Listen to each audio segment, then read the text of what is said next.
We would like to remind you again to switch off all mobile phones and put electronic devices to silent mode. Thank you for your cooperation.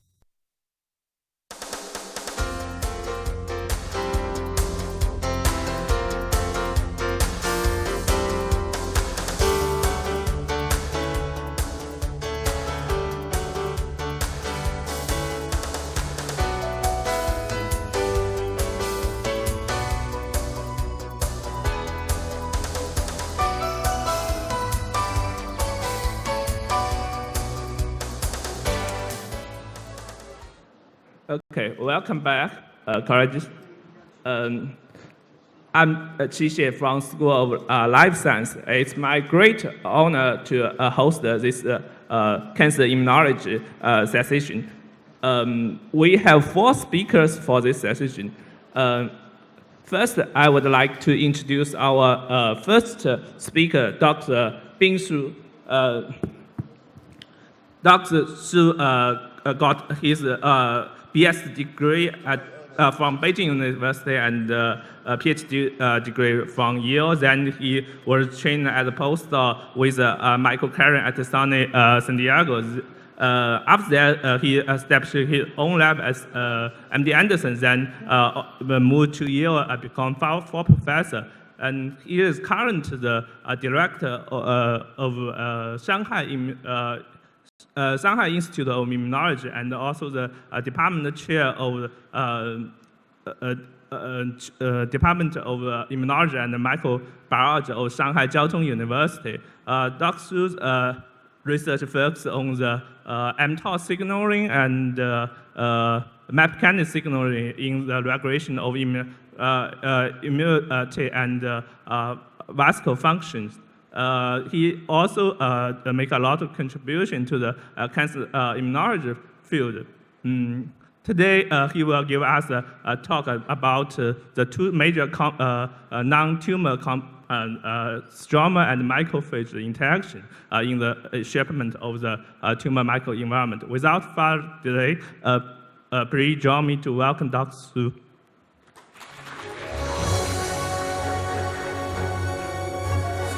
Thanks a lot for the kind introduction, and also it's my great pleasure to come back again to Westlake to share with you some of our recent work.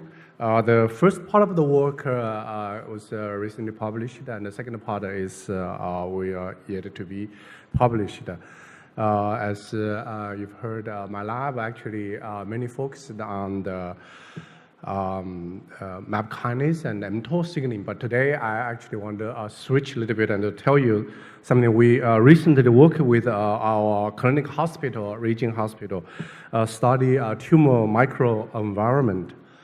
As you all know that last 10 years, there's a big advancement in tumor immunotherapy, and that's mainly due to the therapy so-called immune checkpoint blockade therapy, which is shown here in the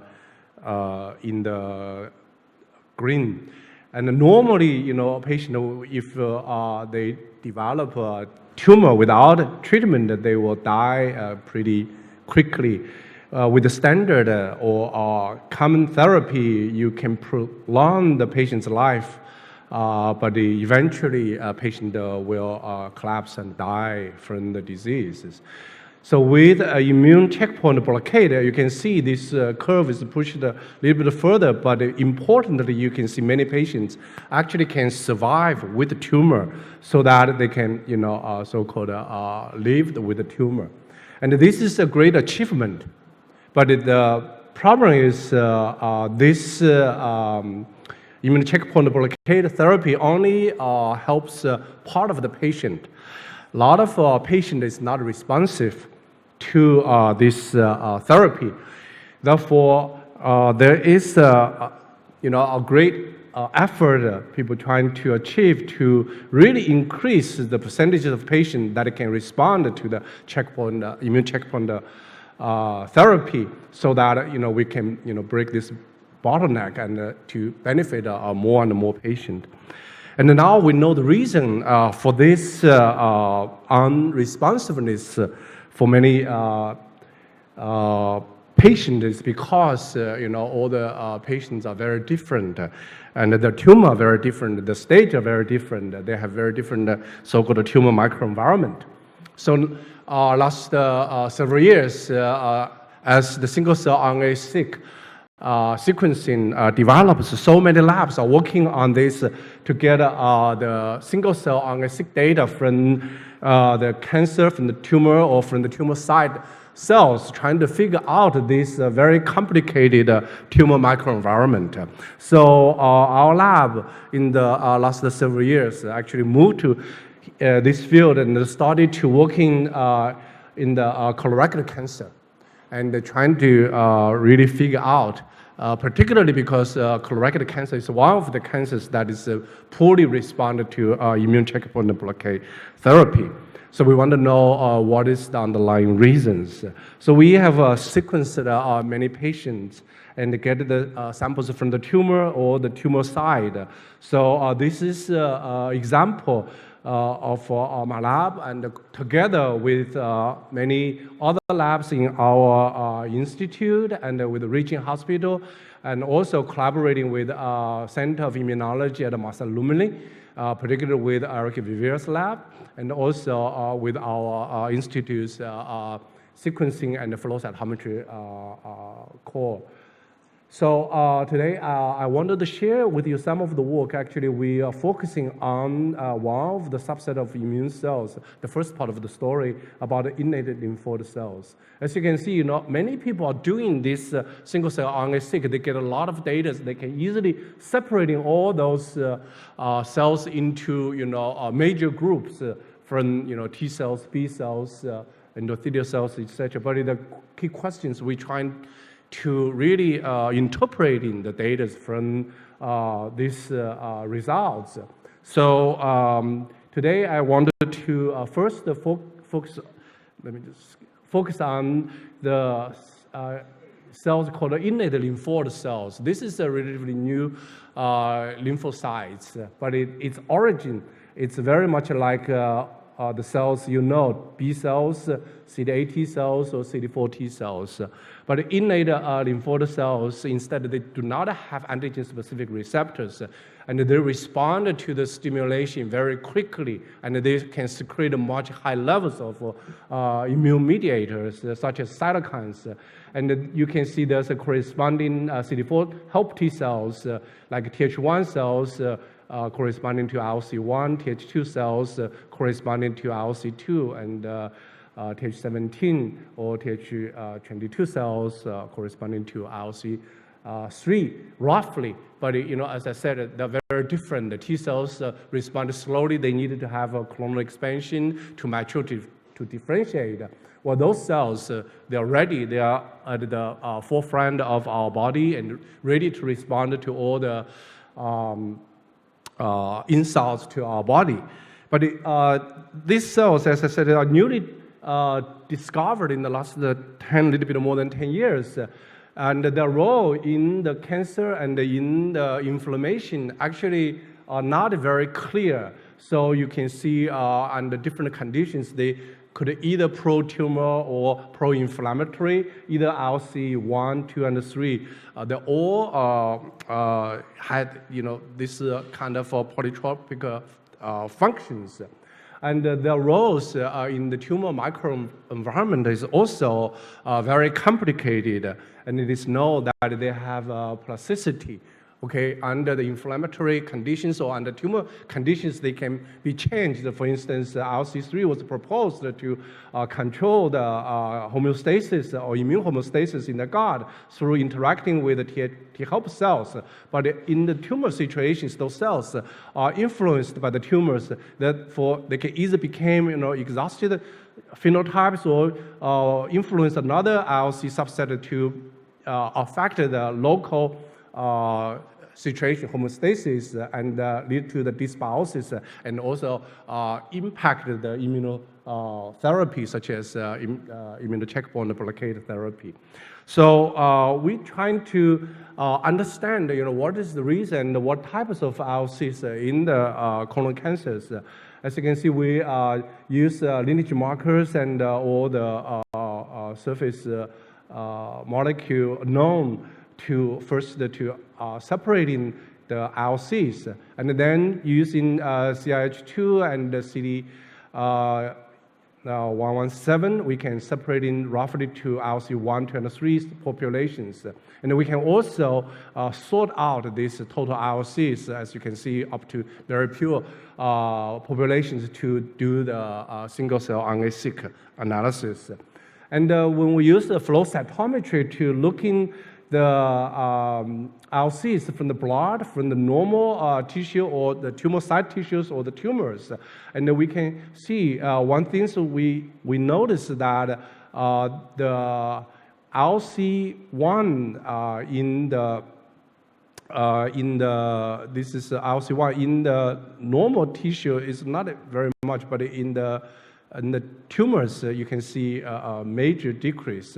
On the other hand, the ILC3 is decreased when you see in the tumors.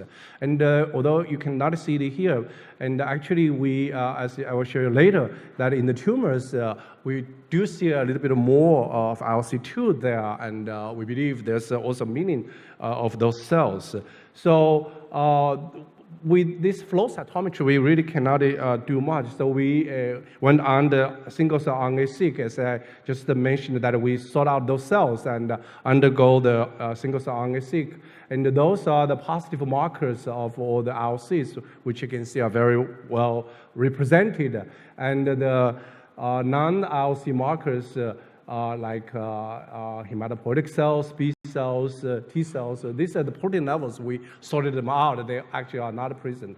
But some of the RNAs, like T cell signature genes, you do see it in our single-cell RNA seq data, and they are not surfacely expressed, but they do have the RNA. We still don't know, either they came really from the T cells lineages, or there's some other reasons they express the T cell specific markers.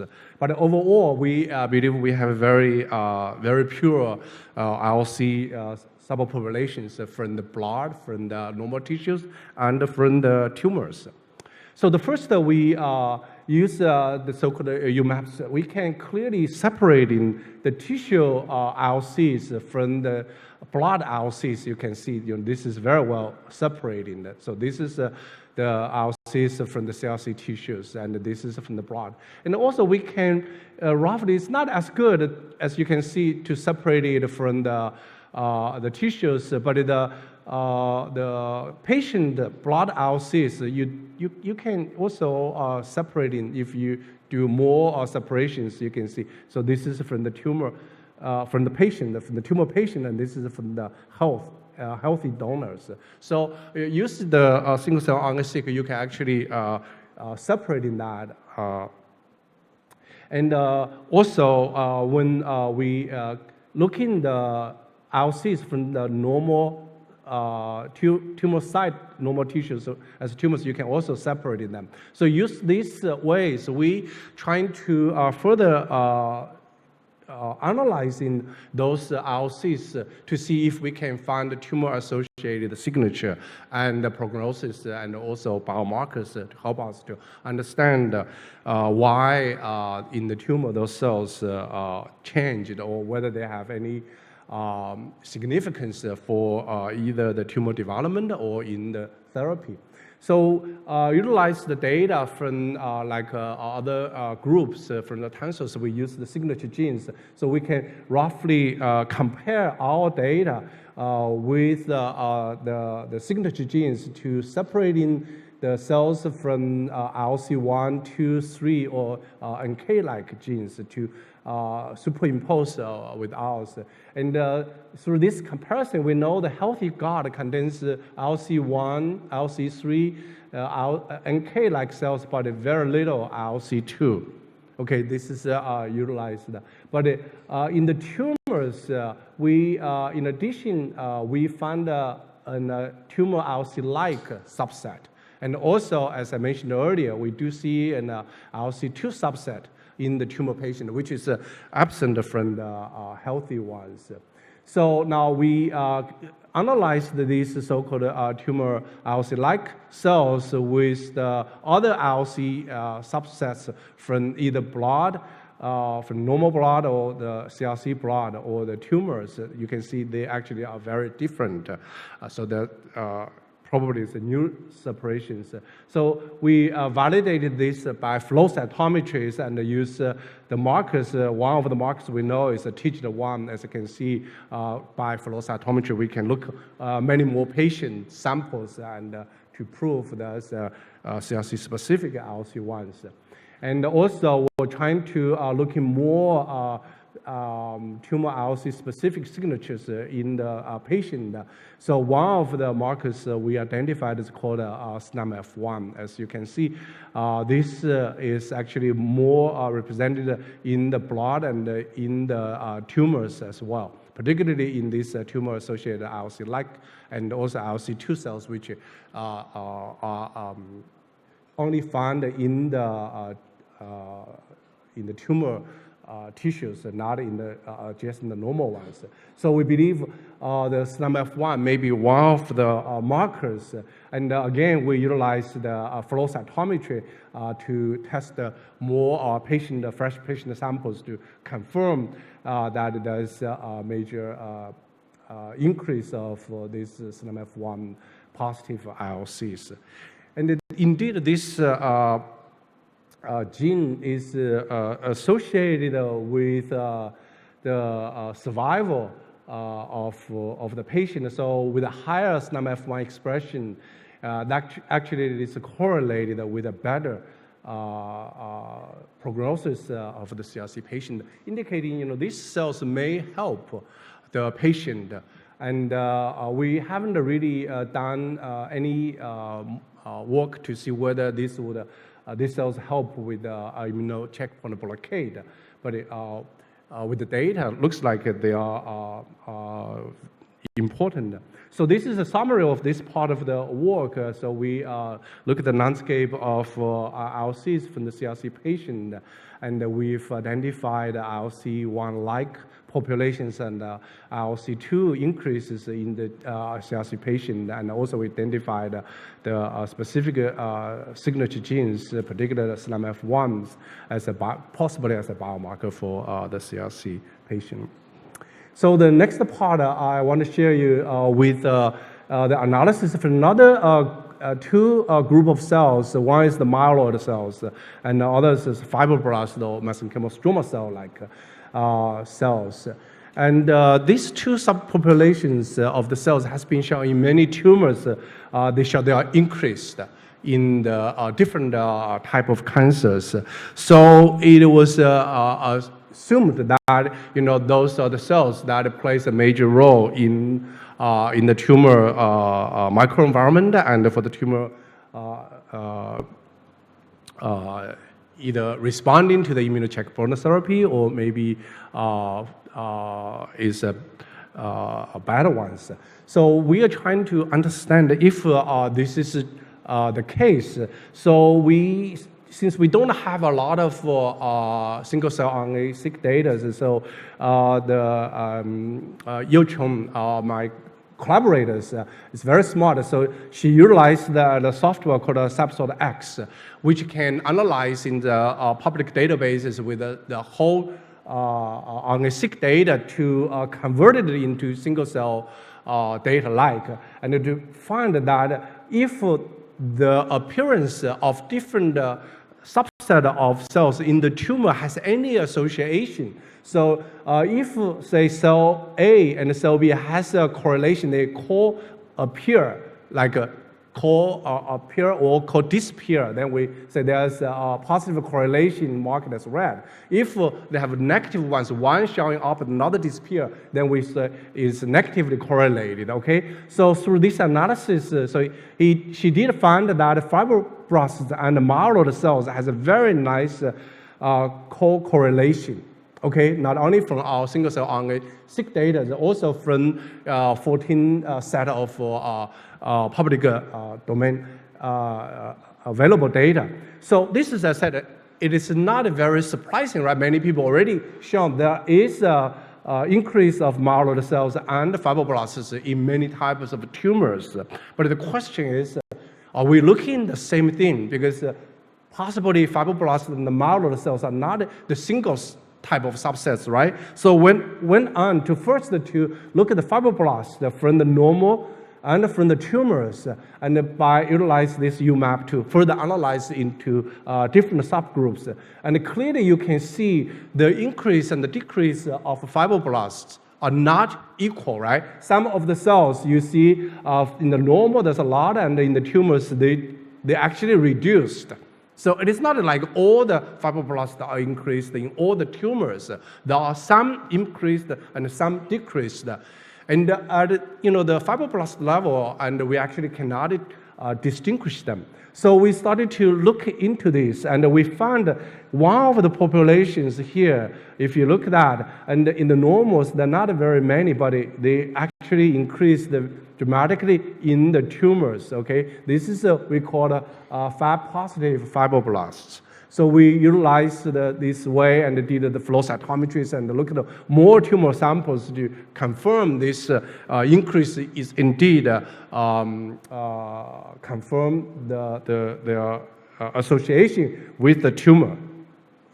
And so we also did these fresh samples to gating with the markers we found from the single-cell RNA-seq, so that we can specifically gate on this fibroblast and to confirm their increase. So with this in mind, so we really want to know what is the function of this Fab-positive fibroblast. And we also know, since there's so many subsets of fibroblasts, so where they differentiated from, and what kind of transcriptional factors may control the fate of those cells, right? This is, I guess many of us would like to answer those questions. So utilize like RNA velocity methods. So we think at least these cells could be derived from icon-positive telocytes. This is one type of fibroblast or stroma cells in the gut, which has been studied by quite many groups, including one of the groups we collaborated in Hebrew University. And it is also possible from this group of cells called FGFR receptor 2 fibroblast. So utilize these arrows, they point into the differentiation. And we look at the top genes from this particular subset of cells, and also for the genes that can be controlled by the transcriptional factors from those known like a TRIST. So this is called a regulance that is regulated by the transcriptional factors. So one possible ones we identified could be the TRIST1 is the one that can drive the differentiation of this fibropositive fibroblast. And I mentioned earlier that this fibroblast, now also called mesenchymal stroma cells, can interact with the myeloid cells. So how about the myeloid cell subset? So we use the same way, and we actually find very similar data. Some of the cells are increased, some of the subset are decreased. And again, we noticed the one of the subset called Marcus-positive cells. You can see in the normal tissues, they are very little, but they are dramatically increased in the tumor. And we utilize the very similar ways to show that this indeed there is a true increase of this macrophages in the tumor and in different kinds of tumors. And this macrophage actually was identified by Zermin's group. You can see here they call the SSP1 TAM or tumor-associated macrophages in here. When we combine our data with Zermin's data, you can see they are actually localized very similarly.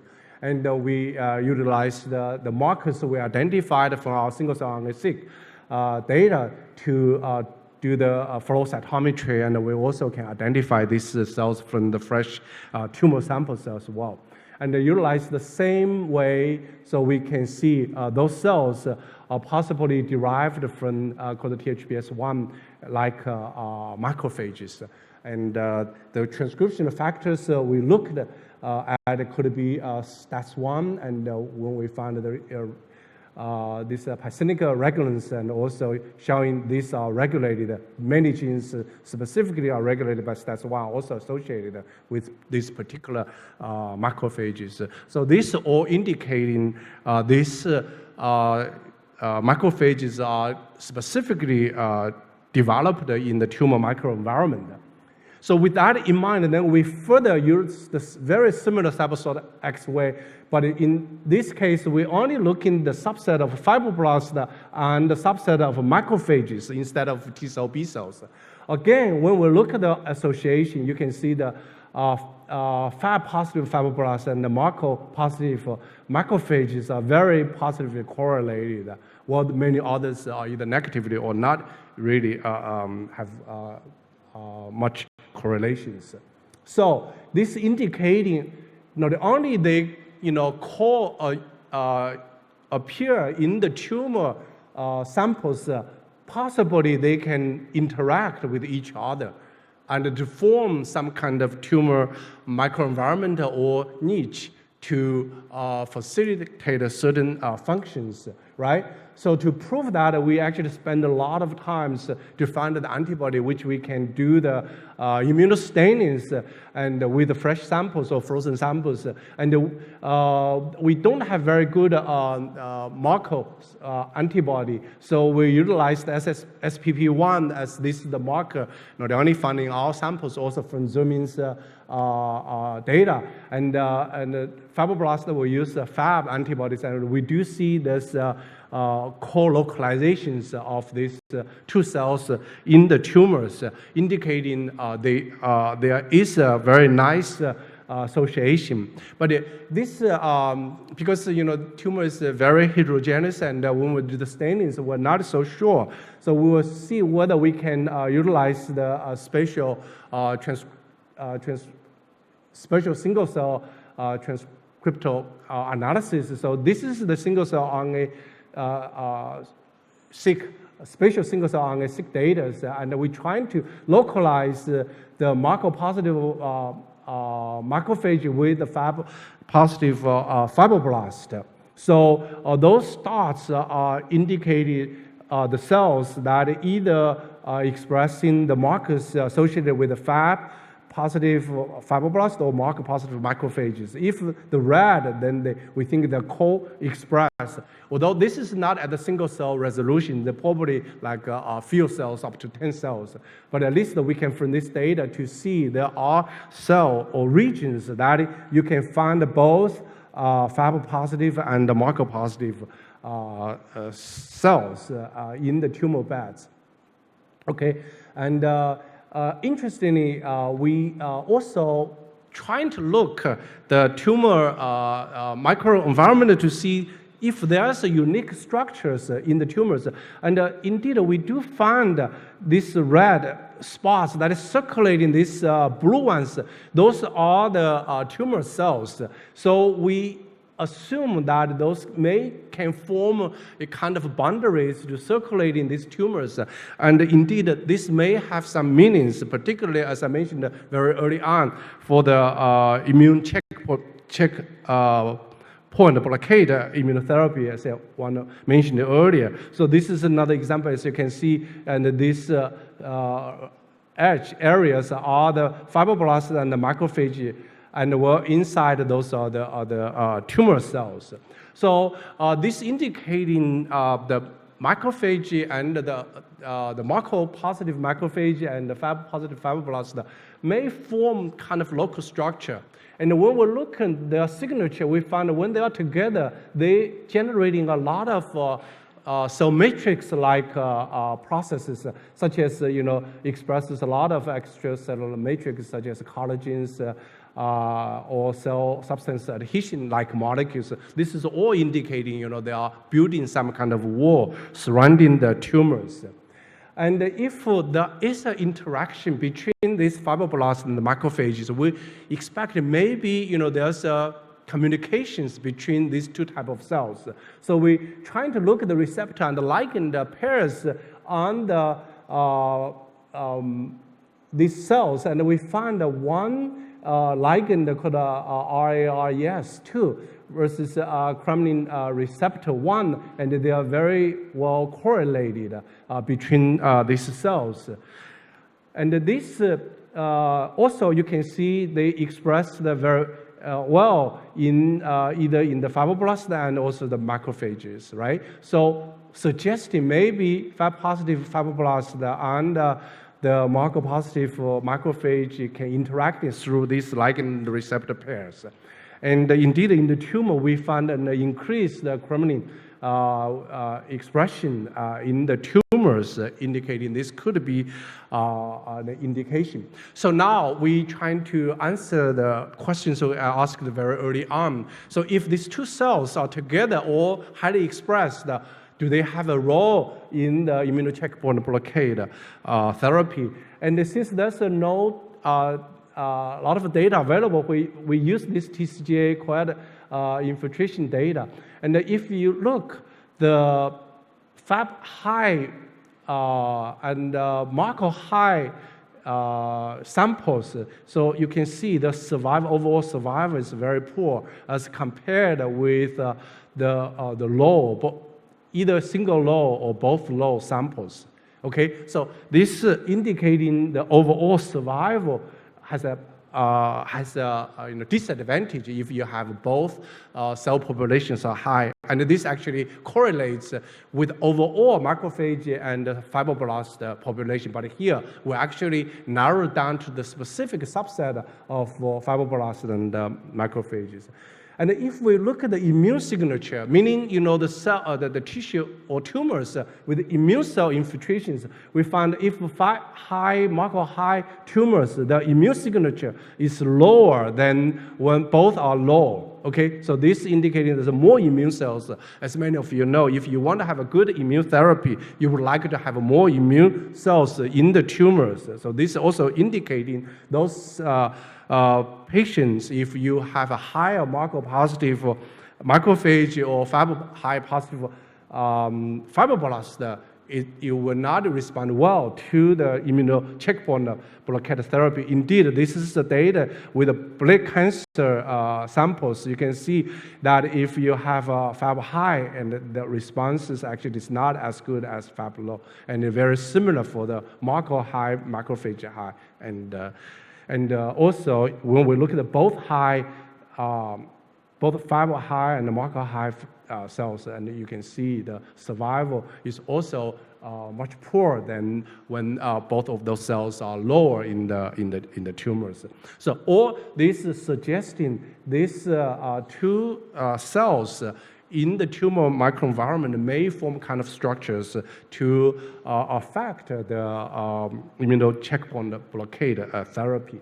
So this, we're trying to make a model to explain this data, our findings.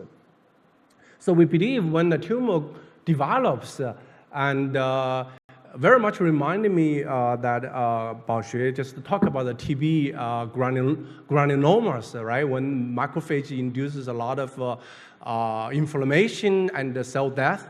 And also the tumor normally can generating a core of cell death. But gradually, you're attracting a lot of different macrophages and fibroblasts to these areas.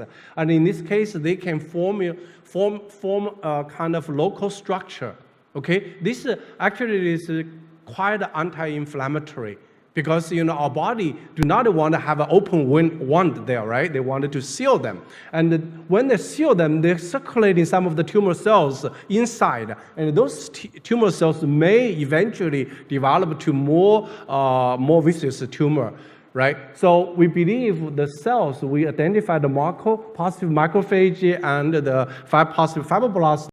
Those are the cells educated by the tumor microenvironment, and then they form kind of niche to protect those tumor cells, and also to prevent the immunotherapy, immune checkpoint blockade therapy. Okay, and we are trying to figure out the mechanism, whether it's through this receptor and ligand pairs, and what kind of transcriptional factors that drive them to become those kind of cells to provide potential targets for future immunotherapy. So I would stop here to acknowledge, particularly I want to acknowledge my graduate student, Jin Qi. She actually is the person in the lab very brave enough, because as was introduced, my lab is not really good at this type of studies. So she together work with our collaborators, Eric Vivier, Adeline Crenier, and also later with the help from Chen Lei and Yu Chong, and also from our hospital collaborators, and that I'm not going to be acknowledging now. Thank you. Thank you, Dr. Su, for your wonderful talk. No, I think we have time for 2 questions. Make it very short. So regarding the first part, you identify SLAMF1 as a biomarker for immunotherapy. So SLAMF1, if I remember correctly, reflects the expression of TCF1. Is that correct? TCF1. Yeah, No, it's a receptor for the NK cells. SLAMF1 is SLAMF1, a family of containing ITSM motif. Right, And correctly. it's a surface molecule reflecting right, TCF1 expression. So I was thinking maybe this reflects the stemness of the ILC population. And the stemness may drive, better persistence in the tumor microenvironment. That's a good point. We haven't thought about that. All right, yeah. Yeah. Okay, first, for Chenqi's question, that's a SLAMF6, not 1. Okay, so being really nice single-cell RNA-seq data analysis for the tumor microenvironment, I have each question for both story. So the first question is, that IRC only account for only 1% of the link-negative CD45 positive cells, right? So it might play some role in pathogen, when the pathogen breach the immune system. But what do you think the only 1% of the IRCs play the role according to their phenotype change in the tumor microenvironment? Is this a reason to affect the suppressive in tumor microenvironment, or just the results or side effect by the environment affecting? Okay, this is, I think, the most asked question for the ILC people. I think, to be fair to answer that question, we still have a lot of things unknown. And one of the data that Maura, she once visited us in Shanghai. I remember very clearly that she compared the T cell versus an ILC, a single cell, to express the cytokine. And in terms of the fold increase of the cytokine and the timing, the one cell of ILC is almost 100 or more than the T cells. So to really not directly answer your question, I think if even ILC is only very few in the tissues, given their critical location, given their quick response, given their high potential to express the cytokines. So I think they could play a major role, but that has yet to be proved. And I think there's more and more tools are available that we can separate in the adaptive arm of the immune system to look how they would impact the immunity and the inflammation. Okay. Right. All right. So second question for the second part. So you showed really nice co-localization of the FAP fibroblasts with the macrophages. But when macrophages resides in the tumor microenvironment, in the tumor sites, it first need to migrate, right, or differentiate from the monocytes to the tumor leukocytes. So have you looked at the FAP fibroblast secretin, which differentiate with the normal fibroblasts, which can create some chemokines or other factors to attract these monocytes or macrophages to go inside the tumor? So you're absolutely right. Currently, most of the people believes that the macrophages or monocytes in the tumors are from the bone marrow, but there are data now clearly suggesting that there are two origins. Okay, there are fetal-derived monocyte and macrophages in the tumors. So we have recently created this lineage tracing mice. We can separate in the fetal-derived versus monocyte-derived macrophages. So we can see both. So that's number one. And number two, as I showed you the data, and the marker-positive macrophage is only a fraction of the total macrophage in the tumors. And at the moment, we actually do not know whether they are fetal-derived or they are monocyte-derived. We are trying to figure out that questions. But we believe doesn't matter it is a tumor, monocyte-derived or the fetal-derived, they must be, as you said, be influenced by the tumor, by the microenvironment. And we also believe they probably also affected by the fibroblast that is associating with those cells. But we do not know the mechanism, and we do not know how they really form that. And pretty much, I always think about this TB granulomas. This is also very interesting. They can be domain there for many, many years, right? And you see a very inflammatory TB encapsulated there. But outside, you see a similar. So I was wondering, in the tumor development, like, just like our normal body response, they are very likely to form such a kind of structure. Therefore, you have tumor cells very slowly in there until, many years later, those cells became full-blown tumors. All right, thank you. Right. Okay. Here. So very beautiful single-cell analysis. So I just have one quick question regarding your first part, regarding to the conclusion of there's no ILC2 in lung tumor mucosa. So are these mucosa actually from the tumor patient, or they actually from a really healthy individuals? Because it's possible ILC2 will recruit to tumor sites. That's why you see the drop of ILC2, right? Right. Because it's a little bit striking to me to think about there's no ILC2 in healthy human gut. We don't have the healthier donors, but the other groups, there's two other groups, they published very similar data. And we do have the biopsy samples that's a little bit further away from the tumors. I can't say it's 100% absent, but it's very, very little, very few. But we do see in the tumor, they increase. So there is an enrichment in the tumor tissues compared with the tumor site. But in general, ILC1 and ILC3 are the dominant ones in the gut. So I have one question. Very beautiful talk. I noticed in one of the in situ sequencing image, in the normal region, actually the FAP positive fibroblast didn't recruit the macrophage. It's in the cancer region, the FAP positive fibroblast co-localized with Marco positive macrophage, right? Suggesting the cancer cell or some other components involved in recruiting these stuff, right?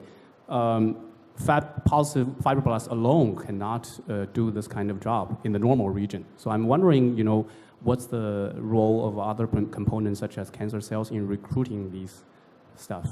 The short answer is no, we don't know. We try to figure it out. And we have another study in the mouse that we know that even just in the normal tissues, there's lots of different stroma cells. They actually very different from the epigenetics, from the function, from the regulation, from the interacting cells.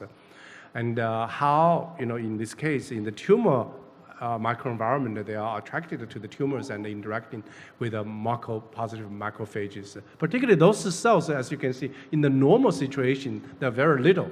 Both Fab-positive fibroblasts and positive macrophages, they're not very much in the normal tissues. So it could be multiple cells, interplay, including possibly other immune cells maybe, or tumor cells for sure, yeah. Okay, due to time restraints, we need to stop here. Thanks again for Dr. Su's wonderful talk.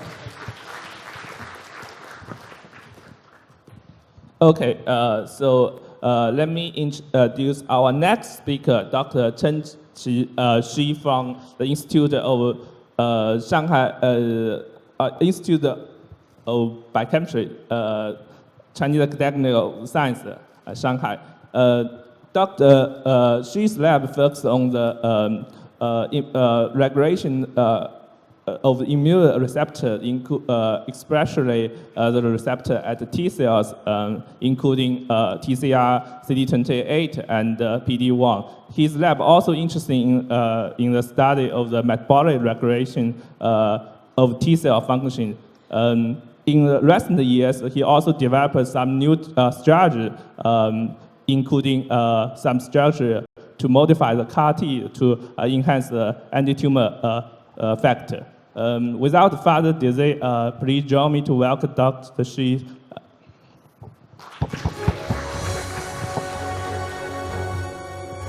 Right, thank you so much. I have been back. So I was here last year, the same podium, and so it's a lot of stress to give a second talk, You have to really think about what you have to talk.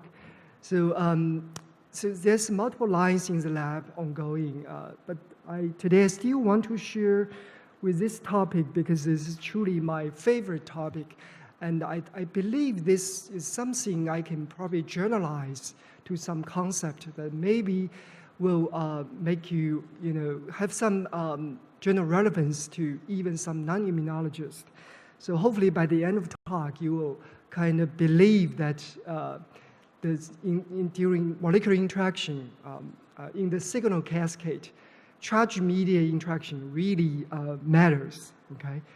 So I'm a biochemist, basically, so I really care what this, at molecular level, how cell works. So after hearing many beautiful talks of cell immunology, so I think I will switch gear to at how this important immune molecules work at molecular details. So when you think about how T cell interact with target cell and initiate immune response, you will often have to rely on these key immunoreceptors.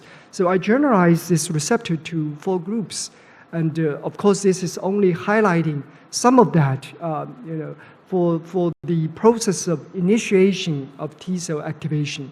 So to activate a T cell, you will need essentially the antigen signal coming from T cell receptor, in short TCR. T cell can recognize peptide antigen presented by MSC molecules and deliver a major activating signal to T cells. But TCR alone is not sufficient to stimulate T cell, to fully active T cell. You need a co-stimulation signal, mainly come from CD28. Okay, these two can essentially fully activate T cells. But on the other hand, T cells also have some breaks. In particular, the members as PD-1, this group of receptors called the co-inhibitory molecule or immune checkpoints molecule, then their job is to retard the activation of T cells to prevent overactivation of the initial signal cascade, to restrain T cell response within the appropriate level. So these groups works together to mediate robust but yet controllable T cell response. And we also need to look at cell-cell contact between T cells and the target cells. In this case, the adhesion molecule will be the key to stabilize cell-cell contact to enable these molecular interactions.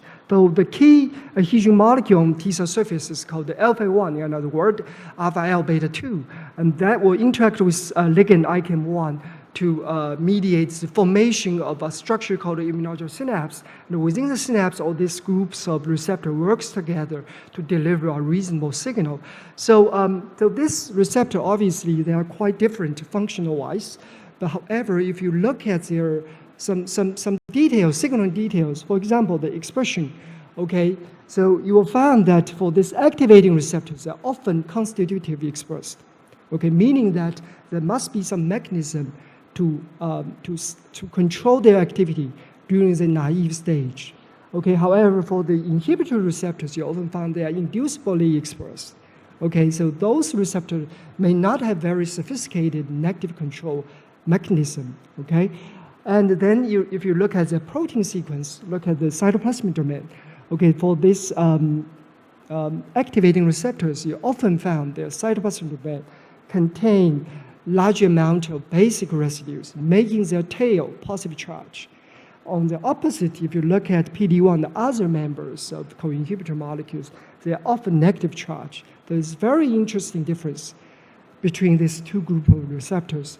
And for the adhesion molecule, you didn't see much charge enrichment in the tail. However, if you look at their transmembrane domain, you often found a basic residue in the membrane edge, in the edge of the transmembrane domain. So this appears to me is very interesting phenomenon. So this difference, in particular the charge property, will of course will have some functional impact.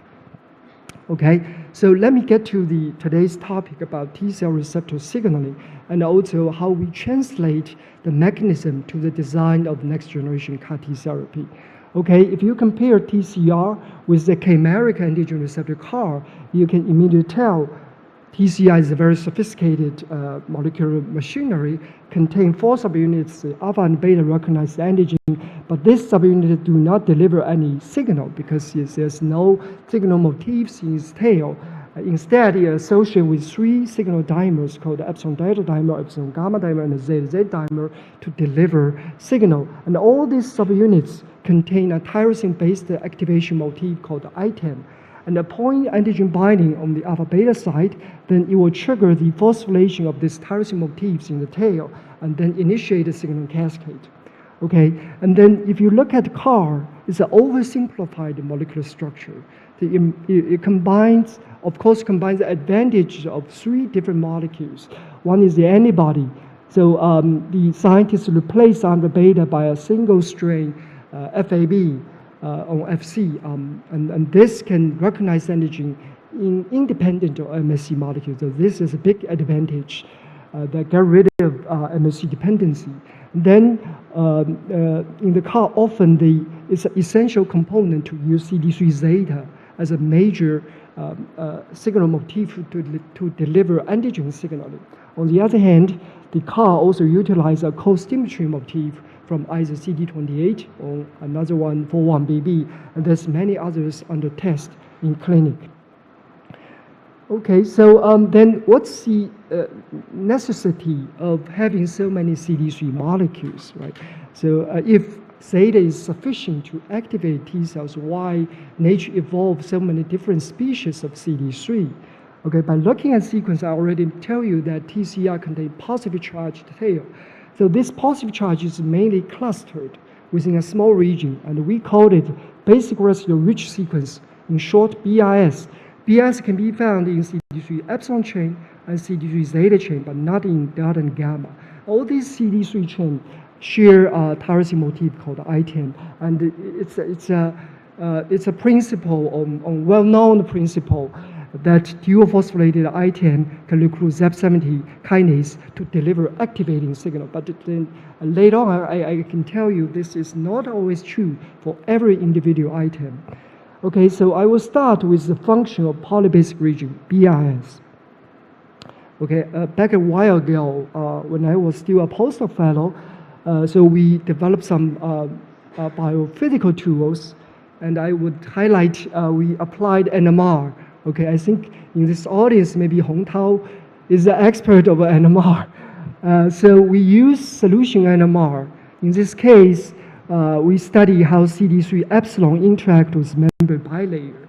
And by solving the structure, we observed a very interesting insertion of the peptide region into the membrane bilayer. And the peptide backbone basically resides as the interface of the hydrophilic part and the hydrophobic part. So this allows the interaction, the electrostatic interaction between BIS and the acidic phospholipid, and in particular the phosphate group, which delivers the negative charge. And simultaneously, it allows the insertion of hydrophobic side chain into the hydrophobic interiors, including the tyrosine rings. Okay, the tyrosine is the phosphorylation site. So therefore, have this molecular interaction, it basically blocks tyrosine phosphorylation. As evidence, you can see this very simple biochemical assay.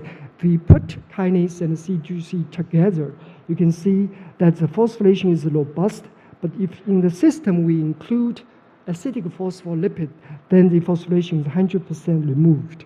So meaning that such a molecular interaction can abolish tyrosine phosphorylation. And as a control, when you put in neutral lipid, there's no such abolishment. So here is the first message about charge interaction, that this molecular interaction can restrain TCR signaling. When there's no antigen, this molecular interaction can make sure TCR is not spontaneously phosphorylated to cause some spatial problem. Okay, and then next we want to understand, since there is molecular interaction, and how this tail detached from the membrane upon antigen challenge. So since TCR have multiple phosphorylation states, we know that depending on the antigen affinity, high affinity antigen always cause full phosphorylation of TCR. However, weaker affinity antigens can trigger different levels of phosphorylation patterns. So meaning that there's multiple functional states, and in corresponding, we believe there will be multiple conformational states. So to probe this intermediate conformational state, we develop a single molecule assay to look at these dynamic structures. So here we collaborate with a physicist in Nanjing University. It's called atomic force microscopy. So we conjugate CD3 full-length cytoplasmic domain to AFM tip. On the other hand, we prepare plasma membrane sheet attached to the cover glass, and we use proteinase to digest all the surface proteins to make the membrane fully exposed. And then we let the peptide approach the membrane and start to pool.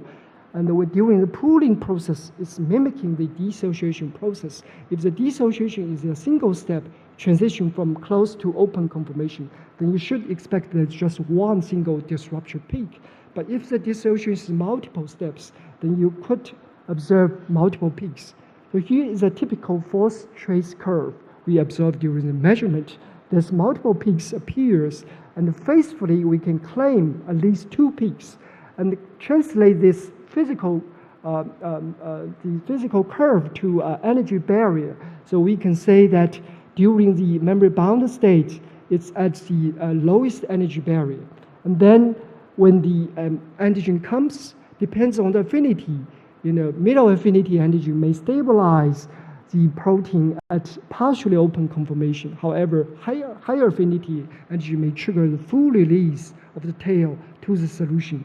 So in this way, TCR can adopt multiple open conformation to underlie different functional states. Okay, so here is the dissociation step we study. And the next question we ask, this is it's an interesting feature of T cells, because T cell is a hypersensitive cells, can detect even a single foreign antigen. However, on the side of T cells, on the surface, it expresses about 50,000 receptors. So how one single antigen trigger so many receptors? And you probably can say that the antigen may only trigger a few antigen, and this limited antigen stimulation is sufficient to fully activate T cells. Then the question is whether the bystander receptors, are they involved in the T cell activation, or they're just pure bystanders? Okay, so then we start to study T cell activation process, in particular during the formation of immunological synapse. And we can observe the enrichment of calcium around the T cell receptor during the triggering process. And chemically, this calcium can directly bind to the phosphate group to neutralize its negative charge. And the neutralization will lead to the dissociation of the tail from the membrane. And this mechanism, we believe, is independent of antigen engagement. Okay, so you probably still remember these three conditions I showed you a few slides ago. So now in this condition, when we add in titrating calcium, you start to see the rescue of tyrosine phosphorylation, meaning that calcium by itself can trigger TCR phosphorylation. So here we propose a feedback mechanism. Initial antigen contact can activate a few TCR that will trigger calcium influx. And then calcium can feedback, regulate TCR phosphorylation to propagate the signal cascade to increase its sensitivity. Okay, so it's not stopping here. That's far more complicated than we thought. So we also study costimulatory receptor CD28 and identified the same mechanism. Okay, lipid regulation, acidic lipid can sequester CD28 tails within the membrane, same mechanism, and also calcium can release the tail from the membrane. As this calcium is actually contributed by TCR signaling. And that explains interesting phenotype in immunology. That co-stimulation is dependent on antigen stimulation. Without TCR, CD28 cannot be activated, even it has a ligand. So TCR-induced calcium influx can trigger CD28 that contribute to the co-stimulation dependence on TCR. And to add another complexity, another level of complexity, when we look at FA1 activation, I mentioned earlier that FA1 in the TM region, at the membrane proximal region, on the hydroxyl, you can say this is more like a hydrophilic region close to the head group of the membrane of the lipid molecule. There is always a conserved basic residue there, and by molecular simulation, we modeled lipid integrin interaction and found that there is an inter-ionic on-charged interaction between this K and acidic phosphorylated phosphate group. And again, calcium can disrupt this interaction. Okay, the mechanism of calcium disruption will essentially lead to the conformational change of integrin from this closed conformation to this fully extended open conformation. And as you can see, the adhesion affinity will be largely increased by calcium influx. Okay, so put this mechanism together, we propose a Clover model. Okay, so we put calcium in the center. And the key question is how single antigen trigger full response of TCR. And we believe this feedback networks can amplify the initial weak signaling to a much larger, to a much higher level to fully active T cells to increase antigen sensitivity.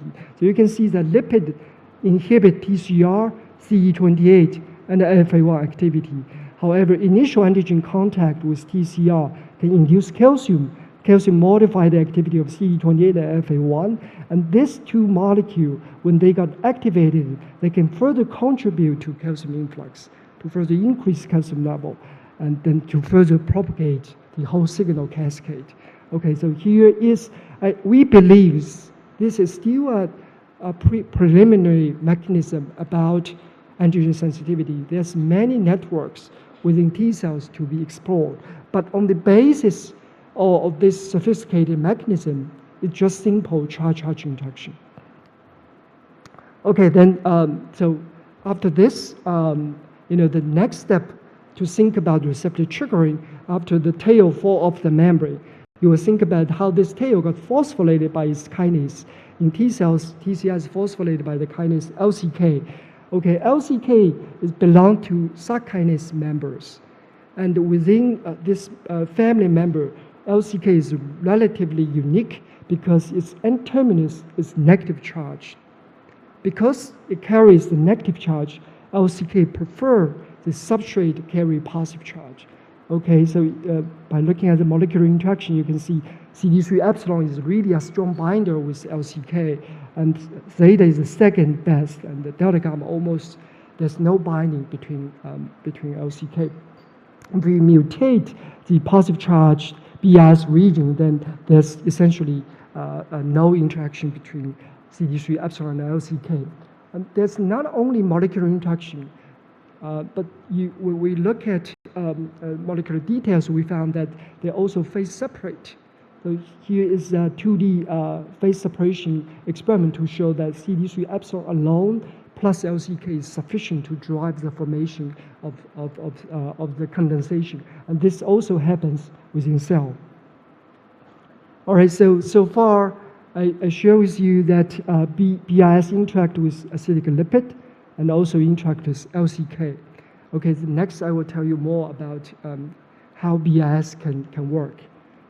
All right, so then after think about LCK interaction with CD3 epsilon, then the next question we ask is whether these multiple items present in different CD3 trains, are they functionally redundant or they have unique qualitative functions? Okay, so to address this question, we collaborated with Catherine Wong, a mass spec expert in Peking University. We developed an absolute quantitative mass spec measurement to simultaneously quantitate individual tyrosine phosphorylation kinetics within the whole TCR complex. And the take-home message is we found that under different stimulation conditions, the patterns can change. However, for CD3 epsilon, it's always the first tyrosine has higher phosphorylation level than the second tyrosine, suggesting that the epsilon item, a large portion of CD3 epsilon item is monophosphorylated. So this is contradictory to the classical principle that item is often dual phosphorylated to recruit ZEP70, because ZEP70 have two SH2 domains. Each SH2 can interact with individual P tyrosine. So here we identify epsilon can be monophosphorylated. Then the question is, what molecule is recruited by this monophosphorylated CD3 epsilon? So by collaborating with a great biochemist, En-Fu Hui, at UCSD, we found that monophosphorylated CD3 epsilon recruit CSK. CSK is an inhibitory kinase in T cells. Knockout CSK can lead to spontaneous activation of T cells. The job of CSK is to phosphorylate a site Y505 in LCK. Upon its phosphorylation, then LCK will adopt self-folded autoinhibitory conformation to maintain a low activity state. So therefore, recruiting of CSK to CD3 epsilon can essentially restrain LCK activity and indirectly restrain TCR phosphorylation. That works like a it's a negative feedback mechanism. Okay, now we understand most of the items is stimulatory, dual phosphorylate to recruit ZEP70. However, there is CD3 epsilon item can recruit CSK to restrain its own signaling.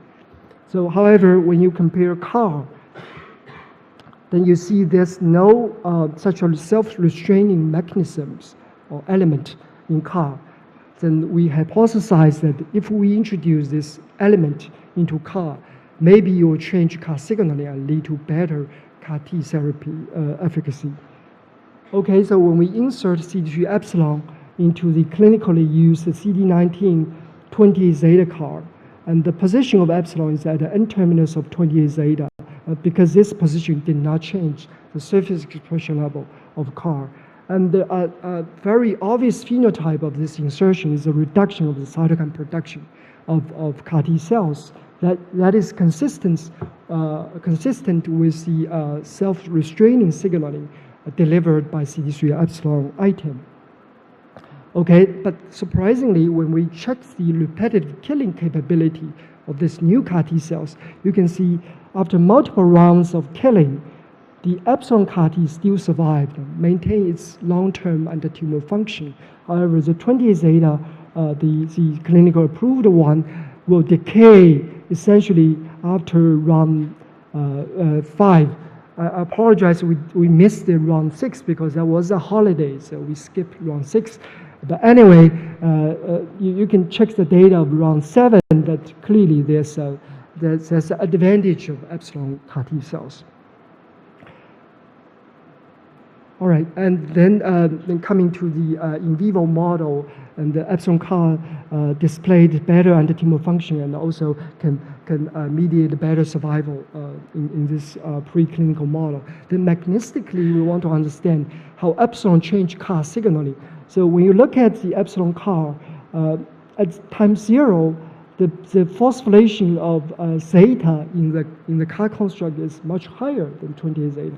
However, at a later time point after antigen conjugation, you can see the decay of signaling is faster in the epsilon CAR. And this can be explained by the recruitment of CSK.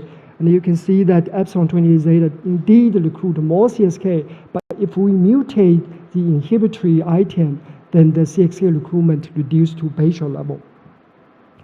And then, consistent with the biochemical data, the YF mutant displayed normal cytokine production. There's no longer reduction of cytokines. But on the other hand, when we look at cell persistence, the YF mutants still have significant cell persistence advantage, suggesting that the item is not responsible for the enhanced persistence. So there must be other elements involved in the persistence. Then, again, we hypothesize to the charge element because given its power in mediating molecular interaction. Okay, so here we just took out the BS motif, inserted into the 28 zeta CAR construct, and found that again this BS alone construct will have the growth advantage. And mechanistically, we can see that it can mediate better AKT signaling upon antigen challenge. Okay, and also we want to study why AKT is promoted by BIS, and then by screening different molecules, we found that BIS can again ionically or electrostatically interact with P85. P85 is a regular subunit of PI3K. Therefore, by this way, CD3 epsilon BIS can enhance PI3K signaling to enhance AKT signaling. Okay, so here is a summary that epsilon is a multifunctional molecule. It's magnificent BIS, although it's a small element, but it's really have big function. BIS in this case helps PI3K signaling to promote proliferation and survival. On the other hand, the inhibitory item recruits CSK to suppress zeta signaling to reduce cytokine production. I need to emphasize here, the reduction of cytokine is not to suboptimal level. Instead, it maintains a good amount of cytokine to mediate anti-tumor function, but avoid or reduce the risk of cytokine storm. Okay, so that was published last year, and here I make a summary. Okay, so now we know that epsilon interact with lipid, interact with PI3K, now interact with LCK, and upon its phosphorylation, it can recruit the CSK. CSK instead can feedback inhibit LCK, and also lipid interaction will essentially suppress these two types of molecular interaction. I'm sure during, when we continue, we can see the expansion, dramatic expansion of this list. But I think the message I want to deliver is, this charged element is really powerful. Okay, to make it even, to elaborate to a more general level, we did bioinformatic analysis to look at membrane proteins. In this case, we only look at single-strand transmembrane protein because it's the easiest group we can analyze. When we look at the isoelectric point of the first 10 amino acids in the cytoplasmic domain, we can see most of the proteins are positive charged. So this is really surprising. And of course, we are immunologists, so we look at those important immune proteins and found that some cytokine receptors and important ones like Notch1 also have this positive charge. And also, we also analyzed the transmembrane domain of a single-span transmembrane proteins for the both yeast proteome and also human proteome. And you see that this large amount of intramembrane positive charge present at the edge of the transmembrane domain, so suggesting the possibility of charge-based lipid-protein interaction.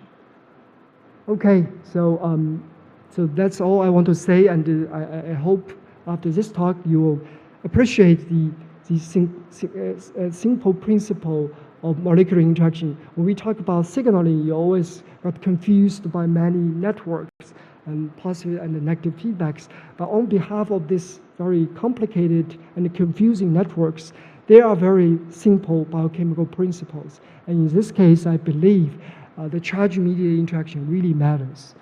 Okay, I think my time is up, so I will not acknowledge one by one, but I really appreciate my collaborators can provide technical help for very different aspects to study immunoreceptor signal. Thank you so much.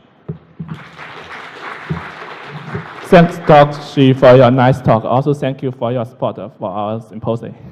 Time for questions.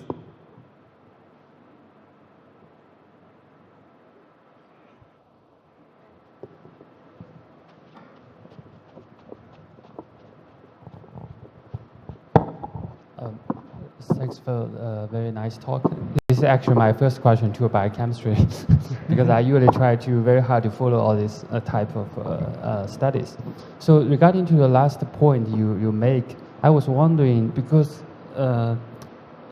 does the principle only restrict to those immune receptors? No, actually not. Yeah, I saw something. This you know, this is, we analyze, this is in immune cell, and this is all type of mammalian cells. I believe this is human cells. So we just pull all the single-span transmembrane together, analyze the intracellular domain, look at the first 10 amino acids, and found there's really dramatic enrichment of the positive charge. Do you mean this is all membrane protein? Single-span transmembrane protein. Okay, that's very impressive. Yeah. Thank you. So very nice talk. So different isoform of CD3, the one that you described, how they regulate the dynamic of the immune synapse formation? Oh, yeah. So actually, this is a really good question. So we are studying this so far. Okay, so since we found that CD3 epsilon interact with the LCK, and this provide a condensation behavior, and the condensation will mediate synapse formation.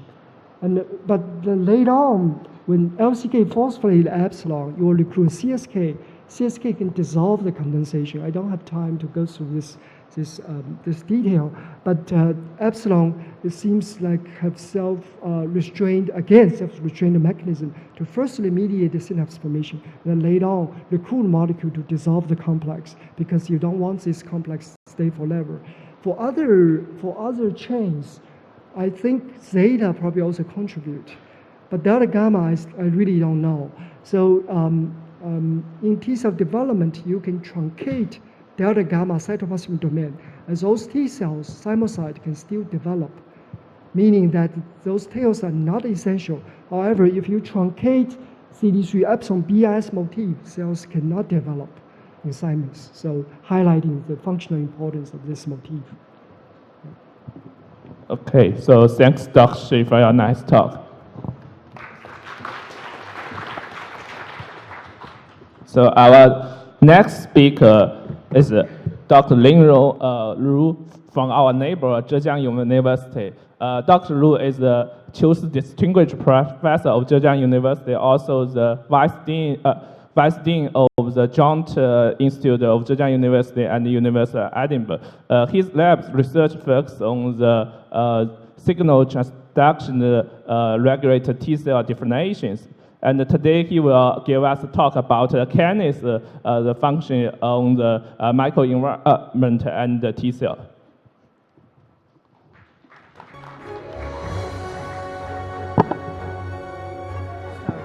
Thank you, Dr. Xie, and I want to thank the organizer, especially Heping, to invite me here.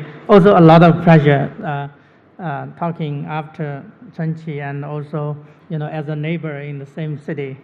Today, I'm going to go through a line of research which is ongoing in my lab for several years now, and my lab actually focused on mainly the T cells from the selection and development in the thymus and to the differentiation and to the effector functions mainly in the context of autoimmune diseases.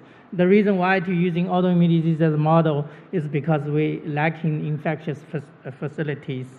So as I know I will talk after Chen Qi, so I will continue his talk a little bit before the main story about my work on TCR signaling. This slide actually has been generated in 2001 when I was a postdoc in Harvard, the same institute Chen Qi is.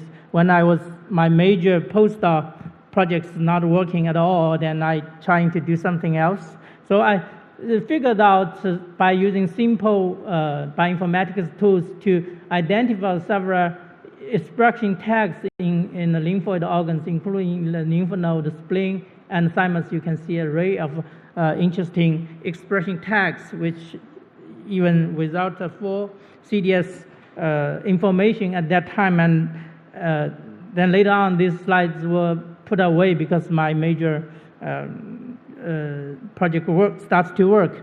And then when I decided to come back to build my own lab, I suddenly found these results are so useful, and I'm still counting on that. This is when I go back to Hangzhou, there are only two candidates which hasn't yet been studied. One of them is TSE1, and the work was published after several months we work on it. Then we focused on this, which ranks the top 3 in my list. Then we decided to make a knockout and find out that the thymocytes has a deficient in this positive selection stage, which you can see dramatic decrease of single positive CD4 and CD8 cells in the thymocytes. And because this positive selection really depends on TCR signaling, so we checked the TCR signaling downstream and found that the calcium flux signal as well as the NFAT activation is impaired. And at that time, we don't know what this molecule does. And when we do a IP mass spec study, we found that this protein can bind to the ER calcium channel, which is interesting and related to our finding of the change in calcium flux. And then we characterized its function to understand that when we gave TCR signaling, this is a naive thymocytes. When we gave TCR signaling on the glass slides, you can see the translocation of this IP3 receptor, which is on ER, to the receptor. So we characterized that this molecule actually induced the translocation of IP3 receptor to the proximal region of the T cell receptor. It's not exactly the same place, but it's very close. And when we mutated this TESP1 IP3 amino acid, which is only 3 phenomenon, then you can see it mimics the knockout phenotype. It's just that makes us made this model that during TCR activation in the thymocytes, the TESP1 as a bridge recruit IP3 receptors on the ER to the proximal region of the TCR. And it is very interesting that the PLC gamma 1 is its upstream binding partner. So it bring PLC gamma 1 and IP3 receptor together. PLC gamma 1 produce IP3 and its receptor is just beside him. It's a nice thing for signaling. So when TESP1 is knocked out, then this recruitment and relocation didn't happen. Then it takes more time to generate signal, and the signal will be weaker. Then in the thymus, it will cause the defect in TCR signaling as well as the positive selection. And the significance of this work comes from negative result later, which we show that the TESP1 expression in the peripheral T cells is greatly reduced, and if we knock out this TESP1 in peripheral T cells, there's no phenotype. So this negative result is very important because it provides us a hypothesis to answer a long-lasting question: why double positive thymocytes is able to carry on positive selection with low TCR expression. Chen-Qi mentioned that there's like 50,000 TCRs in peripheral T cells, but in thymus it's like 10 to 20-fold lower. And the affinity of these ligands are cross-reactive low affinity ligands. So that's why thymocytes can respond to low affinity ligands, while peripheral T cell can only respond to high affinity ligands. We think this is a nice answer to that question. And the significance also lies in that later on there's a proof, there's experiment proof indicating that to mobilize an IP3 receptor to the receptor of cell surface, on the cell surface, maybe is a general mechanism, because besides the TESP1 we found in B cells, another protein bank was found, and another SLAT also found in T cell, which may play in a similar role. Okay, then go back to what I want to talk, as I'm originally planned. We are working on another kinase called MINC1, which in 2005, it is reported in the lab I was doing postdoc that it's involved in TCR signaling as well as negative selection in thymocytes. So it's originally a selection story, and but when I generated this knockout, the knockout has no phenotype in the thymus at all, which indicates the previous story is actually wrong. And this might sit in my lab for several years, and nobody want to touch them until this student Yuan Jun, who don't want to do a PhD anymore. So I think I tell him, why don't you just look at the mice? And a little background is that this is a story about naive T cell differentiated to Th17, which is driven by TGF-beta and IL-6 signal, and not like other, well-established Th1, Th2 cells. These cells is discovered much later, 20 years later than those two subtypes. Maybe because it's very flexible, because it could be influenced by microenvironment signals. So back to this mice, when Yuan Jin looked at it, he found that there are increase of this population, which is the effector memory cells indicating immune activation in these mice. And when we look carefully, we found out that the IL-17 production as well as interferon production increased. And we found that IL-17 increase is the driving force for this phenotype, because when we look at the lamina propria where the IL-17 cells are generated, there's also like twofold high. And as we can generate the Th17 in vitro polarization condition, we did the same experiment. We can find that at different dosage of TGF-beta, the knockout always gave rise more Th17 cells. Even without TGF-beta, there's already around 10% of Th17 cells. And interestingly, that the other subtype, Th1, Th2, and Treg, inducible Treg are not affected.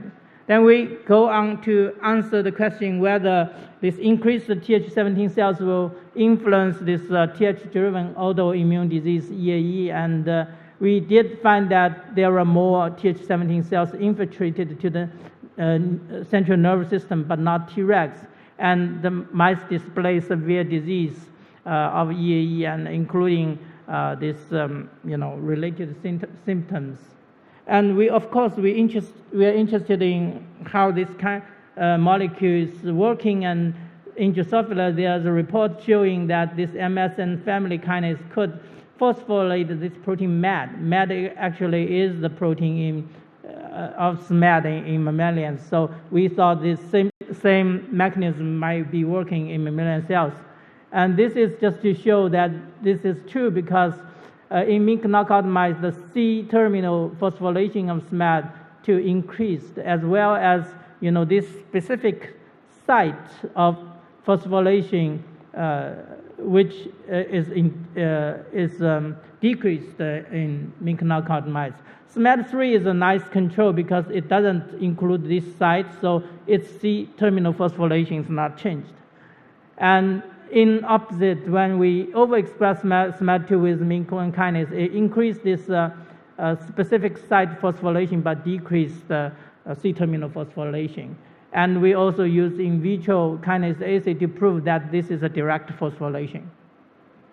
And by now, we characterize this mechanism that SMAD2 phosphorylation at this specific site by MINC block its C-terminal phosphorylation and limit the Th17 differentiation and autoimmune disease.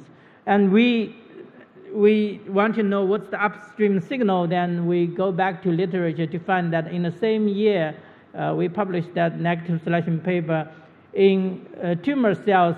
MINC was considered as the downstream target of reactive oxygen species. So we tested that idea with use N-acetylcysteine to eliminate those ROS, which is successfully in the T cell. And you can see after we done that, the Th17 increased into a level to the knockout. And in the knockout, there's no further increase of Th17 differentiation. So we also feed the mice with NAC in the drinking water for 2 months, and you can already see the increase of Th17 cells in vivo.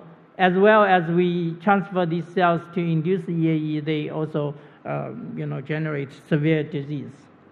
So this is the first story we found in this mice that to characterize the role of MINC in Th17 differentiation.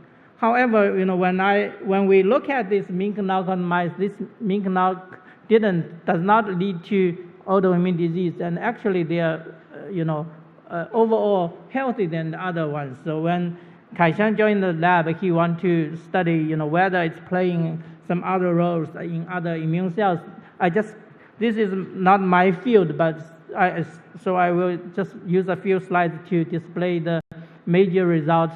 When in the macrophage, when we treated the macrophage with activators to activate NAP3, you see less activation, less R1 beta production, and also less caspase activation. And then in the model of sepsis, the mice is also more knockout mice is also more resistant and showing less produce of interferon beta and IL-17, which indicates its regulatory role in NAP3 activation. So because it's a kinase, so we did a mass spec analysis, and we found that this is the site, the mouse serine 722, according to the human 728 site is the site where this MINC can phosphorylate. And this phosphorylase site really determine the activation of NAP3. So by doing these results, we find a new way of working that the MINC1 also we have some evidence showing that ROS is its activator, so it can phosphorylate NAP3 at this 725 site and promote the assembly of the NAP3. But unfortunately, some previous work says that this site is not important at all for NAP3. So we have some troubles publishing our work, but eventually it is published in our own Cellular Molecular Immunology journal. And Dr. Kaishan don't want to stop here, so he want to give the mice more challenge. So this next story we are still incubating, and we found the role of MINC1 in CD8 anti-tumor activity. The first two experiments is very simple. It's just to implant the different tumors into the white type and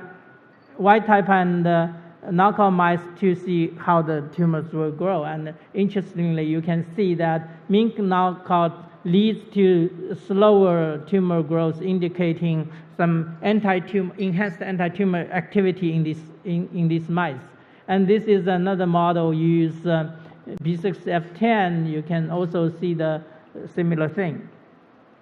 And by analyzing the tumor-infiltrated lymphocytes, and this is not done by spectrum flow, it's just regular flow, and you can see that there's a extra subpopulation of CD8, which is abundant in the MINC1 knockout mice, but not in the wild-type mice.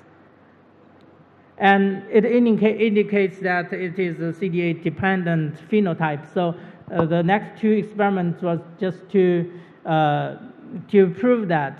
This is still showing that there's an increased infiltration of CD8 T cells in the knockout. And these are the two experiments we use to prove that it is a CD8-dependent phenotype. One is the transfer antibody depletion experiment, where we deplete the CD8 in the wild type and mink knockout mice, and then look at the tumor growth. And the result is that if you deplete the CD8s, you can see the CD8s are all gone, then you can see the tumor grows much faster, and the difference between the wild type and the knockouts, it disappears. They all grow much faster. And the other experiment, of course, is the transfer mice. We transfer wild type or mink knockout CD8 cells into the rag mice, and that challenge with the tumor. And you can see the mice receive the mink knockout CD8s have smaller tumor size, which is similar observation if you use the straight knockout. And we also interested to see what happens to those CD8s, and we find that these CD8s are better effectors because they're producing more TNF-alpha, interferon gamma, and granzyme level didn't change much, but also has a trend to increase. And when we look at this specific population of CD8s, which is showing up in the mink knockout mice, we can see that those CD8s express less those inhibitory receptors, which indicates they are less exhausted. And this could be verified by effects analysis. You can see the most dramatic difference is the TIM3, which is around 40% in wild types, but lower to less than 5% in the knockout mice. Other marks like PD1 also decrease, TIGIT also decrease. LAG3 doesn't show much change, but the trend is also there.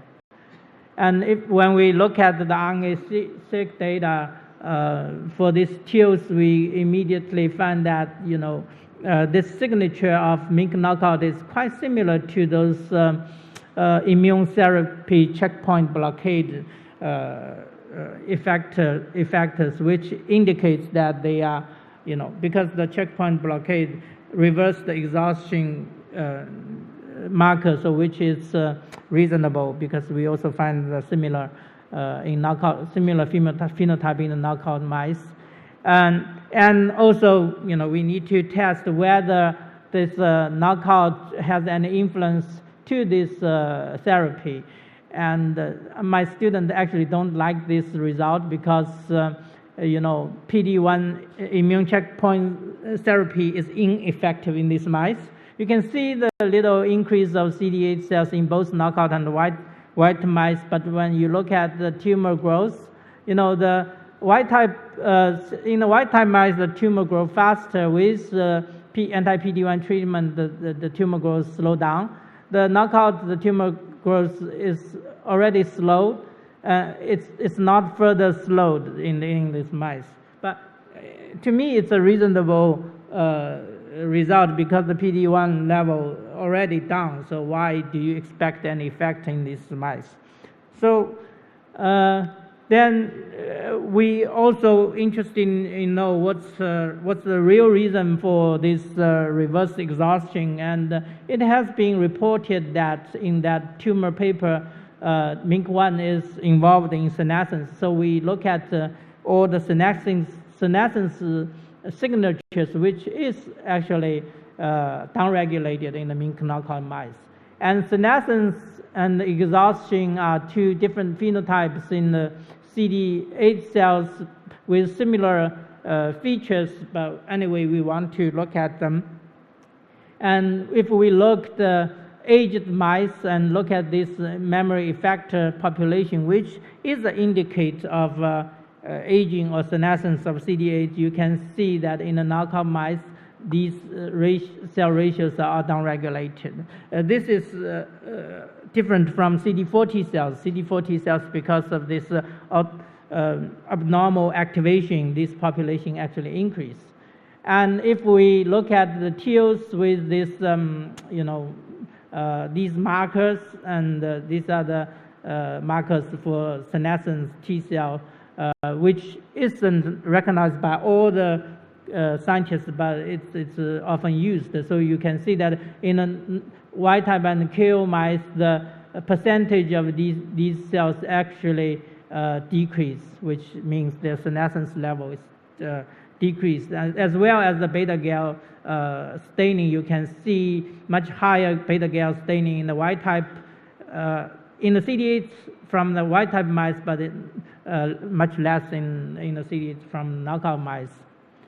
And we also show that this phenotype could be mimicked in vitro by co-cultured activated CD8 cells with tumor supernatant. And after culture with tumor supernatant, you can also see the difference from wild type and knockout mice. The knockout mice always show less senescence markers. And if we look at the proliferation capacity after this incubation, you can see the MINC knockout mice showing better proliferation capacity, as well as they can produce more interferon. I think I will stop here.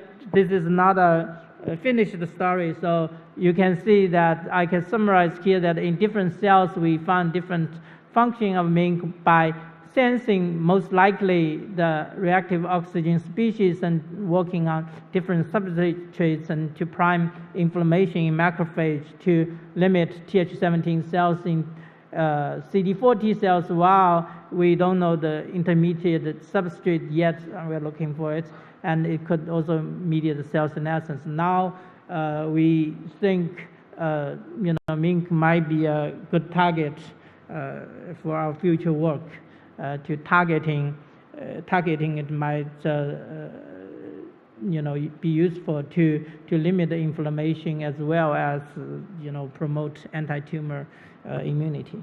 I will stop here and answer questions. Thank you.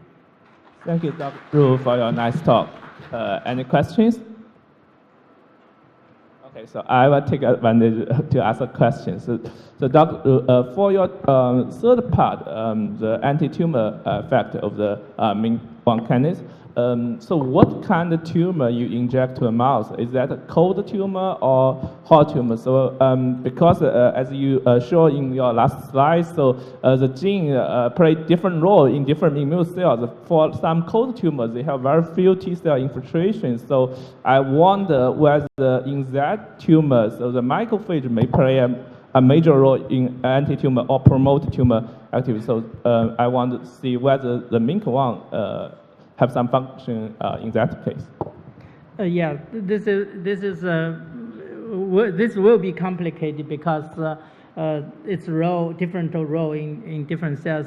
Actually, this molecule is also functional in tumor cells, which might promote the senescence of tumor. But in our story, I think our third part is mainly the work of CD8, because we use those transfer experiments to prove that, and also, the activation of macrophage and I think the NAP3 mediates, R1 beta mediates inflammation will actually, help fight against the tumor, but it's actually low in the knockout. So again, both the evidence from both sides supports the idea that CD8 is a major contributor. We also detect the macrophage, neutrophils, and other cell types in the tumor, and we don't find difference. The two tumor model we use is one is the lymphoma EL4, the other is the B16. B16 more likely to be a hot tumor, and the EL4 is more considered as a cold one, but we don't really do too much experiment to distinguish them. Yeah. Okay. Very.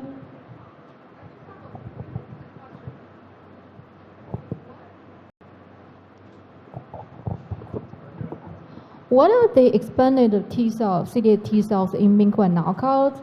Are these memory precursors? Yeah, we are doing experiments to validate that. Nowadays, the tumor people are distinguish these exhausted cells into stem-like precursor. I think there's 4 different stages, right?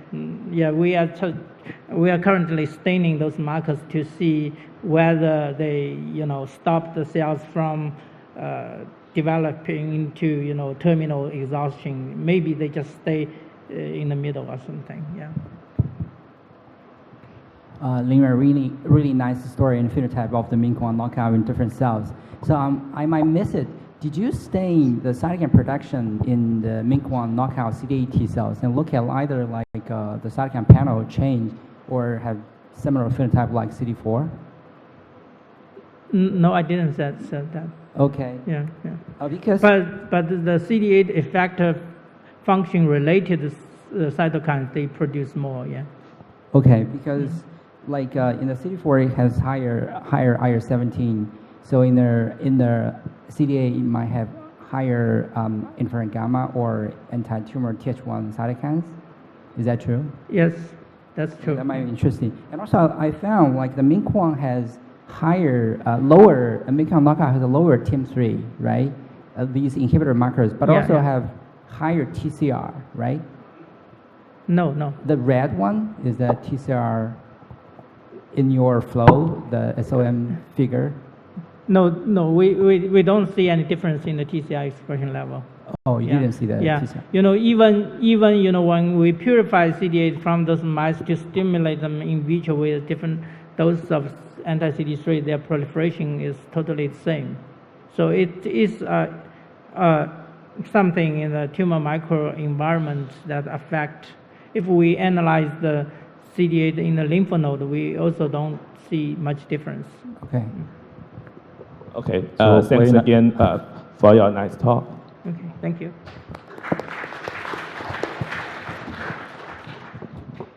So the last speaker of this section is Dr. Qiang Zhou from the Shanghai Institute of Immunology, the same institute of Dr. Xu, and also he is a professor at the Shanghai Jiao Tong University. Dr. Zhou's lab focuses on the metabolic regulation of T cells, especially the T cell function in anti-tumor biology.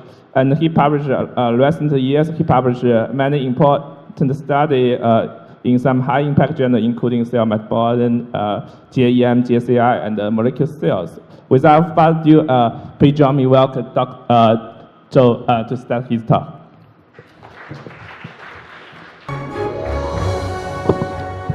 Hey, thanks for Dr. Xie's introduction. I'm really pleased to stand here because I think it's very honorable to present my lab recent progress.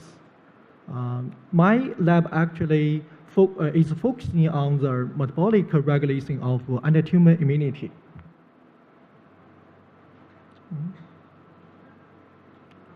Okay. As we can see, the T cell, particularly the CD8, what's wrong? Okay. T cell, particularly the CD8 T cell, play a central role in cell-mediated tumor clearance. But in many cases, such CD8 T cell fail to kill tumor cells because of multiple inhibitory pathways. So, improvement of the tumor immunity by modulating T cell activities right now is very hot. The tumor microenvironment is often characteristic of the nutrient competition, accumulation of metabolites, and limited the oxygen. Such condition actually in general cause the CD8 T cell exhaustion. Upon infiltration of infiltration into the tumor microenvironment, CD8 T cell increase metabolism to support their proliferation and expansion, as well as the cytokine production. But sometimes this CD8 T cell fail to proliferate because of the metabolic exhaustion. Therefore, targeted CD8 T cell metabolism may prevent the differentiation of the exhausted state of CD8 T cells. Actually, different T cell subsets have the unique metabolic features, such as the CD8 T cell, particularly the effector CD8 T cells. They tightly rely on the glycolysis and oxygen phosphorylation to support their proliferation, expansion, and function. However, the exhausted CD8 T cells are actually relying on the oxidative phosphorylation because sometimes they may have a lot of loss. But the metabolic features actually is tightly controlled by the metabolic reprogramming. The TCI downstream signaling, such as AMPK, mTOR, AKT, mediated metabolic reprogramming, can regulate the metabolism-related genes such as GLUT1, HK1, PKM2, as well as the oxidative phosphorylation-related genes. Therefore, some groups, they actually investigate what's the specific checkpoint. They can dynamically regulate the T cells metabolic reprogramming so that they can modulating the CD8 T cell metabolic and functional states to improve the anti-tumor immunity. However, how the T cell dynamically regulates the CD8 T cell metabolic reprogramming is quietly unknown. This aspect is my interest. On the other hand, the ability to sense different, such as lipids, amino acid, and metabolites is one of the fundamental properties of all cells that allows for the adaptation and the survival in different fundamental and cellular conditions. One clinical example is the ability of mTOR1 to sense different metabolites and nutrients such as lipids, amino acid to support cell growth and proliferation. However, in the tumor microenvironment, different immune cells such as CD8 T cell and dendritic cells, how to sense the different nutrients as well as a lot of garbage metabolites to shape their own metabolic and functional states is quite unknown. Thus, based on this overview, our research interests in our lab actually two. The first one is metabolic reprogramming governing T cell function. This is the cell intrinsic factors, because if we identify the very important checkpoint, we can target them and improve the CD8 T cell metabolism to kill tumors. Second one is the metabolite sensing machinery in anti-tumor immunity, because if we can investigate the mechanism, we can very clearly to know how to use the target, how to improve the anti-tumor immunity. The strategy actually, we use the colon cancer as our investigation models.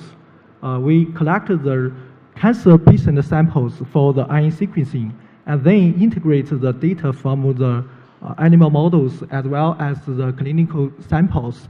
Then we can identify the critical regulators and investigate the mechanisms. For the first part here, I just show you one recently published paper. We integrated the different database of the single cell RNA sequence data. Here we actually see the different expression panel of the B cells, T cells, and as well as the NK, particularly the KICT7 positive T cell, because they are circulating T cells, they are proliferating T cells. We can see here the ZIP91 actually is a one E3 kinase. It can E3 ligase highly expressed in this subset, and we also found that the ZIP91 actually negatively regulates CD8 T cell proliferation and activation. To confirm this data, we actually use the cancer patient tissues for analysis. Here we can see the T cell proliferation and the T cell activation related genes actually is upregulated in ZIP91 lower expressed cells, indicating that the impairment of the T cell activation and proliferation is negatively regulated the ZIP91.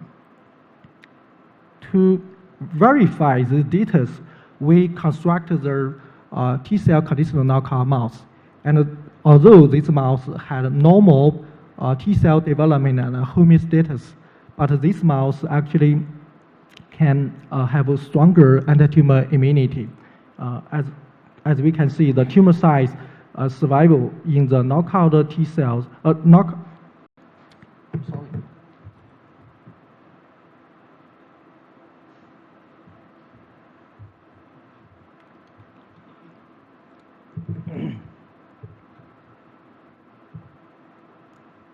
Actually, in the T cell conditional knockout mouse, the anti-tumor immunity actually is promoted, as well as the T cell production of effector cytokines such as interferon gamma. To further confirm whether this is the cell intrinsic role, we use another model. Here we inject the MC38 over tumor, and then we transfer the OT2 or OT1 cell, because this is the CD4 T cell and this is the CD8 T cell. Either the CD4 T cell or the CD8 T cells, knockout OT1 or OT2 cells have stronger anti-tumor immunity, suggesting antigen-specific anti-tumor T cell immunity. Furthermore, we use another model. We inject the mouse with the MC38 over, and then co-transfer the CFSE labeled Y-type OT1, as well as the CTV labeled Q OT1 cells, because in the same tumor microenvironment, we can dynamically analyze the T cell function. Here we can see the knockout T cells actually expand much more, as well as the interferon gamma positive OT1 cells. Here we can see the KICT7 positive cells, the percentage and the cell number of the knockout OT1 cells is upregulated in the same tumor microenvironment. This data suggests that ZIP91 actually is negative for the anti-tumor immunity. To further confirm this data, we actually isolate the TILs from the Y-type and knockout mouse, and then use the RNA sequencing data to see the different gene pathway. Here we can see either the CD4 or CD8 T cells, the positive regulation of immune effector process related genes is upregulated in the knockout CD4 or CD8 T cells. However, the negatively regulation of immune effector process-related genes are downregulated in the knockout cells. Furthermore, the CD8 knockout TILs actually enriched with the effector related genes. This data together, I think, use many models to confirm that ZIP91 is important for the immune response of the T cells inhibition. Next, we need to use the in vitro data to confirm the in vivo data. So we isolate the naive CD8 T cells and then use the anti-CD3, CD28 stimulation. Here we can see actually the iron-seq data very well phenocopies the data of the in vivo iron-seq data. We can see the knockout cells actually display the hyper expression of the effector and the proliferation related genes. Also, the KICT7 positive cells as well as the CFSE dying cells is the percentage actually is higher in the knockout cells. Next, we deep analysis the iron-seq data. We can see the glycolysis related genes in the knockout cells actually is upregulated, as well as the ECA level of the CD4 and the C8 knockout cells is upregulated. If we use the 2DG inhibit the glycolysis, wild type and knockout cells glycolysis value actually is significantly downregulated. Also, the 2DG erased the difference between wild type and knockout cells. Next, we found the knockout cells display the hyperactivation of mTOR1 but not mTOR2. If we use rapamycin to inhibit mTOR1 activity, we can see these cells, these knockout cells, actually the glycolysis and the proliferation is significantly inhibited. Also, the rapamycin treatment erases the difference between wild type and knockout cells. We further use the raptor because raptor is one important component of the mTOR1. When we double cross the raptor and the ZIP91 and isolate the cells, we found the similar phenotype of the mTOR1 actually is the involvement of the ZIP91 dependent activity. Next, we use mass spec data, found that the ZIP91 actually interact with the PB2AC, one component of PB2AC, PB2A component.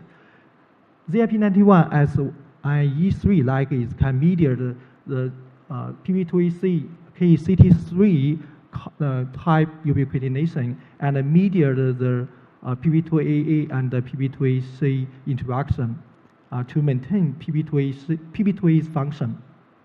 Further, we found upon the TCR stimulation, ZIP91 interact with PB2AC much more, and we found that a TCR signal can promote ZIP91 translocated from nuclear to cytoplasma to mediate the PB2AC ubiquitination and its function to inhibit mTOR1 mediated T cell glycolysis.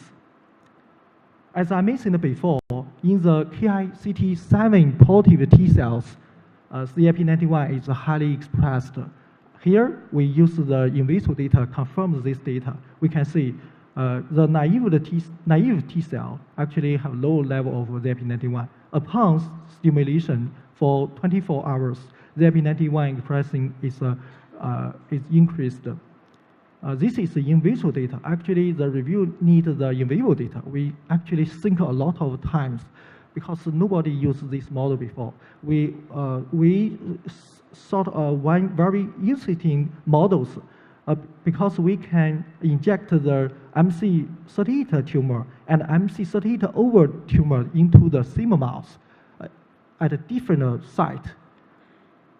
That means the OT1 transfer may to two sites. One side actually without antigen, right? Another one, they can meet the antigen. So we can use this model to read the ZP91 induction profile actually is antigen specific manner. Finally, we use the PD-1 antibody, found that the ZP91 targeting can very well synergize the PD-1 antibody infiltration. In summary, our data actually confirm that impairment of T-cell proliferation and activation in the tumor microenvironment is regulated by ZP91. And targeting ZP91 may synergize immunotherapy to delay tumor growth. And targeting ZP91 may promote the T-cell glycolysis. I actually have another story on the first aspect. Due to the limited time, I moved to the second part. Here, actually, I mentioned before, ROS is garbage metabolites accumulated in the tumor microenvironment, as well as lactate. But we are here focused on the ROS because everybody knows ROS is garbage. ROS is bad, right? Because it can promote the immune suppressive microenvironment. Because ROS can promote Treg function and tumor-associated macrophagy, and as well as inhibition of CD8 T cell and dendritic cell function. But recently, several journals they found that if you inhibit ROS, sometimes may promote the tumor growth. That means ROS may beneficial for the tumor immunity, but nobody knows what's the mechanism. So we wonder whether we can identify the ROS sensing and signaling machinery in the tumor microenvironment, particularly in the immune cells. How to do? So we actually focus on some very well ROS sensor, such as CMP3, XBP1, because these two guys is well established to regulated by oxidative phosphorylase stress. CMP3 can stabilize by oxidative stress, and XBP1 can be induced by ROS. In our system, we can see CMP3 actually is highly expressed in the CD8 T cells as well as dendritic cells. So we wonder whether CMP3 is responsible for ROS-mediated function. So we isolate we use the clinical samples and isolate the B cell, T cell, dendritic cells, as well as macrophagy. Here we can see only the dendritic cells accumulated as CMP3. So we wonder whether CMP3 regulates its function. So we constructed the CMP3 dendritic cell conditional knockout mouse. Here we can see the CMP3 conditional knockout mouse promotes the tumor growth. Also, use the two dendritic cells. We found the CMP3 knockout actually impaired the inferring response gene, cytokine, chemokine DC maturation related genes production, suggests CMP3 is required for DC anti-tumor function. Next, we deep analysis the iron-seq data. We found cytosolic gene sensing pathway is affected in the dendritic cells. And we use different type of gene such as ISD, HDD, tumor gene, and we found that STING activity and downstream signaling is quite impaired in the knockout cells. Indeed, in the tumor microenvironment, if we isolate the CIC dendritic cells, we can see the STING events actually is upregulated. That means the STING may be important for STING depending to the DC function. Then we cross the CMP3 knockout mouse with the STING knockout mouse and deplete STING. When we deplete the STING, we use another model. Here we inject the tumor model and then we transfer the DC. The DC actually pre-treated with HDDNA, which can prime DC activation.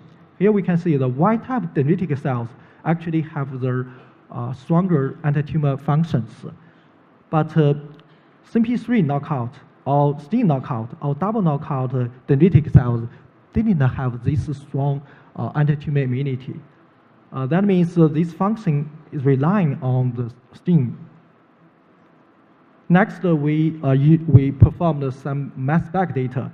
First, we use the human dendritic cells found that the CMP3 can interact with the IFI-16 because this is a DIN binding protein and mediates the IFI-16 destimulation. A mouse IFI-204 is a homologue of a human IFI-16, and also CMP3 can mediate its destimulation. We can see knockout dendritic cells didn't see the induction of destimulation. We used the further mass spec data found that the conserved stimulation site is the K83 site. To confirm the rule of IFI-204, we generated the IFI-204 knockout mouse by CRISPR targeting. Unfortunately, we didn't got the whole gene knockout mouse because the lethal. But we can see the heterozygous dendritic cells have lower level of IFI-204. In this system, we can see the lower level of IFI-204 impaired STING activation. Then we use the DC cell line and then knock down IFI-204 and still see the STING activation. We can see the STING activation is quite impaired in the knockdown cells. Review actually challenging one thing because in the tumor microenvironment, CGAS is the main regulator. Whether CGAS is involved or CGAS is very important. So we actually include CGAS knockout dendritic cells. And then we use these cells to knock down IFI-204. Y-type cells actually mimic this phenomenon. But the knockout cell actually, if we use the same dose of DIN, we can't see the induction. So we use 10 times of the DIN stimulator condition. And we can see the STING activation is also impaired in the IFI-204 knockdown cells. Furthermore, we use the CGAM because these guys can bypass CGAS function.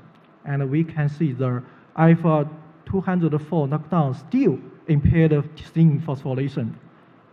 I think this is the key message because IFI-204 can not only activate the STING signaling at least partially in a CGAS-independent manner, but also facilitate CGAM-induced STING activation.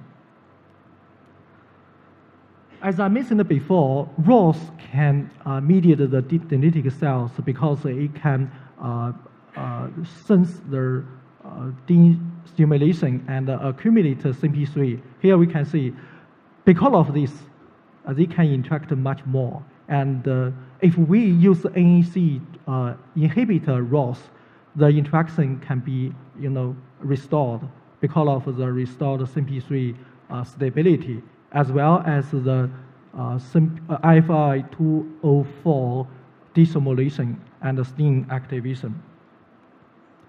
Finally, we need to use the tumor model to confirm our hypothesis.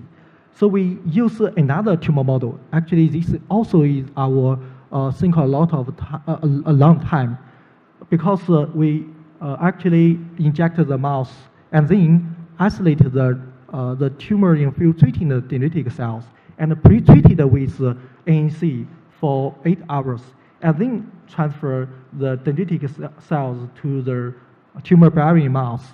And here we can see the dendritic cell can efficiently inhibit the tumor growth, but ANC-treated dendritic cells fail to inhibit tumor growth efficiently. if we use the STING knockout dendritic cells, we can't see this phenomena. That means the STING actually is very important for the ROS-dependent DC anti-tumor immunity. In summary, our data actually think the ROS is not bad. Actually, it's beneficial for DC anti-tumor activity. If we targeting ROS may sometimes disturb DC anti-tumor immunity, maybe promote tumor growth. Okay, I will thank my lab member, and I also thank my collaborators such as Bin Su, Professor Liu Fu, Yu Qing, and some other guys. Okay, thank you.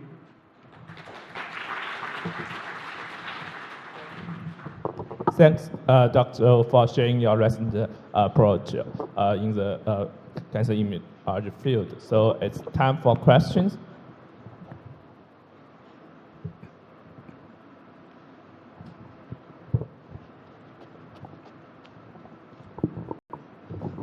Yes, this ubiquination of the PB2AC is interesting. So do you think the ubiquination actually strengthens the AC interaction, or does it actually target it to its substrate? In my experiment, we actually just see the PB2A and the C interaction. And we think actually the key of CT3 ubiquitin of the PB2C is very important for the assembly, the complex assembly. But we didn't know whether it is its target. Okay. Because the AC binds actually quite strongly. Yeah, right. And then the so it's you think it's ubiquitin lysine 63 chains, right? So does it actually does PB2A have lysine 63 binding activity? This is a very good question because actually we also see the PB2A can be, in the mass spec data can be interact with the CMP, the ZIP91. Yeah. But if we use the 293 system, we can't see this phenomena. Maybe in the in vivo condition that may be very complexible. Okay. So in vitro you don't know if it's sufficient. In vitro we can't see it. Yeah, maybe it binds something else. Then, yeah, it's interesting.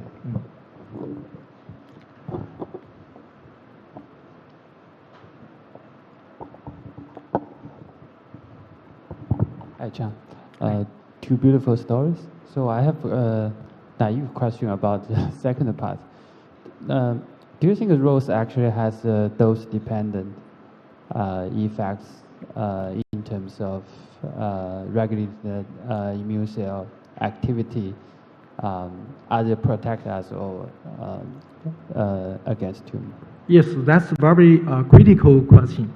Because sometimes in the tumor microenvironment we can't see, we are not sure that exactly the condition of the ROS.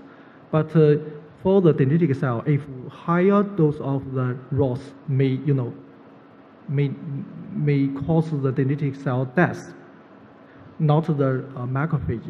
But in our system, we actually detect the dendritic cell in vivo, in the tumor microenvironment. Its ROS level is quite low than the macrophages. That means maybe in the dendritic cells, the very low ROS is very good for its function, but higher dose that may be bad. Yeah. Okay. Okay, thanks, Dr. for your nice talk. 就是凯纳让我通知一下大家，结束以后到那个大厅合影留念，谢谢。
Good morning, everyone. Welcome to the second day of We Academic Forum, the Infection and Immunity.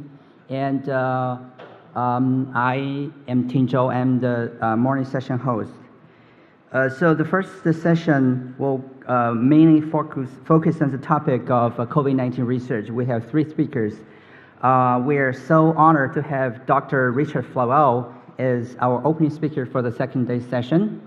And as you may know, that Richard is really a legend in the immunology field, and he's really the one, actually no need for introduction. So the trainees, faculties came out from his lab, aka flavalins, are all over the world in the immunology field. So currently, Richard is a Sterling Professor, the highest ranking at Yale University School of Medicine, and at the Department of Immunobiology. And he's also at HHMI since 1988.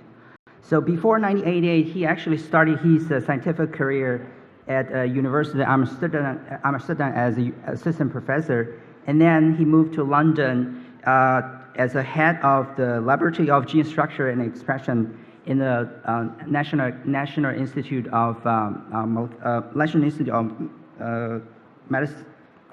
Medical Research.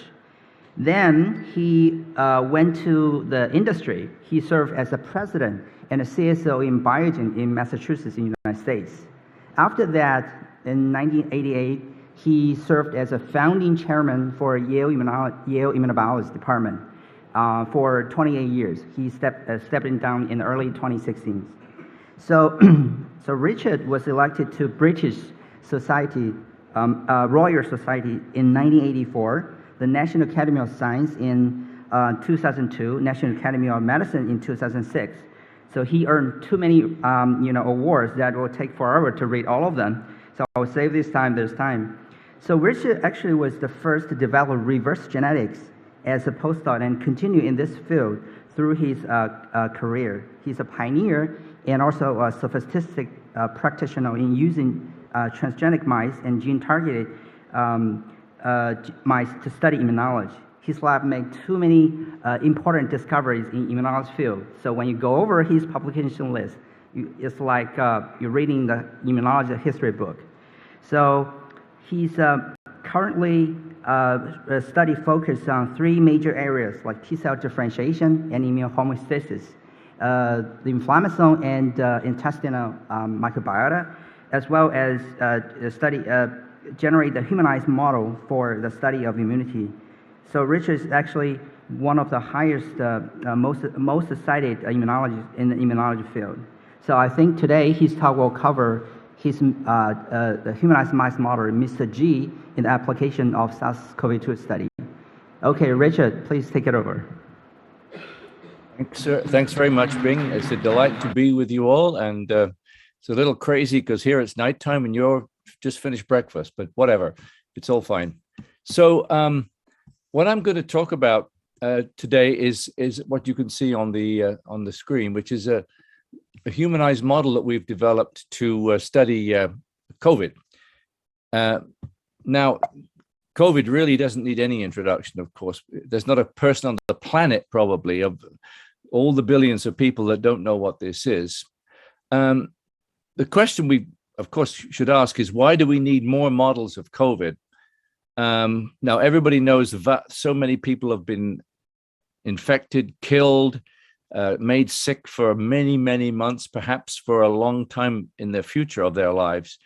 And there are good mouse and other animal models that can monitor infection and response to infection. Now, that's of course, that's actually what happens to most people that get infected. 80% of the people that are infected get a mild upper respiratory tract infection, and they get better very quickly. And the mouse models that exist at the moment actually do just that. They're very good at monitoring that. But for the unlucky 20% or so of the human population, as you know, many millions have died, and many people become chronically sick. And what we wanted is to have a mouse model that could monitor that so that we could study it, figure out what the mechanisms were, and fix it. And so that was our interest. So humanized mouse models have been something that we've been doing for quite a long time now. About 2005, I decided that what was really needed was a model where you could study the human immune system, because the fact is that immune systems of animals have rapidly evolved over the millions of years that we've been separate. And that's not very surprising because, of course, we've all been exposed to different kinds of pathogenic insults and systemic insults. And for that reason, of course, our immune systems have to evolve. Pathogens evolve very fast. So our systems have got to be equivalently fast, otherwise the game's over. And so what we wanted, therefore, to do is to have a mouse which had an accurate, at least an accurate as possible, human immune system. Now, what are humanized mice? Well, what I'm referring to in this is a mouse which has cells of the human immune system. And the way that this starts is to take human hematopoietic stem cells or some population that contains them, to transplant those cells into a mouse that's immunocompromised so that the cells can not be rejected. Then after that transplant has been performed, we allow the mouse to grow up. We actually use baby mice according to a method developed by a really great guy, Marcus Manns. So we engraft them as babies, and they grow up with their mothers, and then eventually they're weaned, and then they grow up as a mouse which have actually many of the populations of human immune cells. Now, this wasn't a novel idea itself.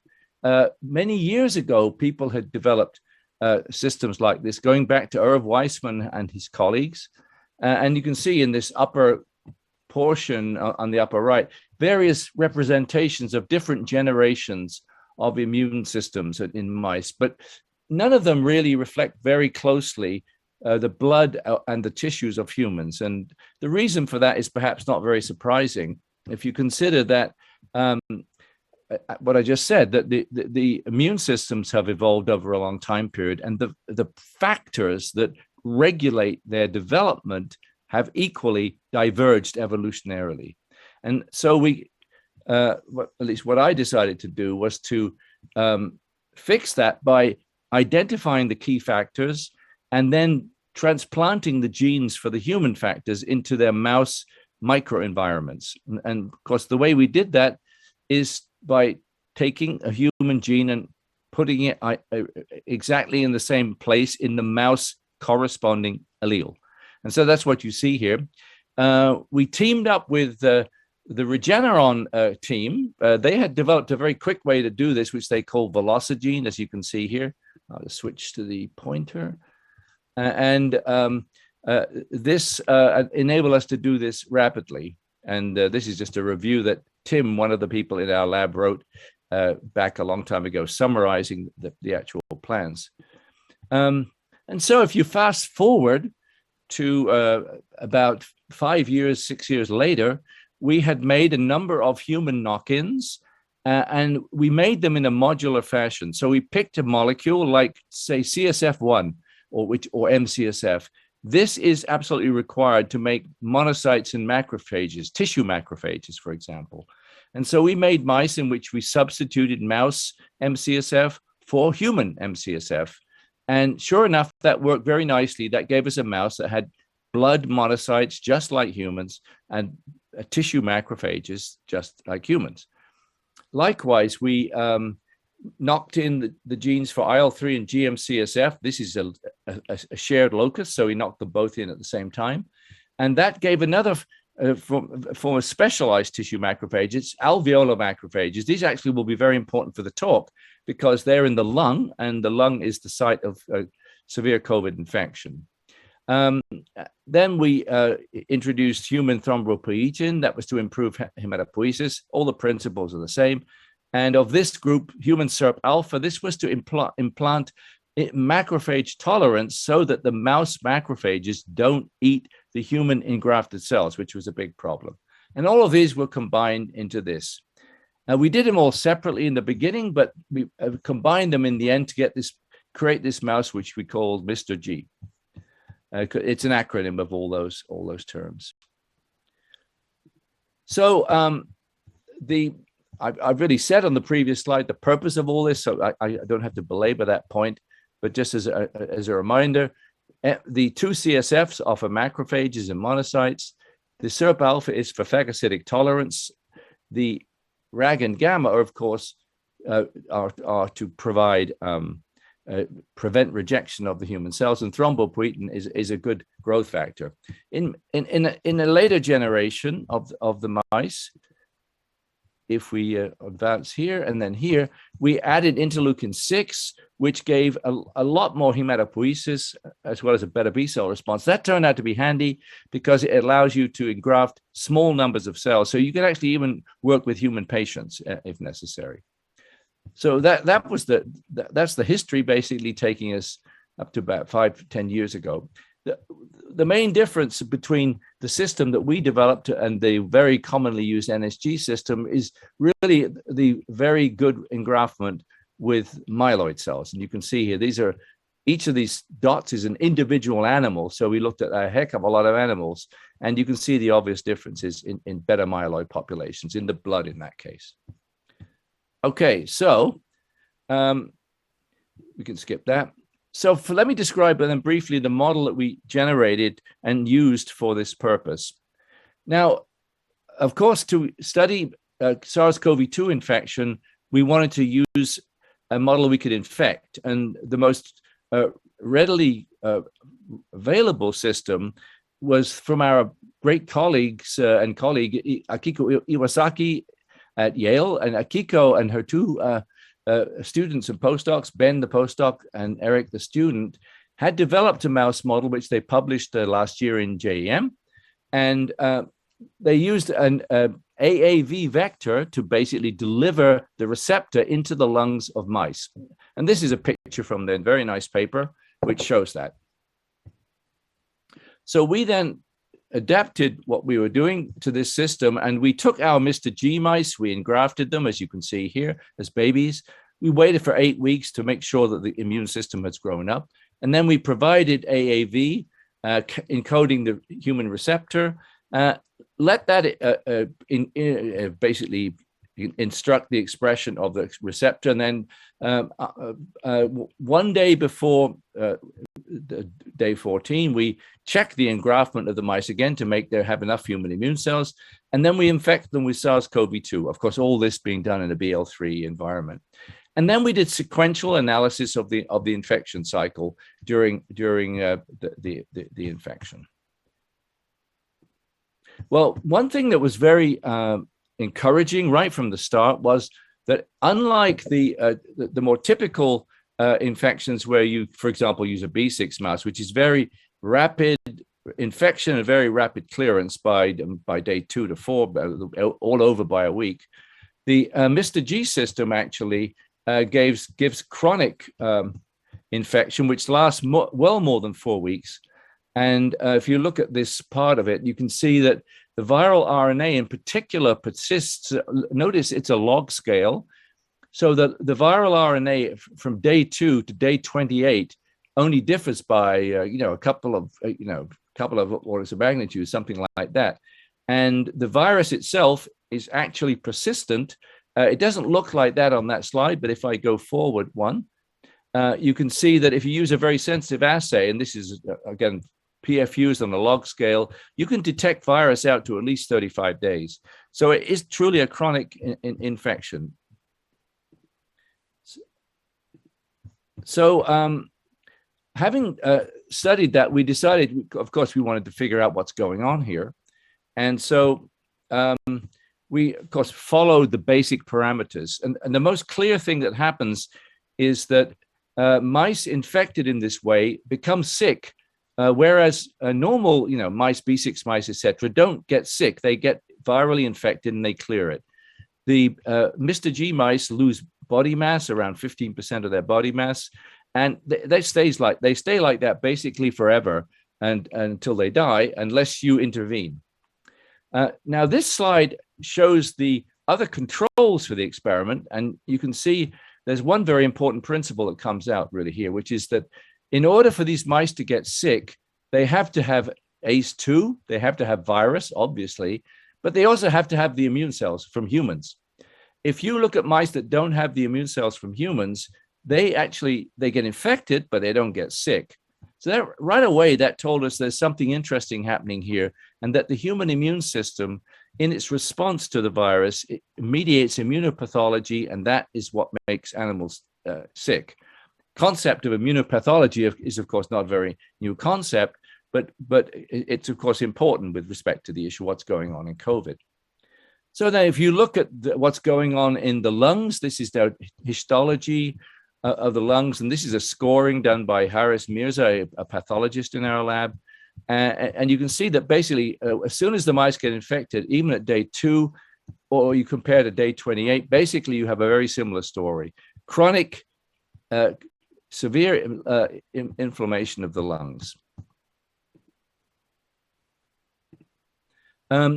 Around 4 weeks, the mice lungs start to get fibrotic. This is now, you can see here, staining for collagen in these kind of blue fibers here. But Stephen, even then at 28 days, the lungs are still infiltrated by immune cells, as you can see here. So it's not a resolved inflammation there, but it's an inflammation that starts to be accompanied by fibrosis, which what happens also in human patients. So what happens with regard to infiltration? Well, you can see from looking at human immune cells, there's a very substantial and sequential and persistent invasion of the lungs by human immune cells. You can see that you get cells of basically all types. Macrophages and monocytes are very prevalent, and I'll show that quantitatively on the next slide. But you get, of course, B cells, T cells, NK cells, et cetera, et cetera. So let's take a look at a bit more detail. If you look at macrophages, in the uninfected mouse, of course, the main macrophage population is alveolar macrophages. These are the resident macrophages. But very soon, within 2-4 days, you get an influx of blood monocytes, and they differentiate into inflammatory macrophages into the lung. And that basically stays for a very long time. As you can see, each dot is an individual animal, of course. And notice the scale is broken here. So this is 10 to the 5, this is 10 to the 4. There's a big increase. It's interesting. Here we go. If you look at what the cells are producing, you can use single cell sequencing, which is obviously everybody does. And it's this is one of many examples, but it allows us to see which populations are making which mediators. So the inflammatory macrophages and monocytes, this is this population here. They're responsible for making IL-1 beta, IL-18. These are inflammasome products. They make TNF, CCL2, etc., and CXCL10. The alveolar macrophages make a lot of CXCL10, and this happens very early, and this is a recruiting factor, we believe. And the T cells, which is this cluster 4, of course, are responsible for the production of interferon gamma, which I'll give a little bit of discussion of in a minute. Now, as in people, there's systemic loss of lymphocytes, particularly CD8 T cells in the blood. And this is a well-known outcome of COVID. And this is exactly what happens actually in these mice. The reason for this, I think, is presumably, as you can observe, that the cells are being recruited from blood and going to the lungs. And actually, since we, of course, can sacrifice the animals, we observe that what you see in blood, you see also in spleen. The spleen cells also end up being recruited to the spleen T cells, get recruited to the lungs. The lung T cells are activated even at very early time points. This is 2 days post-activation. And at that point, the T cells in the lungs are actually mainly gamma delta, human gamma delta T cells, and what I think are cytokine activated memory T cells, which are making things like interferon gamma and so on. At this stage, there are very few antigen-specific T cells, but as you'll see in a minute, there are some, and they will increase in number. But all these T cells are pretty much activated. They're HLA-DR positive, as you can see here. As I mentioned, T cell response actually is antigen-specific in this model. Very little, of course, at day 2, but by day 28, there's quite a lot of tetramer positive T cells. We detected them by using either a spike RBD tetramer or an anti-membrane tetramer. And as you can see here, throughout infection, there's an antigen-specific T cell response. These are CD8 T cells, I should point out. B cells also accumulate in the lungs. They accumulate late, particularly. There's a very gradual increase in B cells. But again, there is an antigen-specific B cell response. It's delayed, but if you look using a spike RBD tetramer, you can see actually here that there are positive cells, and particularly late in infection, which is a feature of severe COVID, actually. You can see a lot of tetramer positive B cells as well. Now, what is the predominant immune response ongoing in the lung? Well, actually, it's an interferon response, and you can see here, right from day 2 all the way to the end, there's a very strong ISG response, and you can see it's predominantly a type 1 and type 2 response. We find both a mouse and a human interferon response because the mouse cells and the human cells are both responding to the interferon environment. We don't see much of a type 3 response. One imagines that's probably because that's in the upper nasal tract, which we're not looking at.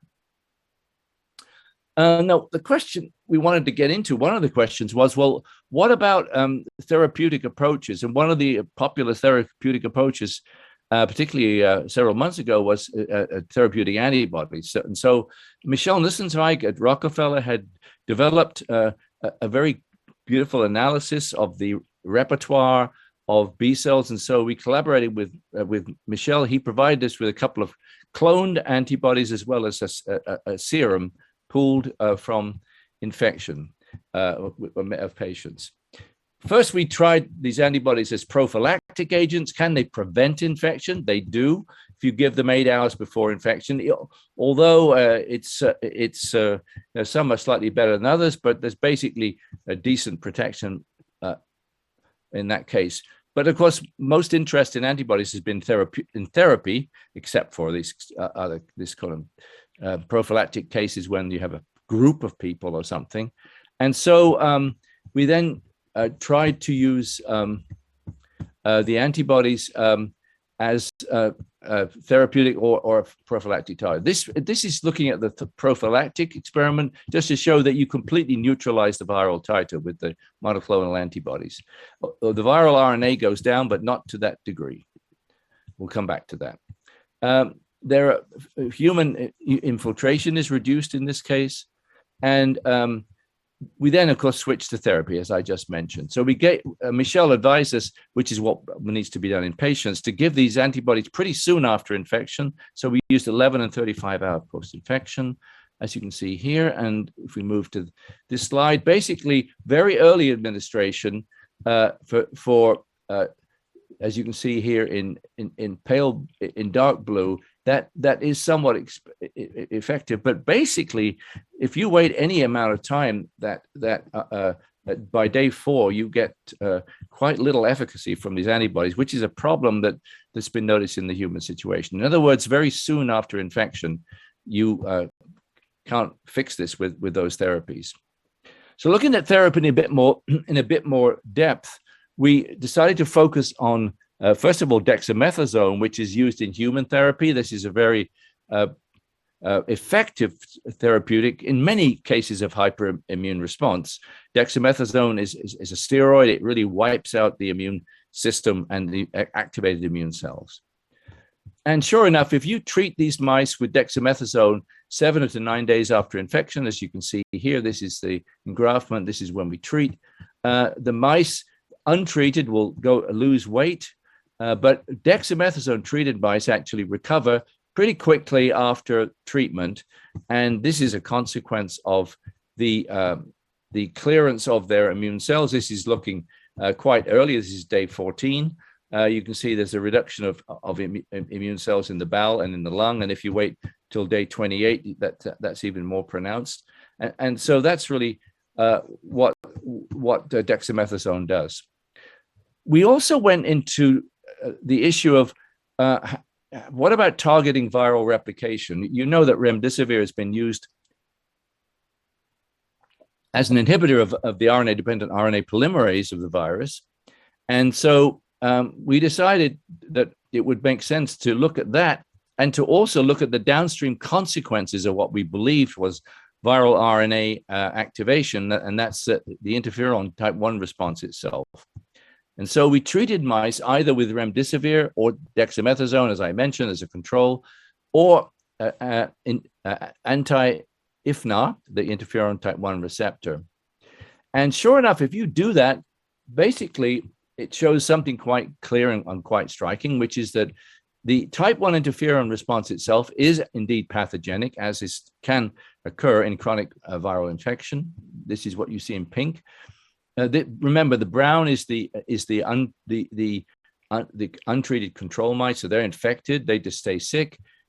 If you block type 1 interferon, the mice recover. If you block dexamethasone, as I showed you, they recover.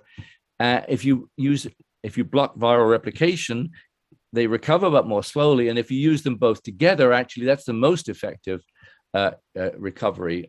Possibly, you could even argue better than dexamethasone. So the pathway conceptually in which viral RNA is being produced, triggering an interferon response and leading to pathology is clearly a target which, if you block it, does reduce pathology in the animals.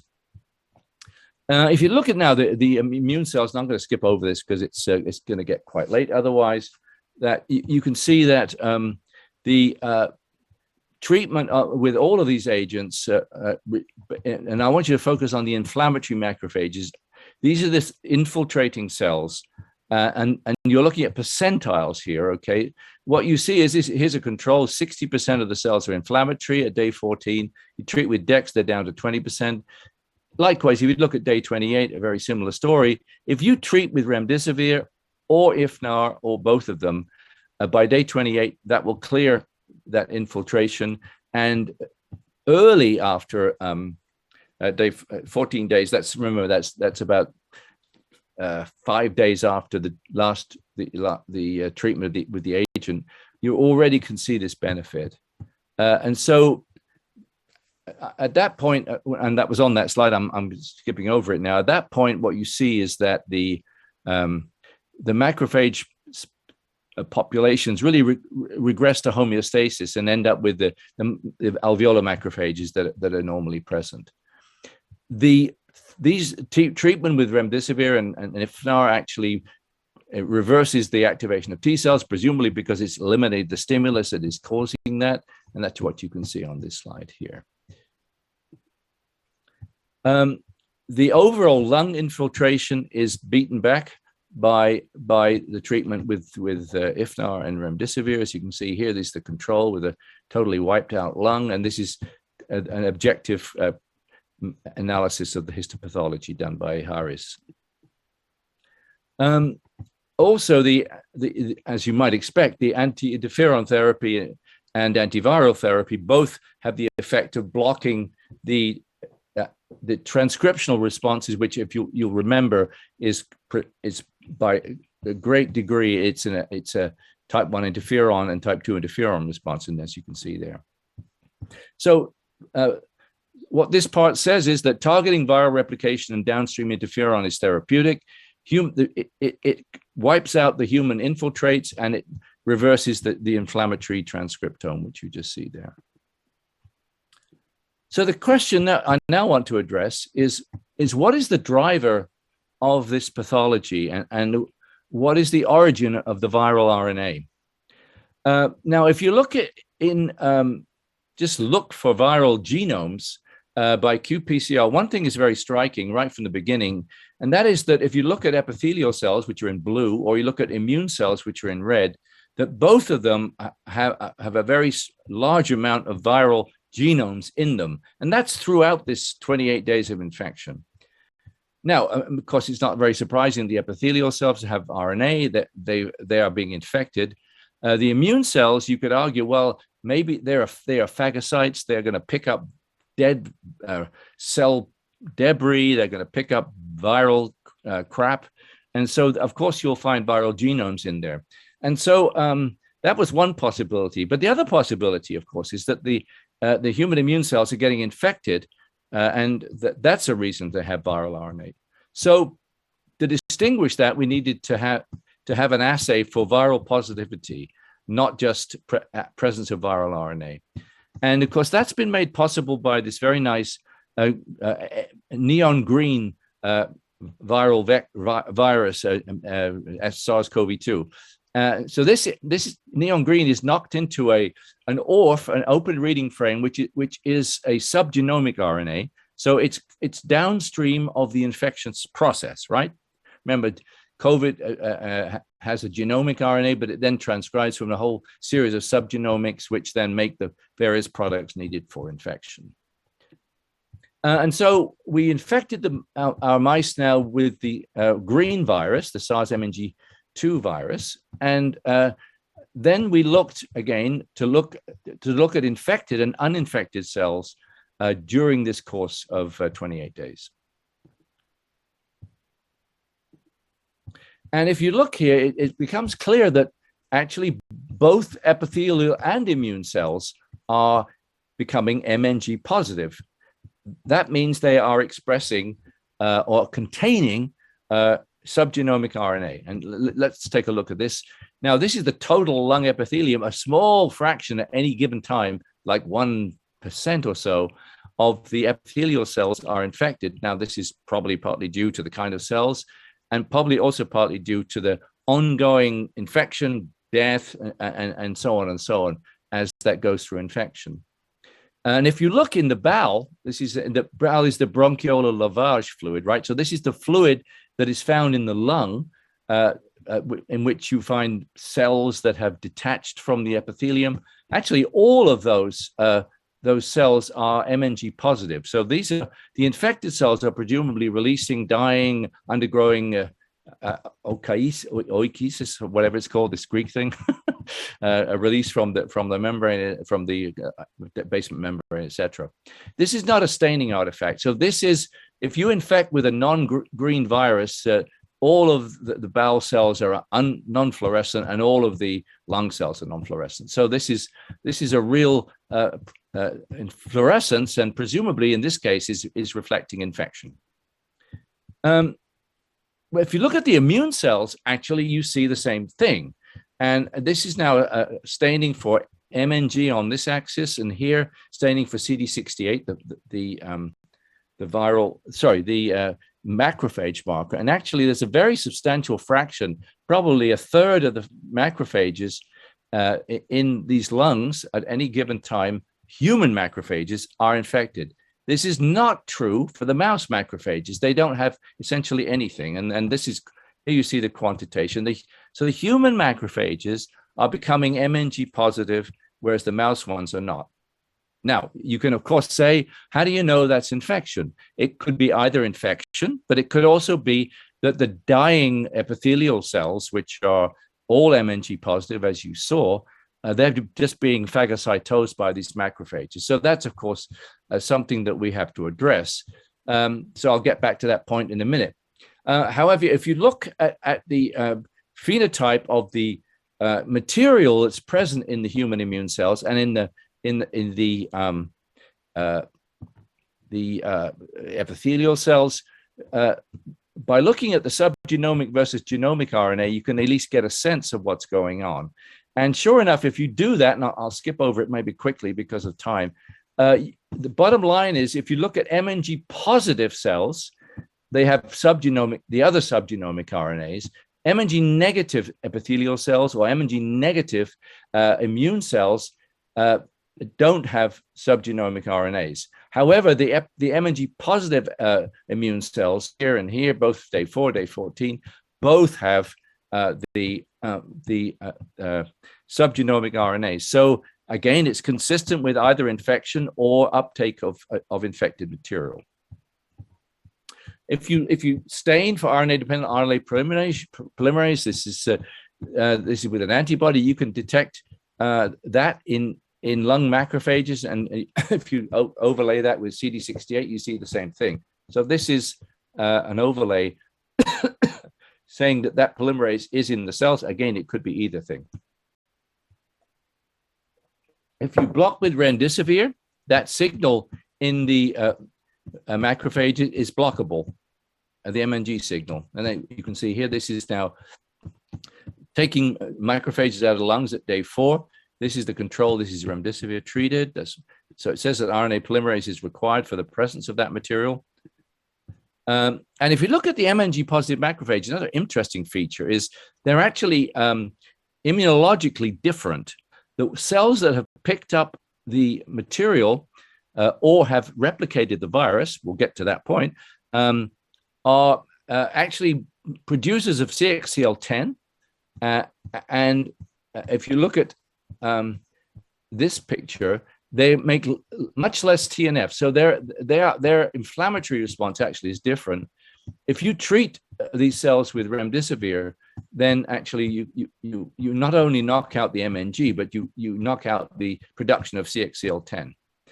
That gets more suggestive of infection rather than this. Also, the uptake of the SARS-CoV-2 into the macrophages is an interesting issue. In collaboration with Michelle, we've been observing that actually this is enhanced by antibodies to the virus. And again, without belaboring the point here because of time, you can see that if you just look here, for example, at the amount of MNG, which is in the CD68 macrophages, by adding an anti-COVID monoclonal antibody, you can enhance that. And this is a very reproducible observation. And this same is true for this. I think I'm going to skip this because I think we're going to get into time trouble here. What have I done there? Have I?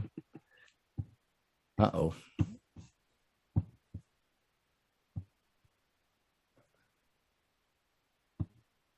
I don't know what's going on here.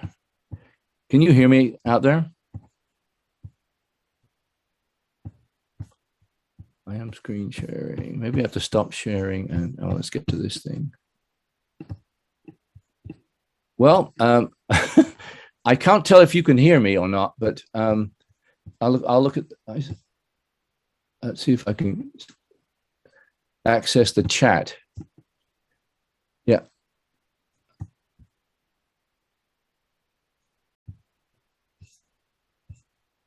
Here we are. I can't tell. I can't. Oh, it's 2 new messages. I can't see them, unfortunately. This laser. Hold on a second. Let's get this thing working. Well, you know, I can actually. Hey, Richard. We can first. We can hear you. Second, could you just switch your pointer to the mouse, not just the pointer? Yeah, and then you might. Right? Yeah, I agree. I'm trying to get this. I can't see the thing to change it. Can you do that remotely? At your side, or probably not, right? Yeah, I don't think we can do that. Well, you know what I can do? I mean, I can just go through to the end of the talk and you just skip the slides because you know we're going to run out of time. So the next important point I need to show, and the slides show it. I apologize for this. Is how do we prove? Sorry, Richard. Yes. Can you just right-click your mouse and then you can switch your pointer?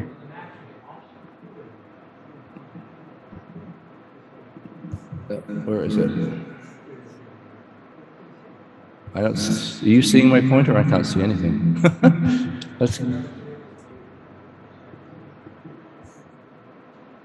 I right-clicked, but I don't see it.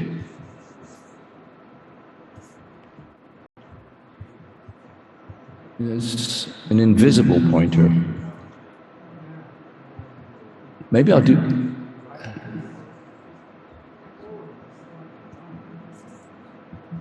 Yeah, I don't know what happened there. Well, you know, I can actually finish the talk because we're nearly at the end. Let's just do that, and then. Okay, just go ahead. Exactly. Then during the discussion, maybe I could reconfigure it and we can show the slide if necessary. Okay, so the point I want to finish up is just a single point, really, which is how do we know this is really infection and what's really going on here? And so to do that, of course, what we were able to do is to harvest macrophages and monocytes from the mice and to differentiate them either from bone marrow or take them from the lung and have purified macrophages and infect them in vitro. And if you do that, you get a perfectly good infection. Sorry. You get expression of subgenomic RNAs. It's inhibitable by remdesivir. And there's a substantial production of viral RNA from those cells. So to sum up, what we think is going on here is that the driver of immunopathology to a great extent is the inflammatory response, which is downstream of the macrophages that are getting infected. The initial infection, of course, occurs and persists through the epithelium, which is producing virus. The macrophage infection does not appear to be productive in the sense of making virus, but it is immunostimulatory, and we believe that that's a driver of pathology. And so that's what we're now working on to try and get a grasp of exactly how that works. I apologize that you can't see the slides, but since it's now almost 20 past 9 in the morning for you, I should finish there. I do want to mention particularly the person that's really responsible for almost everything, and that's a marvelous postdoc fellow, Essen Sefig. I have a picture at the end of the slides, and Essen did all of this. It's all BL3 work, so it's quite exacting experimentation, but with the assistance of Ben and Eric from Akiko's lab, they taught her how to do the infection, and all of this really is to her and their credits. So I'll stop now and be happy to take questions. And I apologize for the collapse of the Zoom. Thank you very much. Thank you, Richard, for this wonderful talk and these new mice model, Mr. G6, and also its application in SARS-CoV-2 infection. So now we have 5 minutes time for questions. Okay, Yangxing. Yeah, Richard, if you block type 1 interferon, well, I'm just trying to figure out whether the macrophage produce a lot of interferon due to internalize those virus. Yeah, but we haven't measured the interferon. It's, as you probably know, we know the interferon response because we see the ISGs. The production of interferon we haven't really nailed down. We know that one source of interferon is PDCs, excuse me, but whether macrophages are also producing it, we don't know at this stage. Yeah, Hoping. Hi, Richard.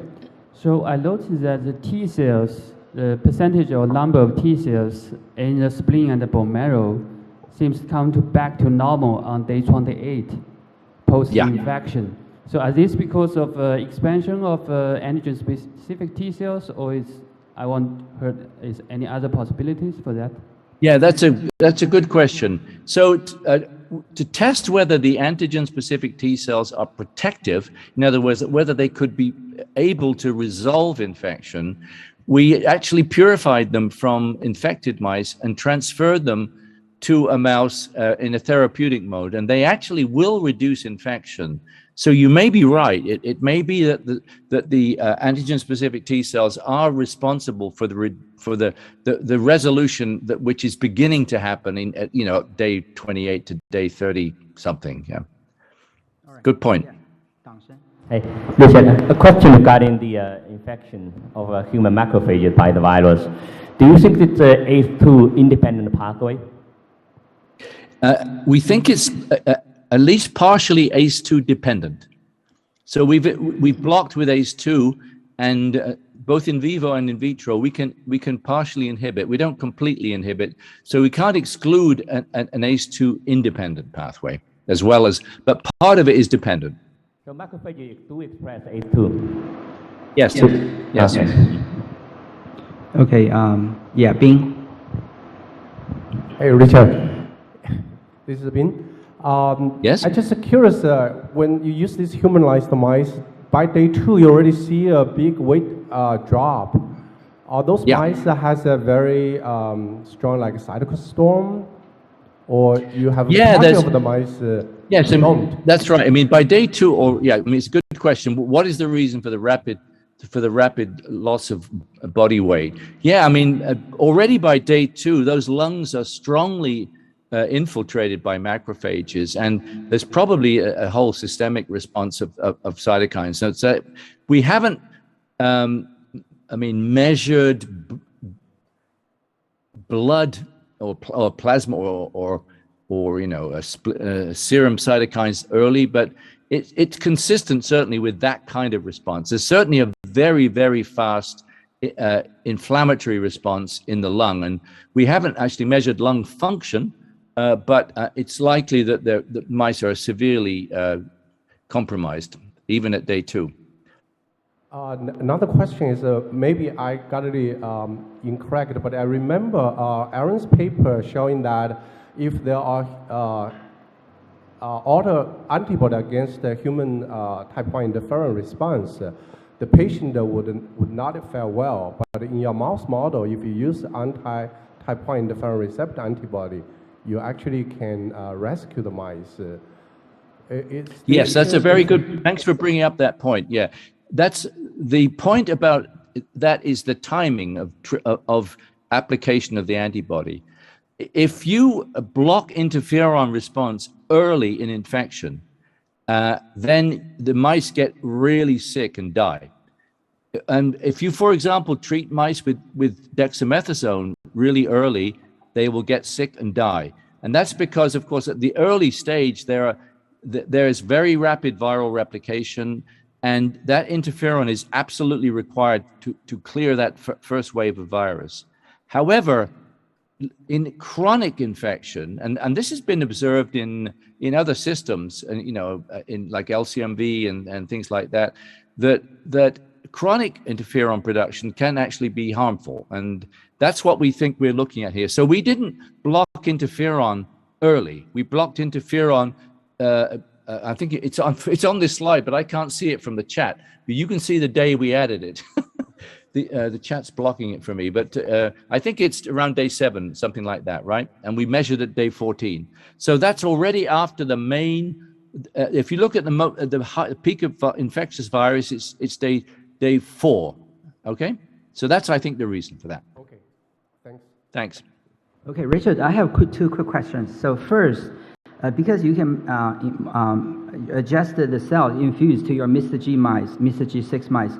So have you thought about infuse or transfer not just CD34 HSC, but just the CMP or CLP progenitors in order to study, the innate and adaptive immunity in the, a virus clearance or, antibody or immune response to the COVID?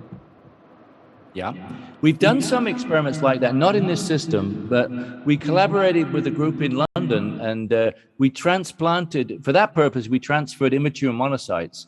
And the model actually is quite good. You can actually see that monocytes undergo maturation in vivo in the Mr. G system, and you can actually follow that over like several days. So it's possible to do it. We haven't done that. In other words, to take CMPs or something like that, but you could do it. And as I said, if you, a proof of principle again is if you transfer T cells, there's enough antigen reactive T cells actually to beat down the viral load.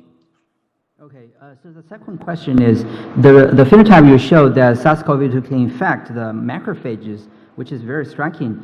And have you done the in vitro experiment to show when the virus infects the macrophage, can it replicate inside of the macrophage? Yeah, we haven't done an in-depth analysis of the viral replication. We're actually going to collaborate with Anna Pyle, who's an RNA biologist, and so I think it would be very interesting to see, and we hopefully will find out relatively quickly, at what stage, how far the viral replication goes, because we have obviously looked to see if we can detect virus by plaque assays, and we have not been able to get virus. So there is some barrier to this infection, and part of it could be death of the macrophages actually, which could be a defense mechanism, right? That's a very important way which we deal with this kind of thing. Okay. With that, I'll thank Dr. Richard Flawell for this wonderful talk. Thank you, Richard. Thank you very much. I apologize for the slides. Okay, the following two speakers, as I mentioned before yesterday, Akiko is one of the major task force working at the forefront of the COVID-19 research in the United States. So the following two speakers, Dr. Zhang Linqi and Dr. Zhang Zhen, are among the top task force working fighting the COVID-19 in China. So our next speaker, Dr. Zhang Linqi, is Director of the Comprehensive AIDS Research Center and Director of the Global Health Infection Disease Center at Tsinghua University. So a little bit back history. Dr. Zhang got his PhD at University of Edinburgh from 1988 to 1992. Then he did his short postdoc in Edinburgh and also NYU. Then he became assistant professor at the Rockefeller University and went through to associate professor till 2007, and then he came back to Tsinghua. So Dr. Zhang is really an expert in HIV field, and his early publications about the CCR5 and CXCR4 receptor distribution on the HIV infectious cells are highly cited paper in this field. So Dr. Zhang is a recipient of the National Outstanding Young Investigator Award and a privileged Changjiang professorship.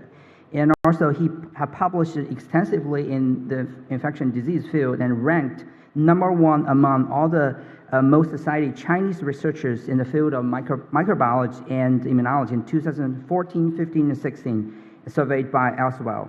So as I mentioned, his research focused on HIV pathogenesis and the vaccine development, and has recently expanded to cover the emergent and re-emergent the human viral pathogens such as COVID-1, MERS-CoV, and SARS-CoV-2. So now his lab using cutting-edge antibody and combinatorial approaches aim to characterize the protective antibody response and develop effective vaccine and therapies against the virus infection. So let's welcome Dr. Zhang to have his talk. Thank you for the kind introduction. And I also want to thank Professor Yu and also the organizing committee for inviting me to give you updates on what we have been doing since the outbreak of COVID-19. The title is on the broad and potent neutralizing antibodies from COVID-19 against SARS variants. As everybody knows, as the epidemic raging around the world, more variants began to emerge and compromise our neutralizing antibodies vaccine protectivity. So during the talk, I'll walk you through the perspective that starting with early studies and leading to the current clinical development of antibodies for treating the COVID-19 cases. And many of the work, in fact, is collaboration with Dr. Zhang Zhen here sitting in the audience. I come from the HIV field, so many of the slides that borrowed from the HIV field is very widely applicable to many viral studies. So as we know clearly that antibody like T cells playing very important role in protecting us from infection and also from disease progressions. Once we are infected by a virus, we produce a tremendous amount of antibodies. But among those antibodies, only a few are able to exerting the neutralizing activity against virus. So we term those antibodies the neutralizing antibodies. The antibodies are able to neutralize a whole lot of viruses, including the variants. We call them broadly neutralizing antibodies. So isolating and characterizing those antibodies become a major focus in the field, because the antibody itself could become an antibody therapy for prevention and also for treatments. Also, the epitopes that are recognized by the antibodies could serve as a precise target for vaccine development. So understanding the interaction between the viruses and antibodies are the major challenges in the field.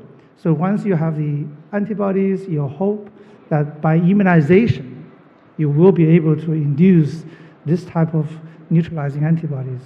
And then during the interim, if you are not successful, that's in the case for HIV, you could use those antibodies for prevention or for therapy.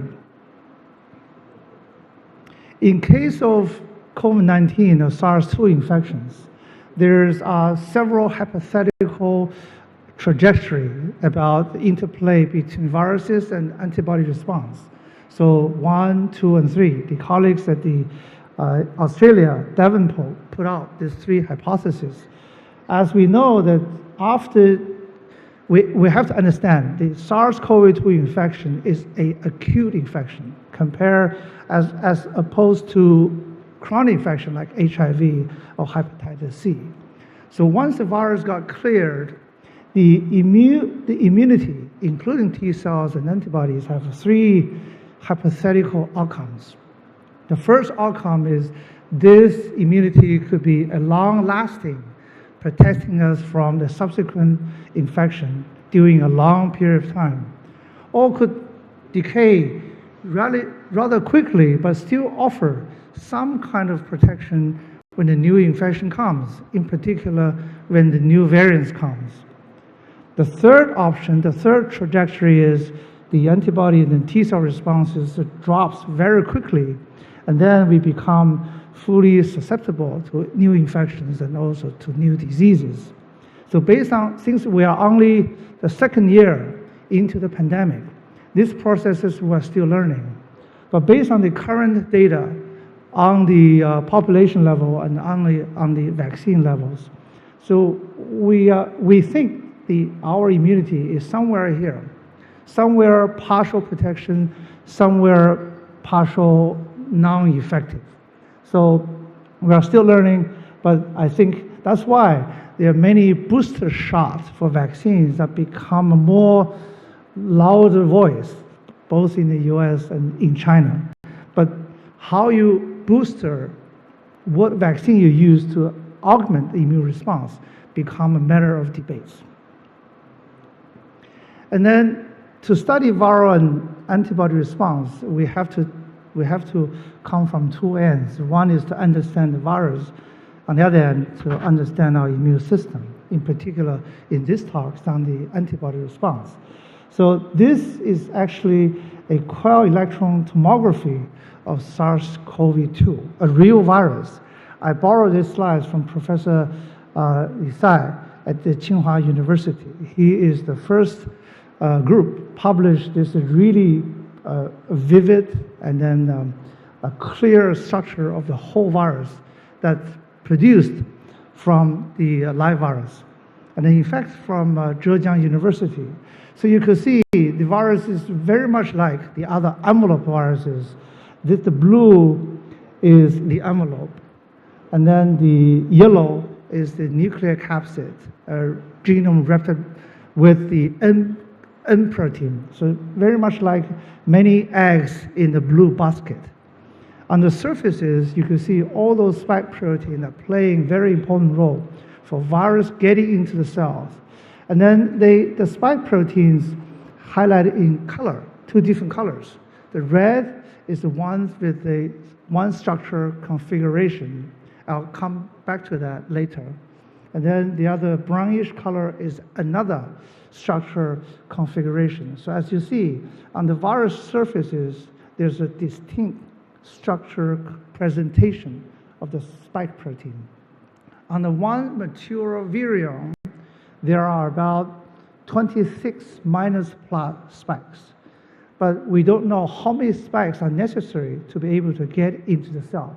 But due to the important function of these spike proteins, and then this one has been used for many vaccine designs, and also is a major target for our neutralizing antibodies. That's why understanding the structural function of spike is a prerequisite for the antibody studies. All these years, in collaborating with Professor Xinchen Wang and also Xiang Ye at the University of Tsinghua University, we know very well that during the coronavirus infections, the spike protein consists of a trimer undergo a drastic structural conformation changes. In particular, here highlighted as RBD domains and the NTD domains. The RBD domain has to be in the upper conformation, be able to combine to the ACE2, which trigger a cascade events that leading to the fusion between the viral membrane and cell membranes. So you can see the RBD is not standing still. It have to go up and down. So this picture was written years before the COVID-19 became pandemic. This is referring to the SARS RBD and MERS RBD.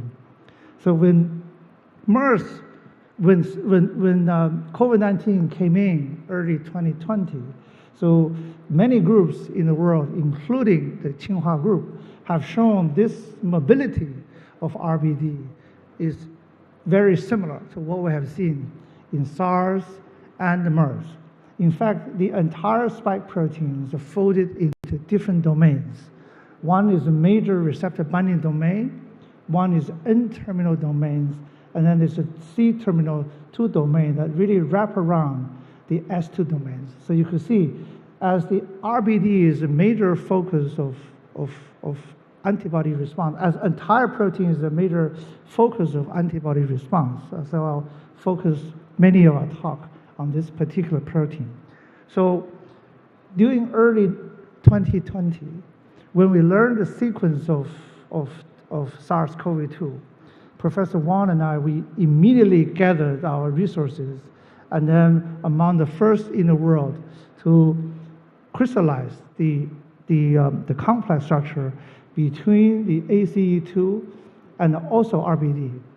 You can see that the red region is referred to the receptor binding motif that really interact with ACE2, whereas the cyan color represent the more conserved domains that is also part of receptor binding domains. Comparing the structure, since we have been studying coronaviruses over the years, and then we compare the structural conformation between the SARS-CoV-2 RBD and the SARS-1 RBD, they really demonstrate compelling and then dramatic similarity. Only the structural differences are here. So when we saw this picture, we saw, why shouldn't we do more work on SARS so we could have antibody and vaccine ready, right? So we were very excited, and then there's many publications that began to emerge that saying the antibody responses could cross-neutralize COVID-19. But later on, it turned to be less appealing, because when you look at the sequences between SARS-CoV-2 and SARS-CoV-1, the red region that interface with ACE2, the highlighted in blue are conserved, whereas the other part are all very divergent. So suggesting antigenically, despite the structural similarity, they are very different. And then to study real patients, so in collaborating with Zhang Zhen, we picked the first 8 patients identified in Shenzhen. So you could see those symptom onset, January 3rd, 2020, January 9, 2020, is the first batch of patients that got infected but also transmitted within the family cluster. So this paper was initially published in Lancet, declaring COVID-19, SARS-2, can be transmitted between humans. So this is the first evidence suggesting this is a deadly, highly transmissible viruses among humans. So among those 8, you can see that the highlighted in red are the severe cases, and then the blue are mild cases. Those severe cases are older in age And also those ones are very young, highlighted in blue. And then we did very rough serological studies. So using the RBD from the 3 viruses, you can see this is RBD. The serum from COVID-19 reacts to its own RBD quite strongly, but very little cross-reactivity with SARS-CoV-1, as we predicted, and then even less with the MERS-CoV RBD. However, if you coat your ELISA plates with a spike trimer, huge self-recognition, substantial cross-recognition with SARS, and then some level of cross-recognition with MERS. So we now believe those cross-reactivity all come from the S2 region rather than the receptor binding domain and NTD regions. And neutralizing activity. So very strong auto-neutralizing, very little cross-neutralizing to SARS, and even less to MERS. So we are facing some challenges, although we wish that we'll have a universal vaccine one day. But based on the natural infections, those cross-reactivity is very little, if not all. But recently, we are able to isolate some monoclonal antibodies from those patients able to cross-neutralize. But the number and scales is too little, maybe to count for its function in vivo. But once we have those antibodies, what we do is use the platform that we generated and optimized in the lab for years. And then we have the 10 ml blood. You could use the RBD and the spike that we synthesized from the lab. And here, Zhou Qiang also did the same. We used that to isolate the B cells through a PCR amplification, also single cell sequencing.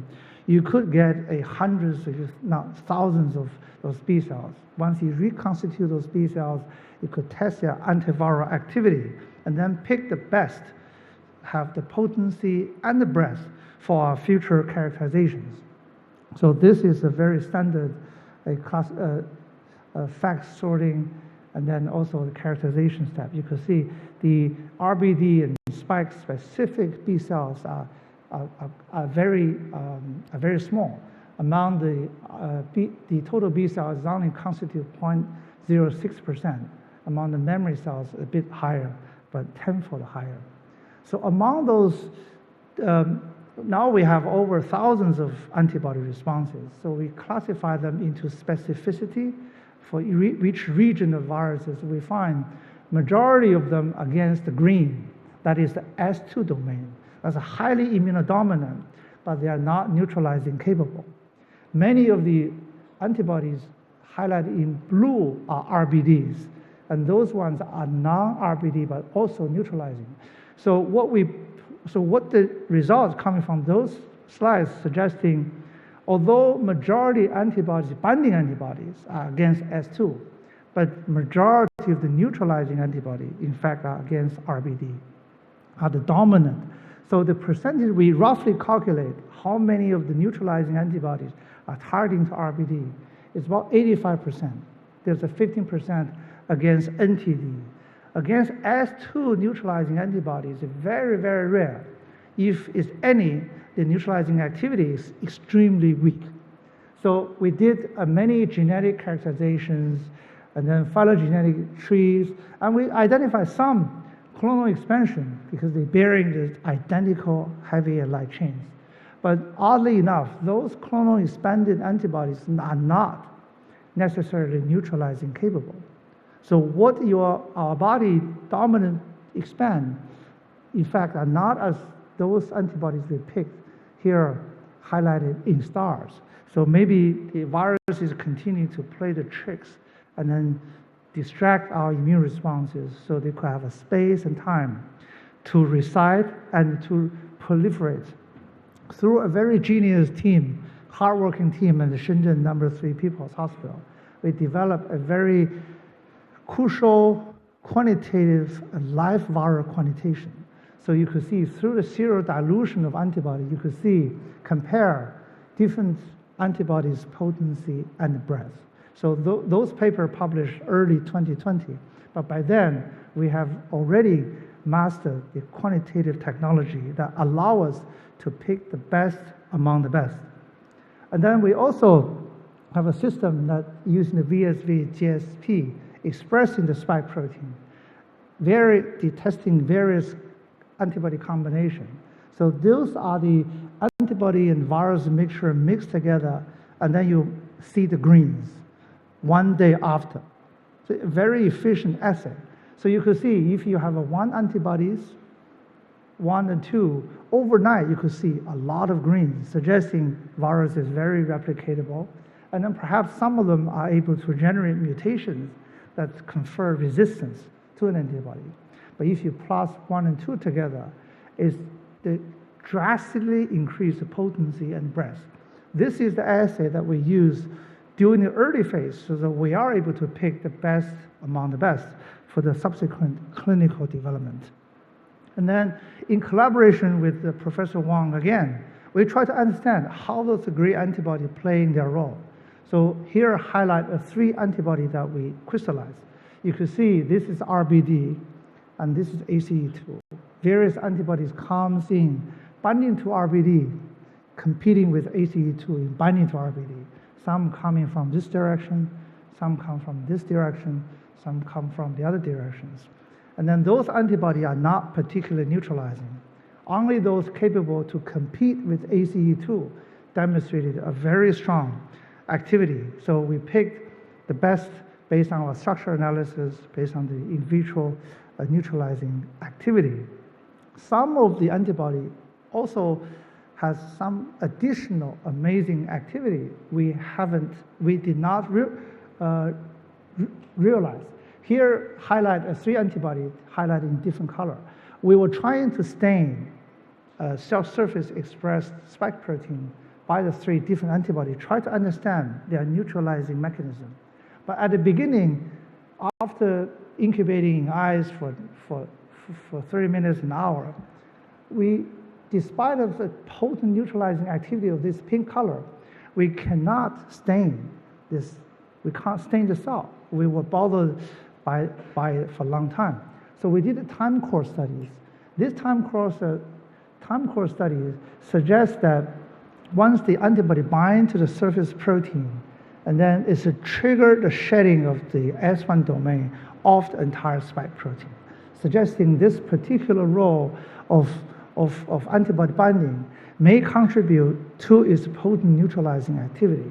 In fact, this is showing a cartoon here. So antibody, when it's bind, it could trigger a premature shedding of this S1 domain, render the entire envelope non-functional. So you could see the role of neutralizing mechanism comes in from many different fields. And most importantly, the potent antibody that we isolated, not only isolate from one individual, we are able to isolate many individuals have a similar binding features, and then we call it public antibody. In fact, those antibodies represent the one that we are in the clinical development. In collaboration with Zhou Qiang here at Westlake University, we also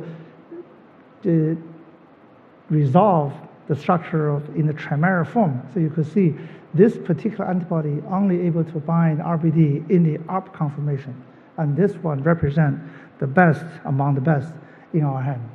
And then as the emergence of variants continue to show up, each time when a new variant show up, we began to worry because the antibody that we picked may be able to compromise by those variants.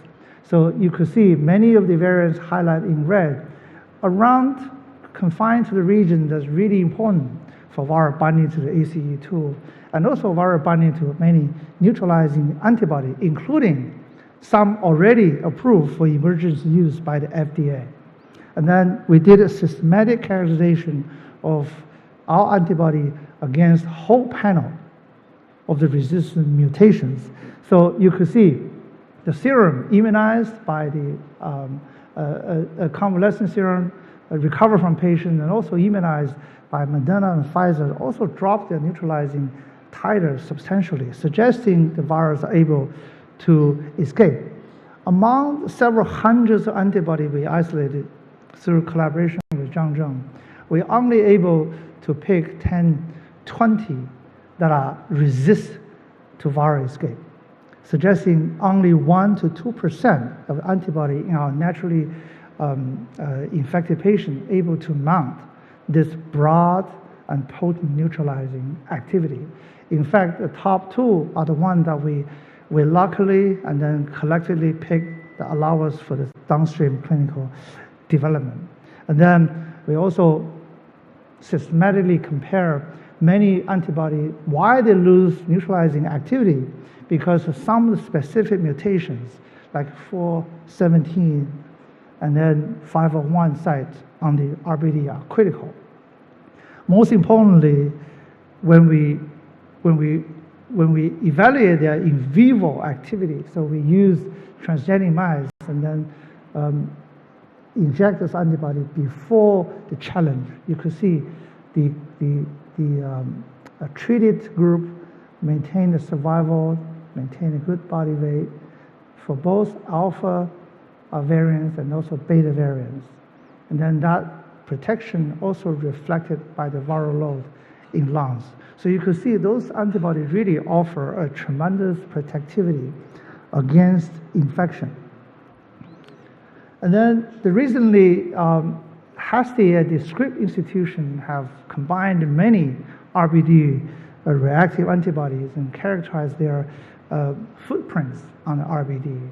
So this highlighted here is very clear, representing are consistent with what we have characterized using our own antibody here. So you could see the antibody really recognized the surface, the outer face, and the interface.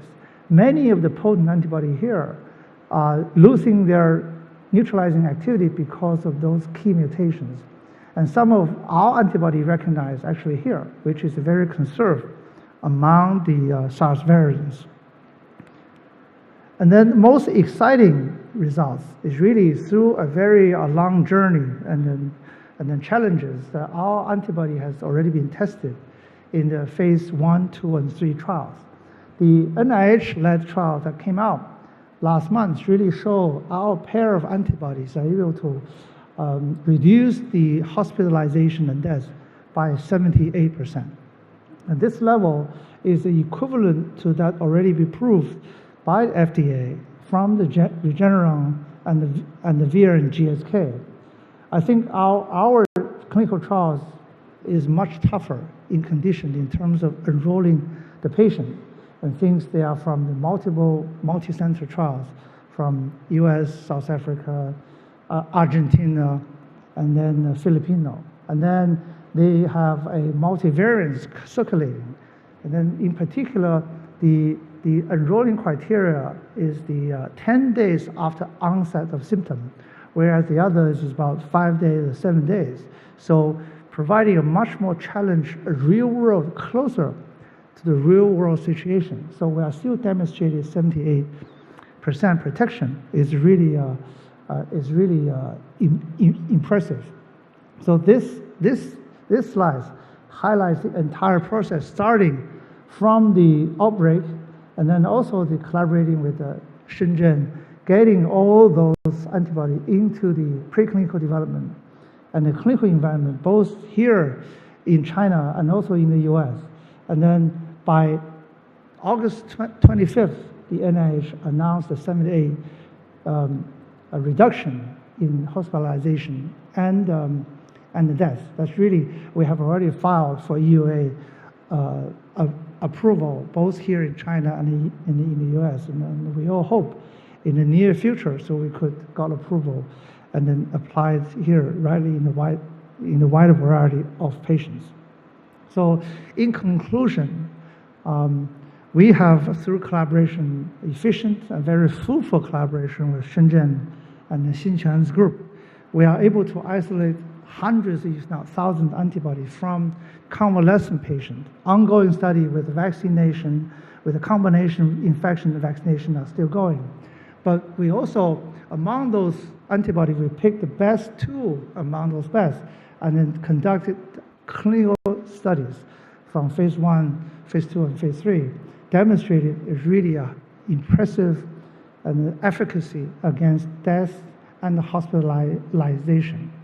So this is hopeful that will be proved soon by the regulatory authorities here in China and in the US.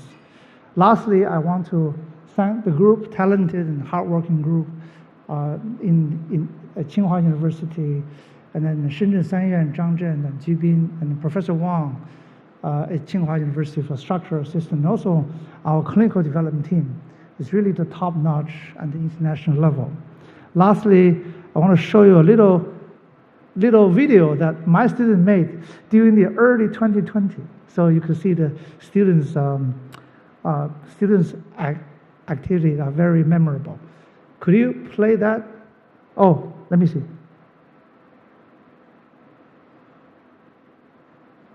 Oh, could you play that just for entertaining? Oh yeah. So those are our lab at Tsinghua University. Students are doing thousands of ELISAs and neutralizing activity. And this student has become a 最美大学生 2020 years. Shan Sisi is going to be graduating this year.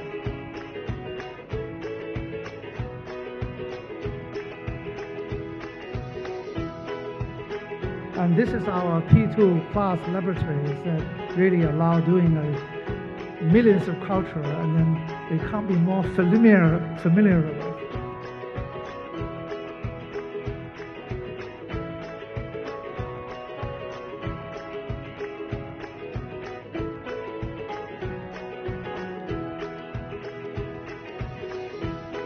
Okay, that's it. Thank you very much. Thank you. All right, thank you so much for Dr. Zhang's interesting features about the broad and potent neutralizing antibody. Now I think we have time for maybe 2 questions. Yeah, hoping. Hi, Johnson. Yeah. So regarding to the public antibody, so I was wondering, the public meaning they use the same VDJ sequence, or meaning their structure are public among different... Same germline sequence. Same germline sequence, okay. Very amazing that the different individual could generate a similar antibody using the same germline sequence. That's actually very good news, suggesting the same antigen getting to the body could induce similar family of antibody. That's a very potent neutralizing. Okay. So, yes, I thought in late-stage infections, if you reduce the viral infection, viral load, the patient really don't benefit. But your antibody trials show really great promise. So were these patients treated with other, drugs that reduce the cytokine storm and so on, or just the antibody? That's a good question. Timing is everything. So those have to be used in the early, from the onset of symptom to the enrolling time have to be within 10 days. And we haven't seen any antibody-related adverse effect. So that was very reassuring, because we were worried about potential ADE effect, another antibody-enhancing effect. So far, based on our trials and many other trials conducted, we haven't seen any of the severe antibody-enhancing effect. Okay, A quick question. What about the role of FC? If you modify FC to, let's say, binding to different FC receptor, could you actually enhance virus clearance or reduce, this cytokine storm, or maybe enhance cytokine storm? This is another great question. So we did, in our antibody engineering, we modified the FC portion to reduce the ADCC effect, and also elongated its longevity, half-life. So our half-life has been increased from 3 weeks to 4, even 3 months.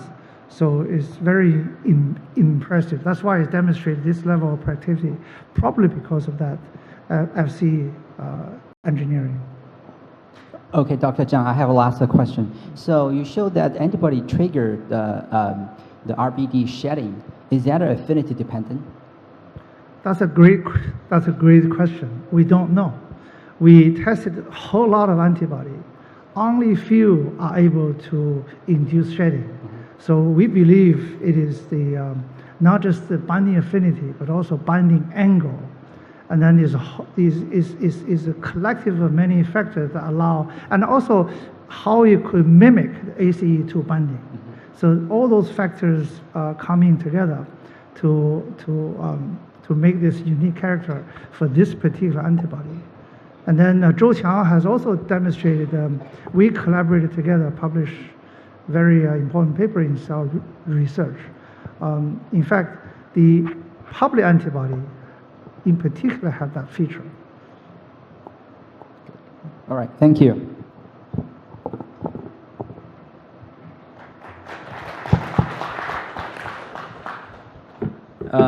Our third speaker in this session is Dr. Zhang Zhen. So Dr. Zhang is a professor in the second affiliate hospital, South University of Science and Technology, and also director for the Institute of Hepatology at Shenzhen Third People's Hospital.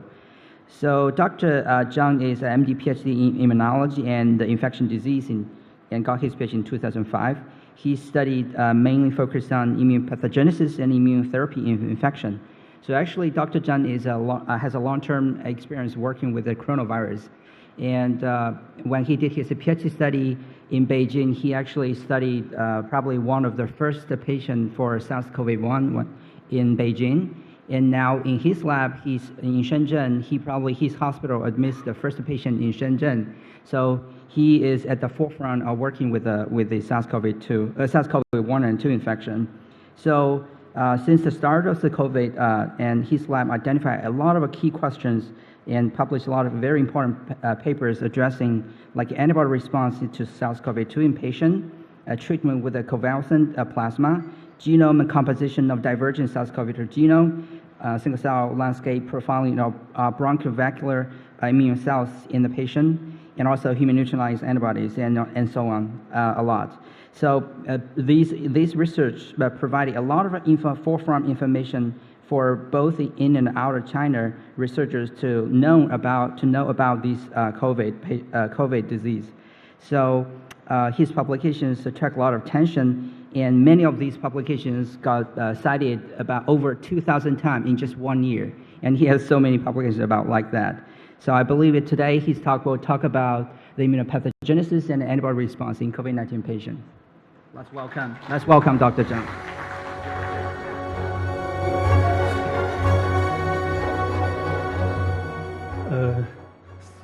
Thank you very much for the introduction. It's my great honor to present our COVID-19 study here. And the topic is immunopathogenesis and antibody response in COVID-19. So, SARS-2, after SARS-2 infection, most of the people just have the asymptomatic status, and many of the patients can progress into the mild illness. Among the mild illness, and only many of the patients further progress into the severe illness, but severe illness can lead to the death. So, at the beginning of the SARS-2 infection, we don't know what is the immune characteristics of the severe illness, and we also don't know how to prevent the severe illness. So in recent years, and multi-omics technologies have widely to use to analyze the physiology in human diseases. So, and in the COVID-19, these multi-omics technologies have also been used to analyze the pathogenesis, in particularly, and single-cell RNA-seq was also be used to analyze the immune pathogenesis. And we have, our team have set up the single-cell RNA-seq. So we use these technologies to unraveling the landscape of the COVID-19. So for example, and we enrolled the 3 mild patients and 6 severe patients. And for a healthy donor, we took the bath to do the 10x and further perform the single-cell RNA-seq and T-cell-seq. And so the first question is, where is the SARS-2? So, and just the introduction, like Richard Flair, in vitro you can label the SARS-2 and tracing the where to go of the SARS-2. But in the case of the clinical samples, we don't know. We need new technologies to trace the SARS-2. And we cooperated with Professor Edward Emmett from the Weizmann Institute to develop the new technology called the VeriTrack. And this VeriTrack is an unsupervised pipeline of the characterization of the various infection in single-cell RNA-seq. So, and the VeriTrack can distinguish the various infected cells from the bystander cells at the single-cell levels. So using the VeriTrack, we first identified the infection of the SARS-2 in BAF. And you can see the SARS-2 transcripts can be detected in all of the 6 patients, but no SARS-2 transcripts can be detected in the mild patients. The coverage analysis also suggested the SARS-2 rates mapped to the 3 ends of the segment. And we also use the VeriTrack to identify which subsets can be infected by the SARS-2. And you know the epicellular cells and cellus cells can be detected the SARS-2, and because we can a lot of the SARS-2 rates in these 2 subsets. And very interesting, we also found some of the SPP1 positive macrophage can be infected, maybe infected by the SARS-2. And you also can a lot of the SARS-2 rates enriched in some of the SPP1 positive macrophages. When we compared the SARS-2 positive macrophage and SARS-2 negative macrophages, and it is obviously the chemokines was highly expressed by the SARS-2 positive macrophages. So this data shows that the SARS-2 may infect the macrophage and activate them to produce the high levels of the chemokines. So next, we want to know what type of immune response in lung after SARS-2 infections. And based on our single-cell RNA-seq data, and we can see nearly all of the cell subsets in the BAF. And when we compared the immune compartment proportion in the severe and mild patients' BAF, and we found the macrophage and the neutrophils were largely enriched in the BAF from the severe patients as compared to the mild patients. By contrast, the MDC, PDC, and the T cells was largely reduced in the severe patients. So, and we focused on the macrophage, and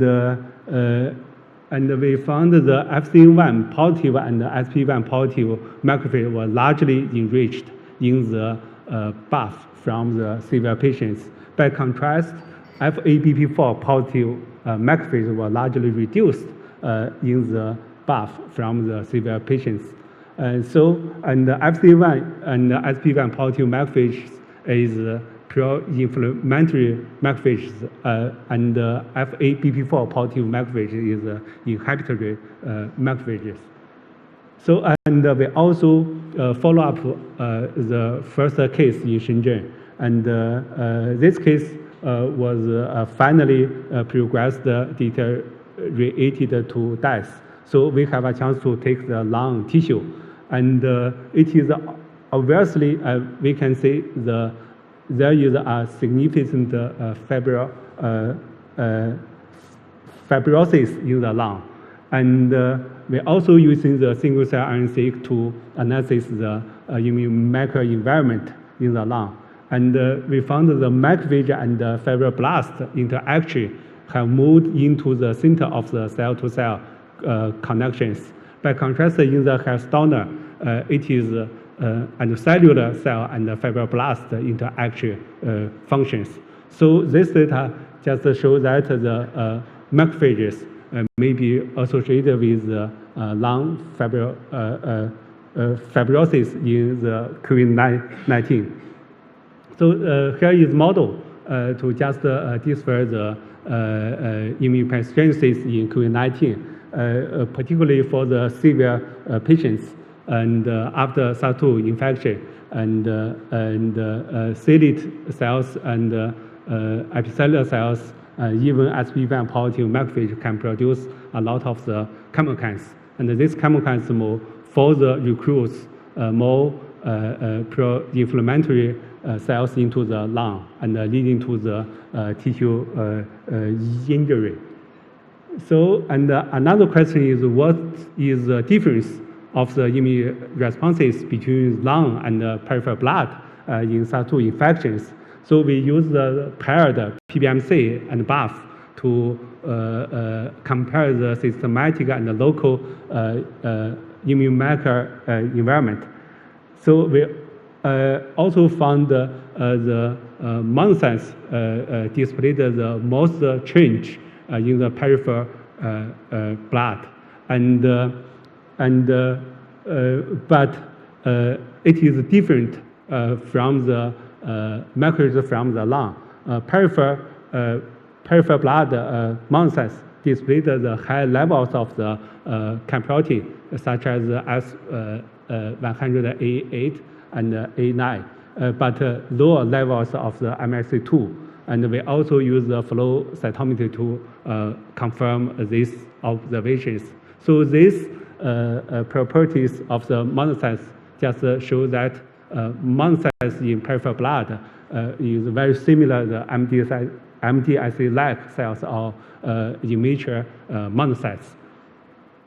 When we analyze the functions of the monocytes between the peripheral blood and BAF, and there is a very big difference between the single-cell RNA, single-cell RNA landscape, and the monocytes from the BAF displayed the high levels of the cytokines and chemokines, showing the more inflammation, but peripheral monocytes just showing the less inflammations. So this results show the functional dichotomy of the monocytes from the peripheral blood and the BAF.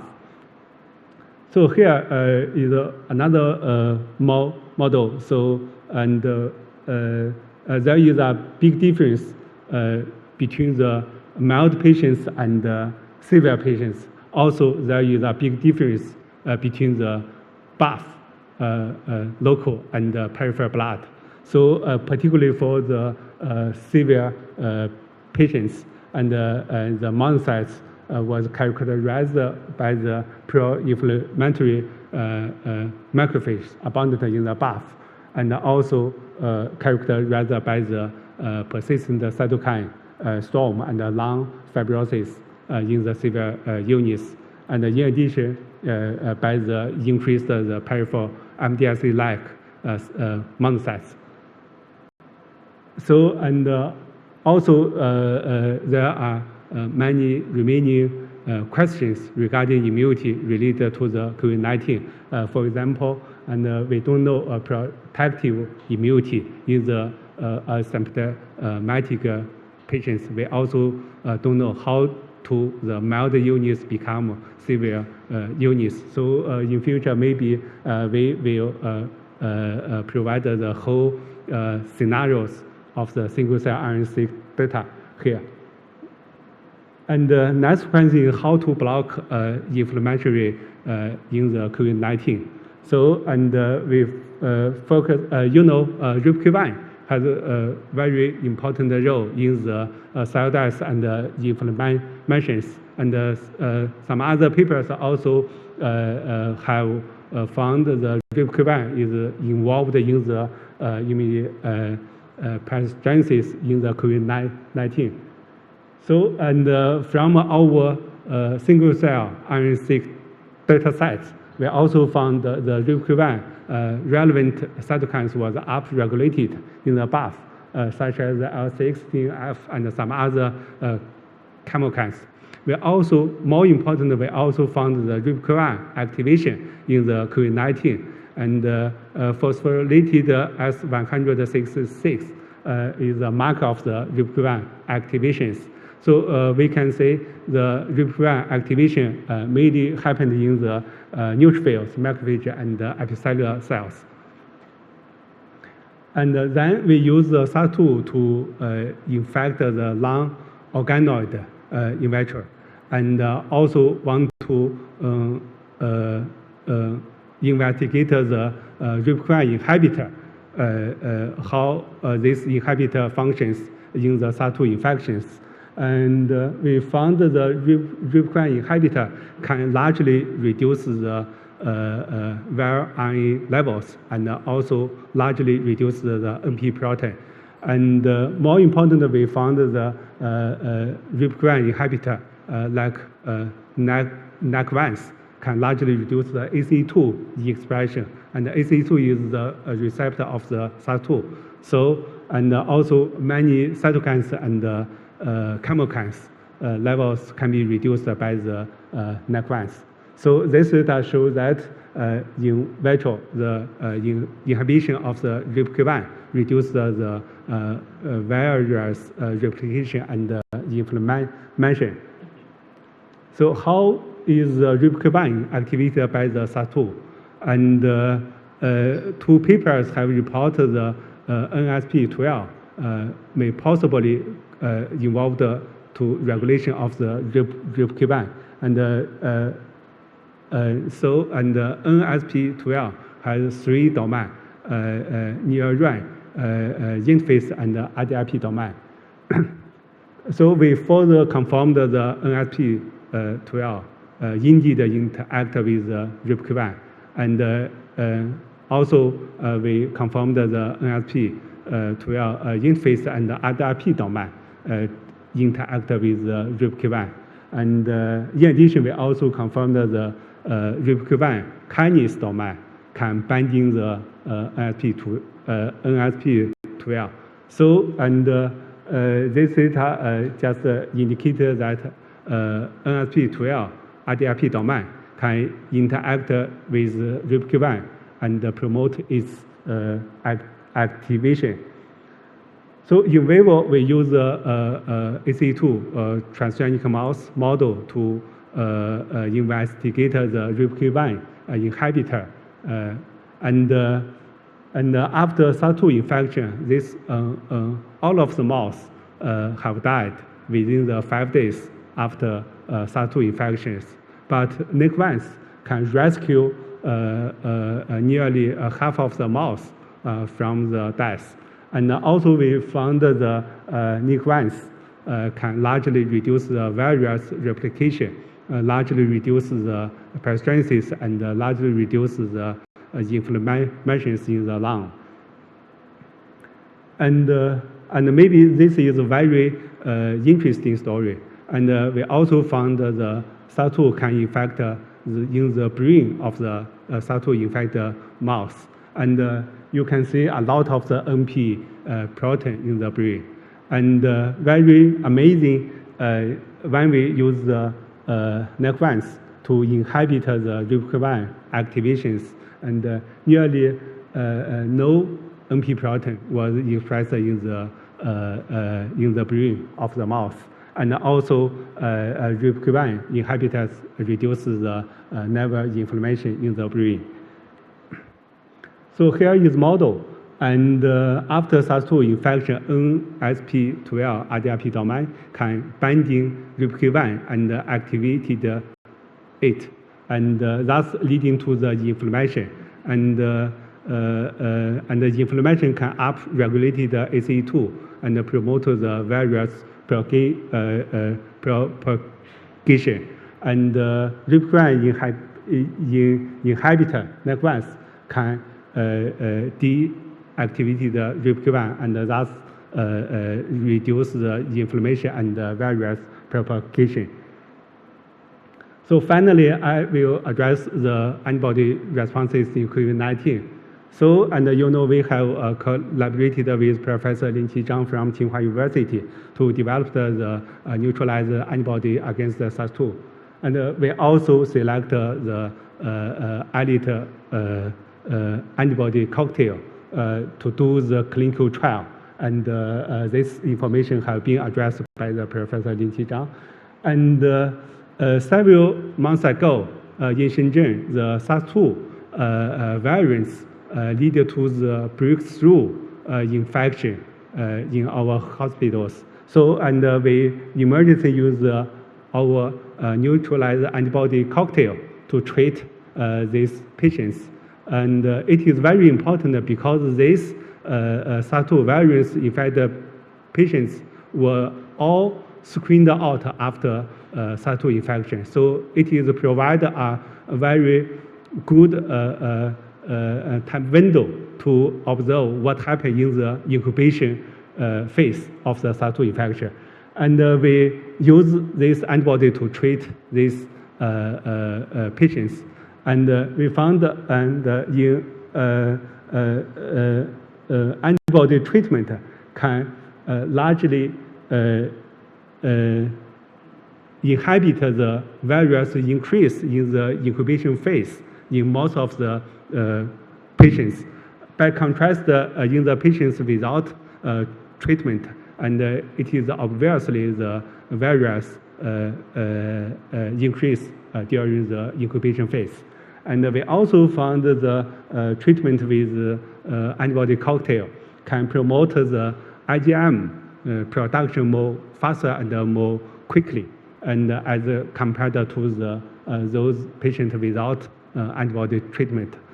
Of course, we also found the neutralized antibody cocktail can release the lung inflammations, but we frankly to say, and this is a real-world study, not the randomized control study. But this preliminary data show that the early treatment with antibody can effectively prevent the severity of the SARS-2 infection. And because all of the patients, in all of these patients, no patients were found to progress into the severe illness. And however, SARS-2 variants is a challenge of vaccine and therapeutic antibodies. And the inactivated vaccine has been used widely in China. And we also select our cohort, select 12 patients whose plasma displayed the very strong binding ability to the IBD. And we analyze the plasma of these patients' neutralizations. And we also found the SARS-2 variants on some extended to decrease the plasma neutralizations.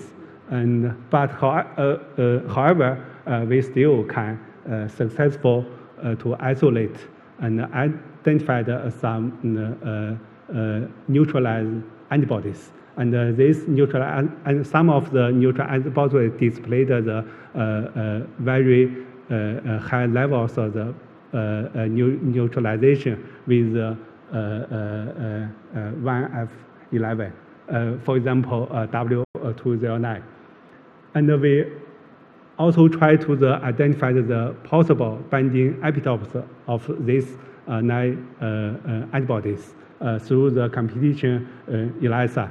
And for example, 209 antibody can compete with the class 1 antibody EF11 and competing with the class 4 antibody EY68. So we guess the epitope of the 209 epitope lies between the class 1 epitope and the class 4 epitopes. And also this antibody can also show the broadly potent neutralizations and very high levels of the binding affinities.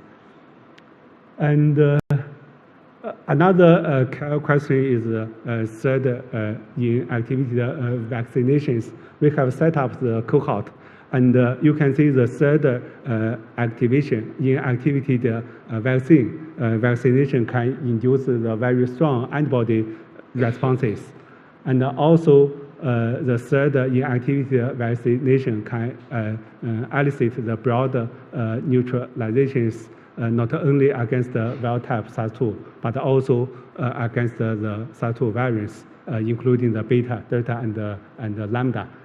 And we also found the third inactivated vaccine can generate the very strong memory B cells here.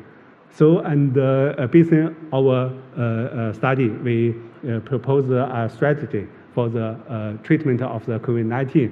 So, and when the disease progressed the mild illness, we suggest the early use of the neutral antibody to treat, and that can inhibit the various replication and possibly to prevent the severity. But when the disease progresses into the severe illness, and we suggest the anti-inflammatory treatment is first be used. And also we suggest a neutral antibody and some other small molecular antiviral drug should be combined to use to control the inflammatory mediated various replications. So of course, this strategy should be tested in the future. So, and that's all. Thank you for our team, and thank you for my collaborator, Professor Lin Qizhang, Nin Xiaoshao, and Edward Amit, and Yuan Junyin, Professor. Okay. Thank you. Okay, a lot of discoveries using the multiomics method to profiling the immune response in the COVID patient, and also the RIPK1 story, and all the neutralizing body. I think we have time for maybe 2 questions. So the NSP12 activating RIPK1 is very interesting. Do you know you showed it interacts with RIPK1, but is it required for RIPK1 activation? Pardon? Yeah, can you show is NSP12 required for RIPK1 activation? If you remove NSP12 from the virus, does it still activate RIPK1? Yes, and we have this data, and but I have not shown here. Okay. And I remember, yeah, NSP12 binding RIPK1, and the RIPK1 can be activated, marked by the PS166. Yeah. So, yeah. Yeah. If I can ask another question, so the ACE2 is elevated by RIPK1. So obviously we don't want to, increase the receptor for the virus. So the question is, why ACE2 is upregulated? Does it play an anti-inflammatory role?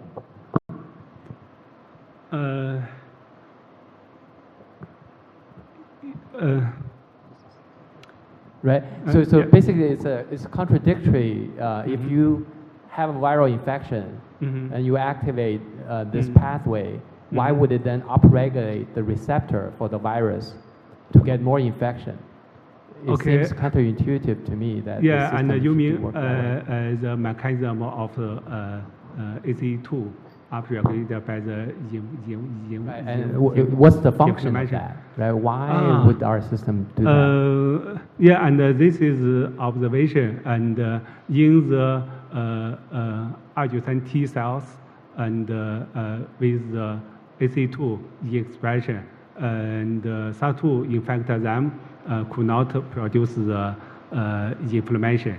And in addition, and in the HU7 cell line, we also do observe the same phenomena.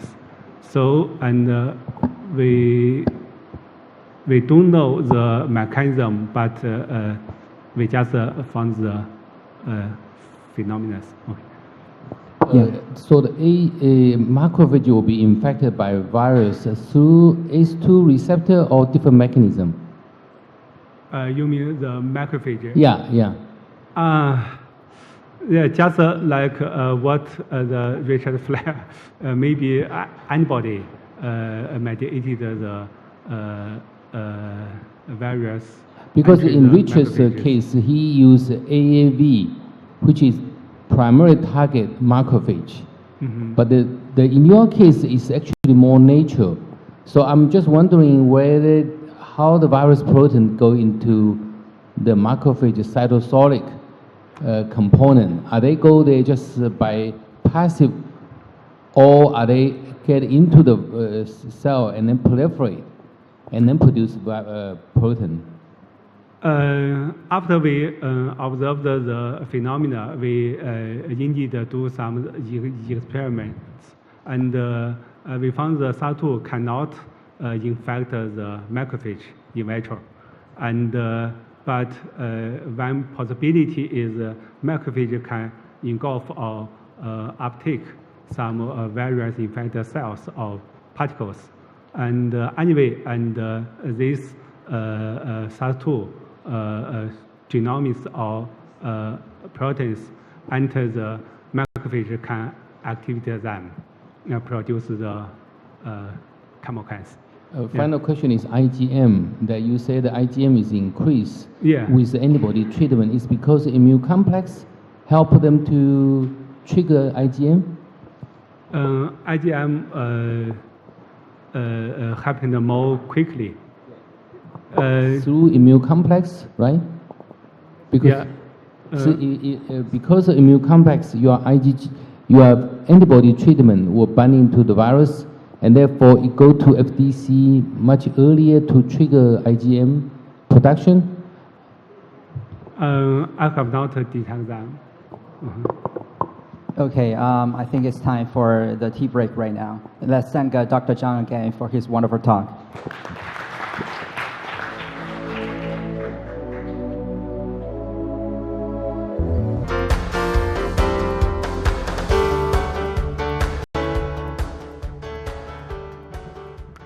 Hello everyone, I'm He Danyang. I'm the host of the last session of We Forum.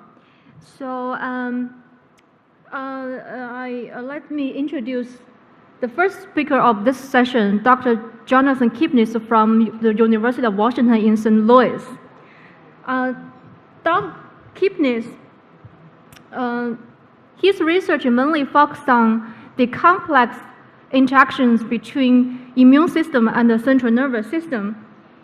He is a pioneer in dissecting immune signals mainly from T cells and its function, how it regulates brain functions and behavior activity such as cognition, memory, and sociability. He and his team also made the breakthrough discovery of meningeal lymphatics and its function in many neurological diseases. And this big discovery really changed our classical view of immune privilege of the brain, and also served as a proof of concept showing interaction between brain and immune system does occur at the meninges. And also, his research reviewed the meninges as an active neuroimmune interface involved in many aspects of brain function. And also, more importantly, with this great achievement, Dr. Kipnis received many rewards. And now he is BJC investigator, Alan A. and Alice Wolf, distinguished professor of pathology and immunology at the University of Washington in St. Louis. Today, I believe he will give some very exciting insights into the new aspects of immune privilege in the brain. So let's welcome Dr. Kipnis for his wonderful talk. Thank you very much for this nice. Can you hear me well? Yeah, we can hear you very well. Yeah, well, thank you for this nice introduction and for the invitation. Unfortunately, I cannot be there in person. It would have been so much nicer. Okay, so I guess you can see my slides and let's begin. Like you said, I'll be talking today about some new mechanisms underlying CNS immune privilege. And let me maybe start with my disclosure slide. And, you know, I think you've heard, I'm sure, a wonderful session on neuroimmunology, the first session with Akiko Iwasaki and Isaac Chu yesterday. Unfortunately, I couldn't join, so I didn't hear what they were talking about, but I assume very interesting things. And of course, you've heard a session on COVID with some brain implications. So I believe that what I'm going to show you today will be of relevance and of interest. So central nervous system is an immune privileged organ, has been defined as such. And actually, interestingly enough, if you look at the literature, the very first description that I was able to find, and I think that's out there in the literature, goes back to 1921, so 100 years ago. In June, there was an article published by a Japanese author, Shirai, that showed that if you take a rat sarcoma and you put them inside the brain of the mouse, they will not be rejected as efficiently as they would be from anywhere else in the periphery, suggesting that something is unique and the brain is protected from the immune system. 2 years later, in 1923, there was a paper from Rockefeller University in the United States showing a very similar findings, basically suggesting that the brain doesn't allow efficient rejection of tumors. And then 20 plus years later, Peter Medawar, or Sir Peter Medawar, who was normally he was working on understanding transplantation tolerance for the skin. He was transplanting skin from one animal to another and seeing what mechanisms will ensure skin that the graft will take place. What he found is, what he showed is, if you take a piece of skin from, let's say, a white mouse, and you put it on the skin of the black mouse, of course, it will be very fast rejection. But if you put the piece of the white skin into the brain of the black mouse, it will stay there for a very, very long time. But then he did another experiment, which was really a leap forward. He took the piece of white mouse skin, put it on a black mouse skin and a black mouse brain. And in this case, both grafts were rejected, suggesting that even though brain cannot maybe activate immune system, but then when immune cells are activated in the periphery, they can reach the brain if there is a problem in the brain. But of course, back then in 1947, this was a little bit too much to digest for contemporaries. And so this last part was basically completely almost ignored. What we remained with is that CNS is an immune privileged organ. We know that the structure of the vasculature of the brain is very unique. They form a very tight, they have lots of tight junction, and it's called the blood-brain barrier. And it's believed to prevent immune cell entry into the parenchyma in a healthy brain, which is arguably not true, because Medawar's experiment from 70 years ago showed, or even almost 80 years ago, showed that if you activate cells in the periphery, they will be able to get into the brain if they have to. And there is another conviction that CNS has no lymphatic vessels, and therefore no direct physical connection with the lymph nodes and the immune system. And this is also not true, and I'll show you today in the beginning of my lecture that the lymphatic vessels do exist, and at least they drain the brain. And towards the end, I will show you that the brain actually has a very unique and very interesting immune system of its own, and actually has reservoirs of immune cells, and it can communicate back and forth with those reservoirs.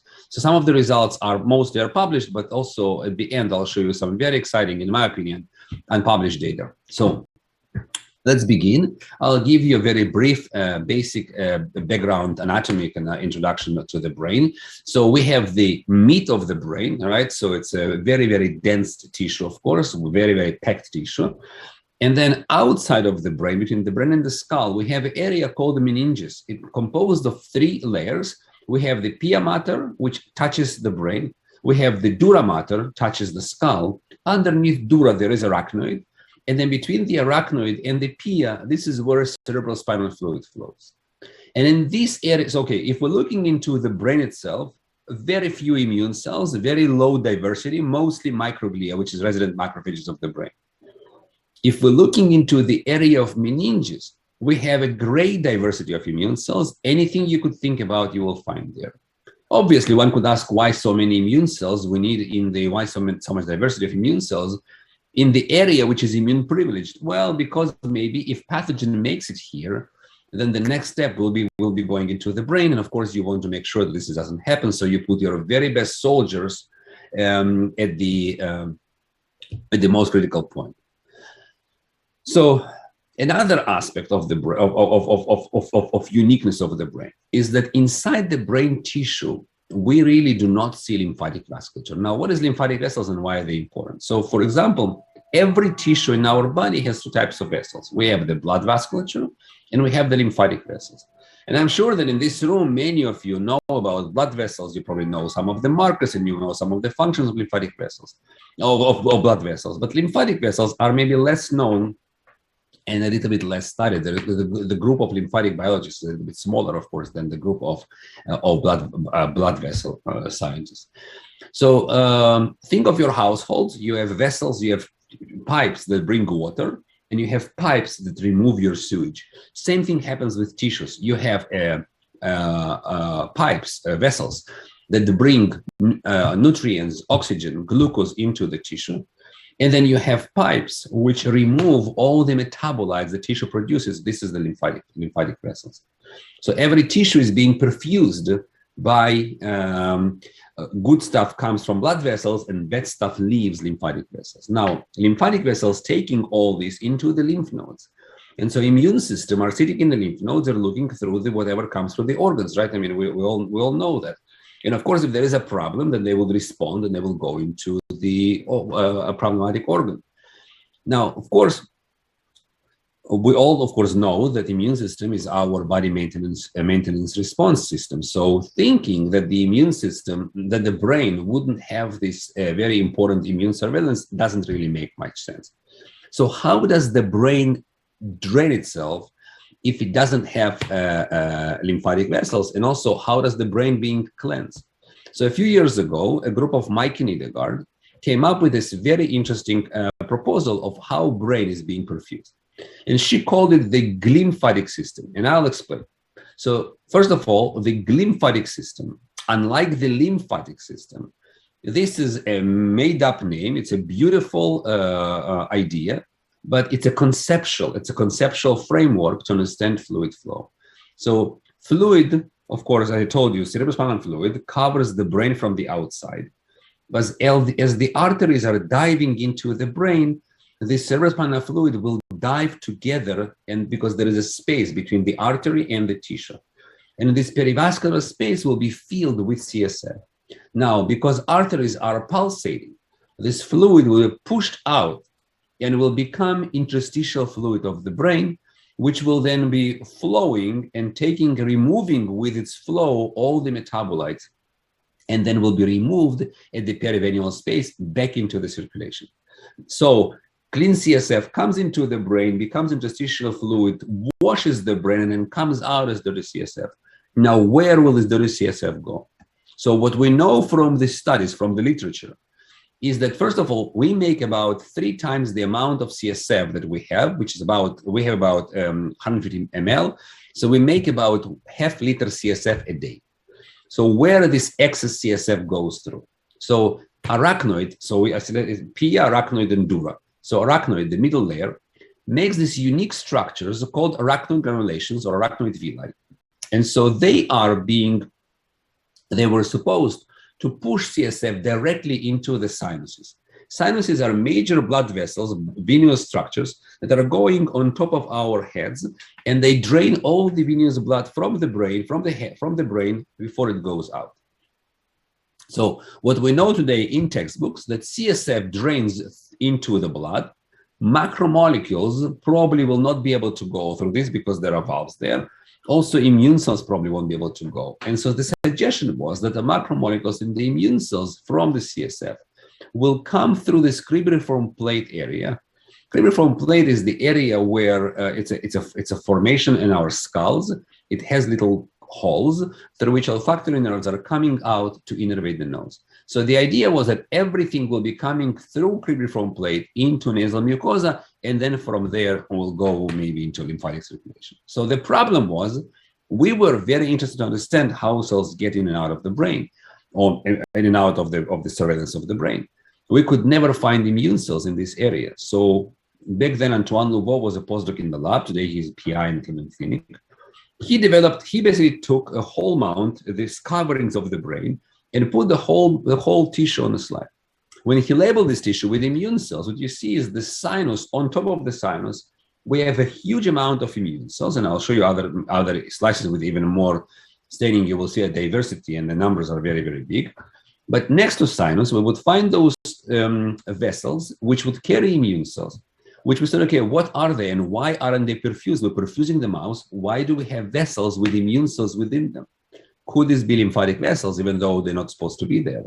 But we took a marker, live1, and we labeled this whole mount. And what we found is we found that there is vessels just next to the sinus. Again, so here is zoom in. Here in blue is the sinus. And in red is the lymphatic vessel, which goes just next to the sinus. Now, remember, live1 is insufficient to claim for lymphatic epithelial cell, okay? Because live1, there is also macrophages, which are live1 positive. But you can see a macrophage, and you can see a vessel which looks vascular.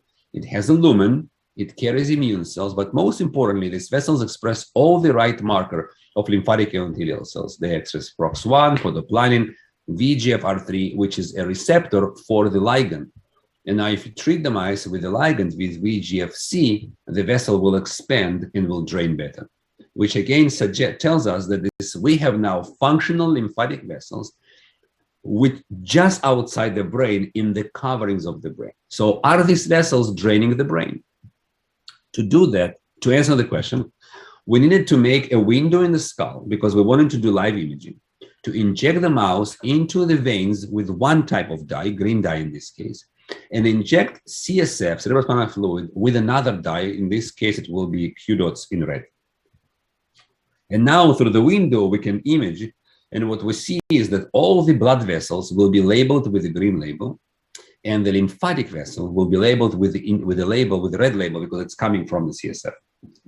You can see here a flow of the blood tracer within the blood vasculature and the flow of the CSF tracer within the lymphatic vessels. So we have a lymphatic vessels outside of the brain tissue that are draining, that are picking up molecules from the CSF. If we turn the mouse upside down and opening the neck, and we're looking into the deep cervical lymph node that drains the CNS, now we're putting beads into the CSF, and we can see that these beads are coming directly through this lymphatic vessel all the way from the brain into the draining deep vessels, deep cervical lymph nodes, without going through nose or any of the previous explanations.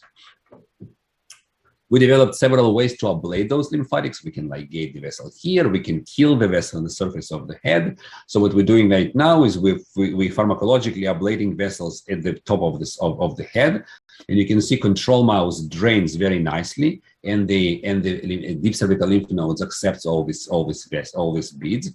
And in a mouse that doesn't have functional lymphatics, we do not see drainage from the brain, and you can see quantification here.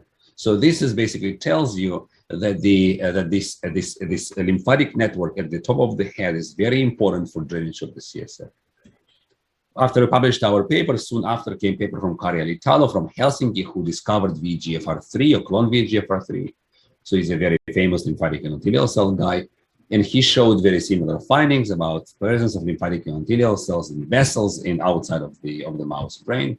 Then there were 3 papers, was from Europe, from United States, and also from Australia, showing that the vessels exist also in fish, which suggests that this structure is evolutionarily conserved. There is also vessels has been shown in the rats, and most importantly, Danny Reich, in collaboration with us, showed that the vessels exist also in non-human primates and in humans, and the structure in humans is not different from what we see in mouse. It's very, very similar. So the vessels exist, they're present in the meninges, they drain CSF, and they are conserved evolutionarily. Now, of course, this is just tells you that the vessels are there, but there is still lots of questions. For example, how does CSF get access to meningeal lymphatics? Because if the lymphatics are in the dura, in the outmost layer of the meninges, we know that the CSF, if you read medical textbooks, the CSF is not supposed to go into the lymphatic vessels. We're learning that CSF, through this, like I told you, these unique structures, through these little holes, will be pushed directly into the sinus. So something like this, right? So we have this granulation, plaque granulation, which will push CSF into the sinus. So how do lymphatic vessels get the tracers?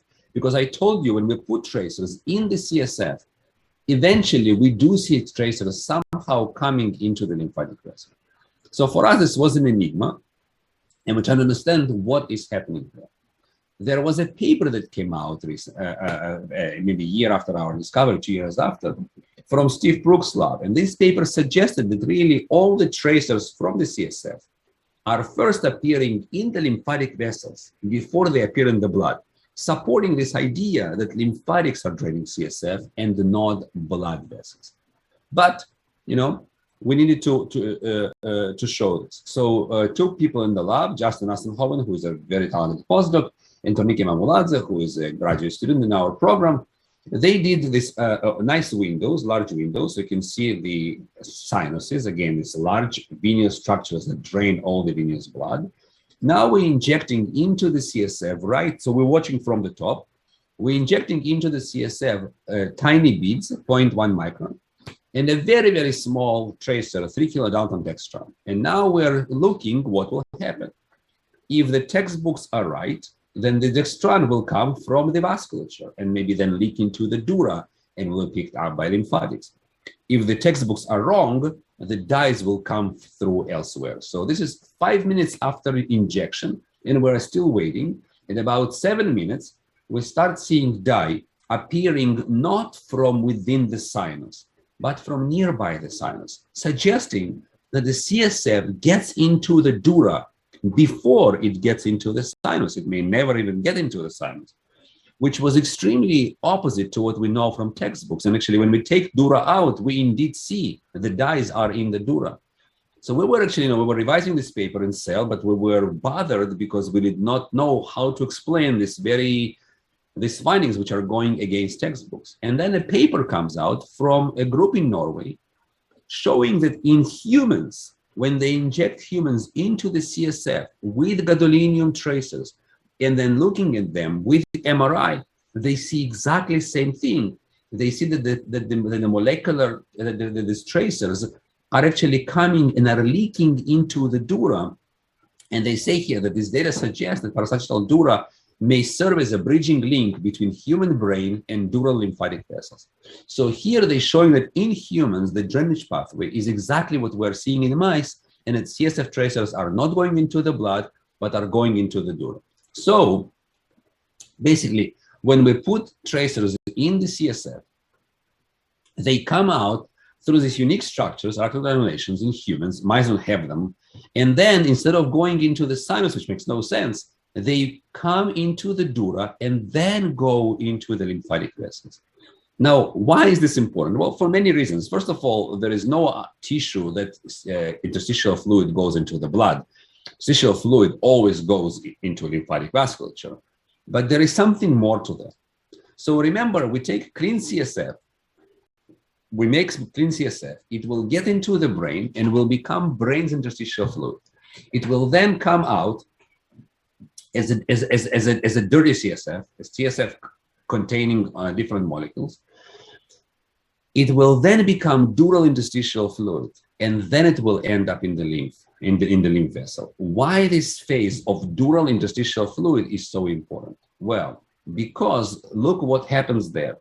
When we inject dye into the CSF and it comes out along the sinus, it is being met here at the level of the sinus by a huge variety of macrophages, DCs, B cells. Any APC you could think about is sitting there at the sinus and sampling those molecules that are coming from the CSF. Not only that, but sinus is also is a peripheral blood vessel, so it's fenestrated. So if you put tracers in the blood, they will also come out through the sinus.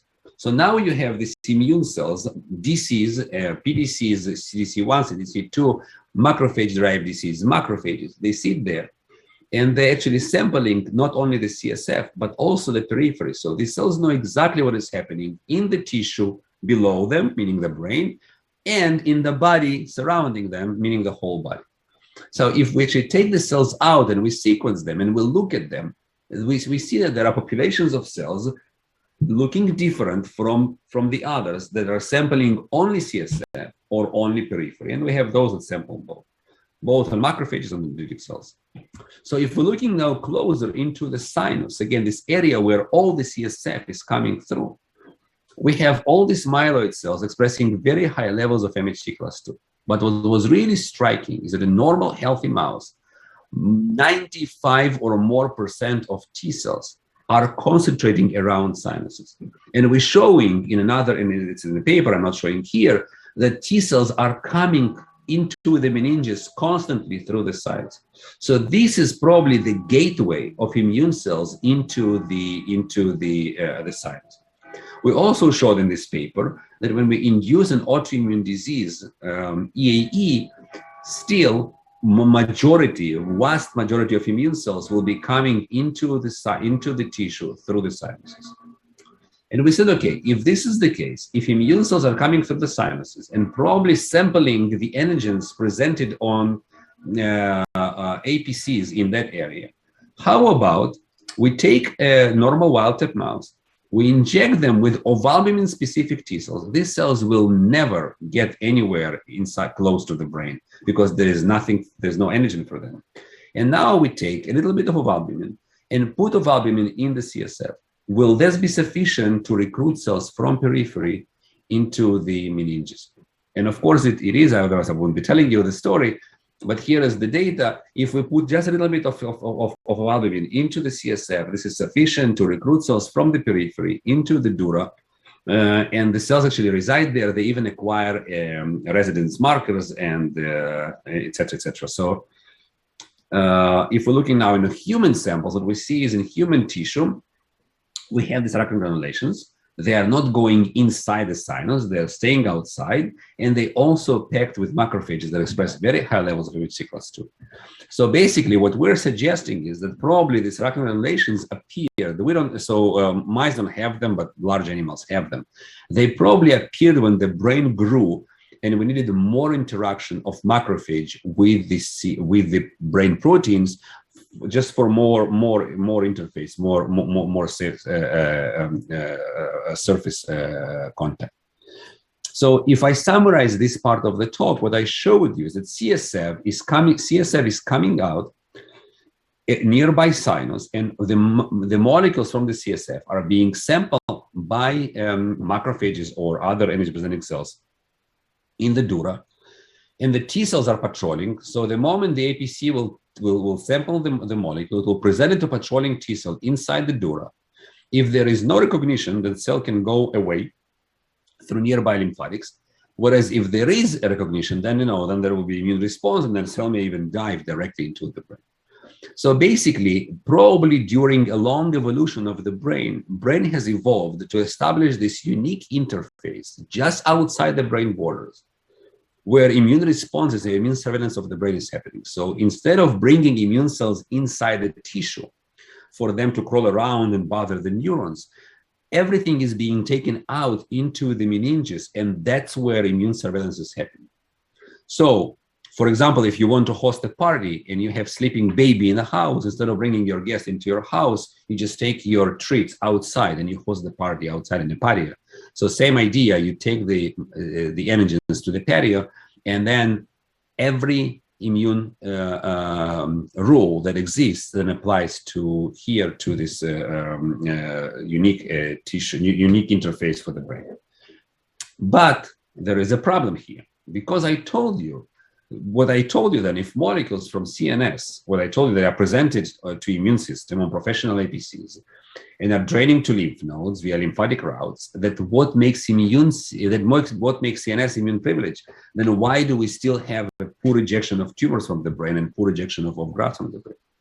And actually, I don't know if Akiko showed this data or not, but early last year, she published a wonderful paper in Nature where she took a model of brain tumors, and then using our method of enhancing meningeal lymphatics with VEGF-C, she showed this enhancement of lymphatic function was sufficient to basically break this tolerance and then allow a very efficient T-cell response against brain tumor. And actually, after she published her paper, a few weeks later came another paper from Jinka Liu, who you may know, of course. He's from, I think he's from Peking, or from Tsinghua University. And so he showed very similar results in his study, and he showed that if you ablate lymphatics, then tumors will grow faster. And if you enhance lymphatics, then tumor will be rejected very efficiently by endogenous cells.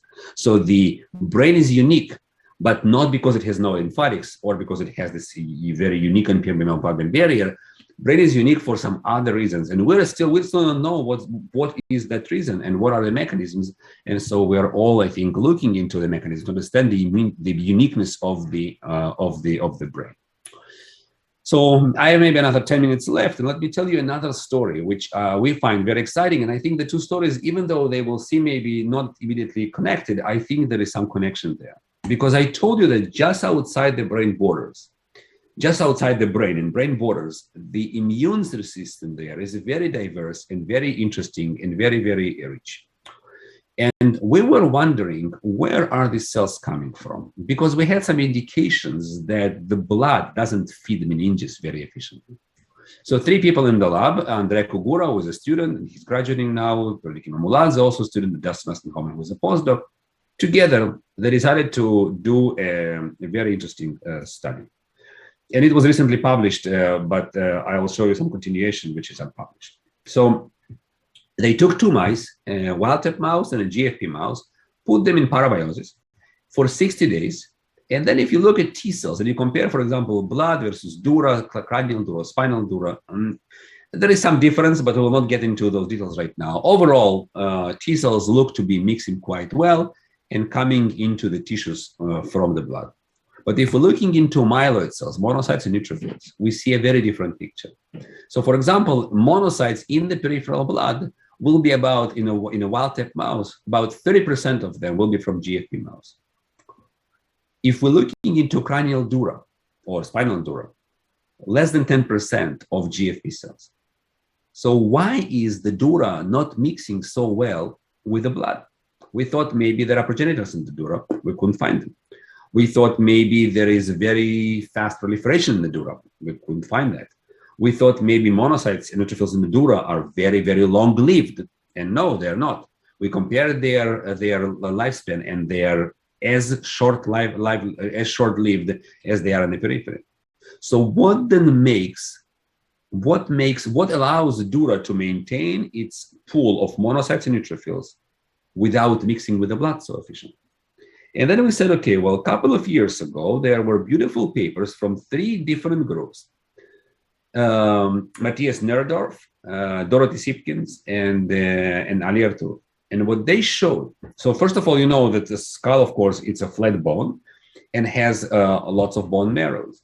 And so what this group showed is that there is a connection between the bone marrow and the dura through this unique ossified channels. Basically, if you want a back door, instead of immune cells going into the vasculature and then into the body, they have this back staircase that can take them directly from the skull bone marrow in the skull directly into the dura.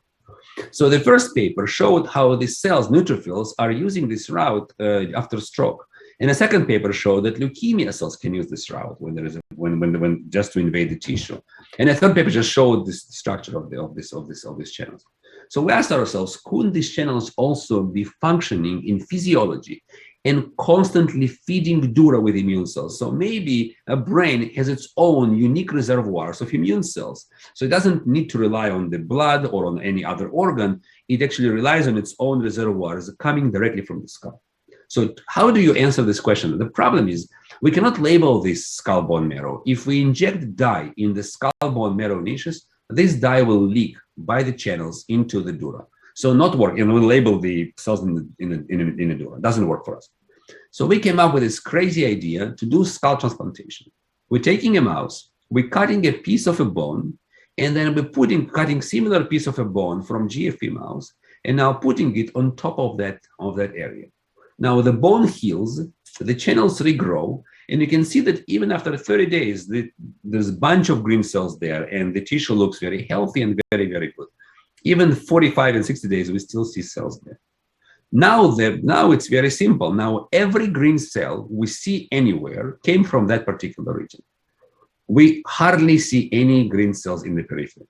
But if we're looking into the dura, what we see is we see a bunch of green cells coming from the transplant of the bone, suggesting that the bone marrow niches are feeding dura regularly, constantly. And we also, so these are the channels. You can see this channel kind of going up to the dura, and you can see how the green cell now coming through the channel. There's a blood vessel going, there's a channel around, an immune cell goes between the blood vessel and the walls of the channel. These channels also exist in vertebra. Vertebra actually has a very big reservoirs of bone marrow, as you probably know. Channels are here very nice. And actually the channels become very, very busy if we induce autoimmune disease such as EAE. Now, if we are making now this, I don't want to spend too much time on this because again, this is published. What this is just to say is that we can induce autoimmune disease, EAE, and we can plus minus track cells that are coming from the periphery and cells coming from the local sources. Majority of the monocytes are coming from local sources. Neutrophils are pretty much 50-50, but monocytes are coming from local sources primarily. If we compare the neutrophils, the monocytes coming from local source, from the meninges, versus those from the blood cells seem to be much more aggressive, and their signature looks like a signature of cells from this paper, from Alexander Milner's lab, who show that the CXCL10 positive monocytes are the pathogenic cells that induce all the problems in EAE. So we see the signature more expressed in cells coming from the periphery than from local sources. So we believe that the cells that are coming from skull bone marrow into meninges and into the brain parenchyma or spinal cord parenchyma are coming there more prepared to support the CNS, whereas cells that are coming from the periphery are probably coming more aggressive and they're coming to fight the pathogens. Now to the next story. So we're doing spinal cord injury. And so this work was done by these three people. So Jose Maricelli is a graduate student, and then two postdocs, Leon Smythe and Justin Aston-Hoban again.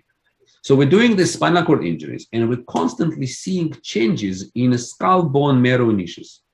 And we're saying, like, how does the spinal cord information reach the niche of the skull? I mean, that's a long distance. And then this idea came actually to Jose, who said, well, maybe CSF, maybe these channels not only allow immune cells to go down, but also CSF can go up and actually signal to the bone marrow niche, hey, we need something, right? Whether we need monocytes, neutrophils, differentiation or whatever. So it's a cool idea. So we actually took the tracer, we put the tracer into the CSF, then we take the skull out together with the dura, we do a whole mount, decalcify whole mount, and indeed we can see beautifully these tracers are really found within the bone marrow niches. We can see here in the movie, we inject the tracer and then we're going up, and you can see this was, so maybe we'll start from the beginning. So here we see a lot of, so purple is the tracer and green is the blood vessels. And you can see a lot of purple in the CSF. As we're going up, we start seeing those channels appearing, right? And you can see the tracer continues through the channels. This is actually a nice image. You can see here in green is the blood vessel, and around is a channel, and this whole channel is covered with the tracer. And then we are coming into the bone marrow niche, and you can see the bone marrow niche also has the tracer, which is phagocytosed by cells. Now we said, okay, well, maybe it's an artifact, so let's do it live imaging. So we're now taking a mouse with 2-photon microscope, we're injecting them with the tracer, and we actually can see in the live mouse, the tracers from the CSF are reaching bone marrow niches. So this is very exciting because now you have this bidirectional communication. A brain tells, or brain or spinal cord telling the niches what needs to be done, and these niches can send immune cells to support the brain, and everything is happening through this unique channel communication through channels. So here's another example. We're taking a mouse, we're doing spinal cord injury, we're collecting CSF after 3 hours, and now we're injecting the CSF into a naive mouse. And what happens is it reaches the spinal, niche of the bone marrow in the skull and calls for monocytes. And there is a nice migration of monocytes down from the niche towards the dura, even though this mouse has no spinal cord injury of any kind. So again, CSF signals and then immune cells are coming. So we think this is very exciting. We're now looking whether the cells are playing a role in Alzheimer's. We see them near plaques. There is the sky is the limit here of ideas that we can do, because remember that if these cells are doing something different from peripheral cells, whether they are good or bad, we can ablate them, we can change them, we can treat them, we can target them, because they're located within the skull. So we can potentially ablate the niche, replace the niche, or change the niche, which I think is very exciting. And of course, we need to understand what the cells are really doing in brain and in different brain disorders. So I'll stop here. I will thank, of course, many funding sources, many collaborators within WashU. I didn't mention, but we collaborated with Marco Colonna. He actually published back-to-back with us papers showing that B cells are also coming from the same sources. And many other people here at WashU that we have collaboration with. Of course, my lab, I mentioned people that were doing the work as I was going through. And as always, we always welcome new postdocs to join us. So please let us know if you're interested to join the lab. So thank you very much. I guess I'll stop my presentation and we have some time for questions.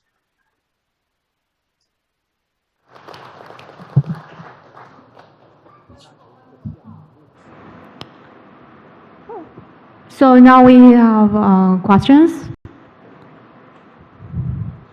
Heping.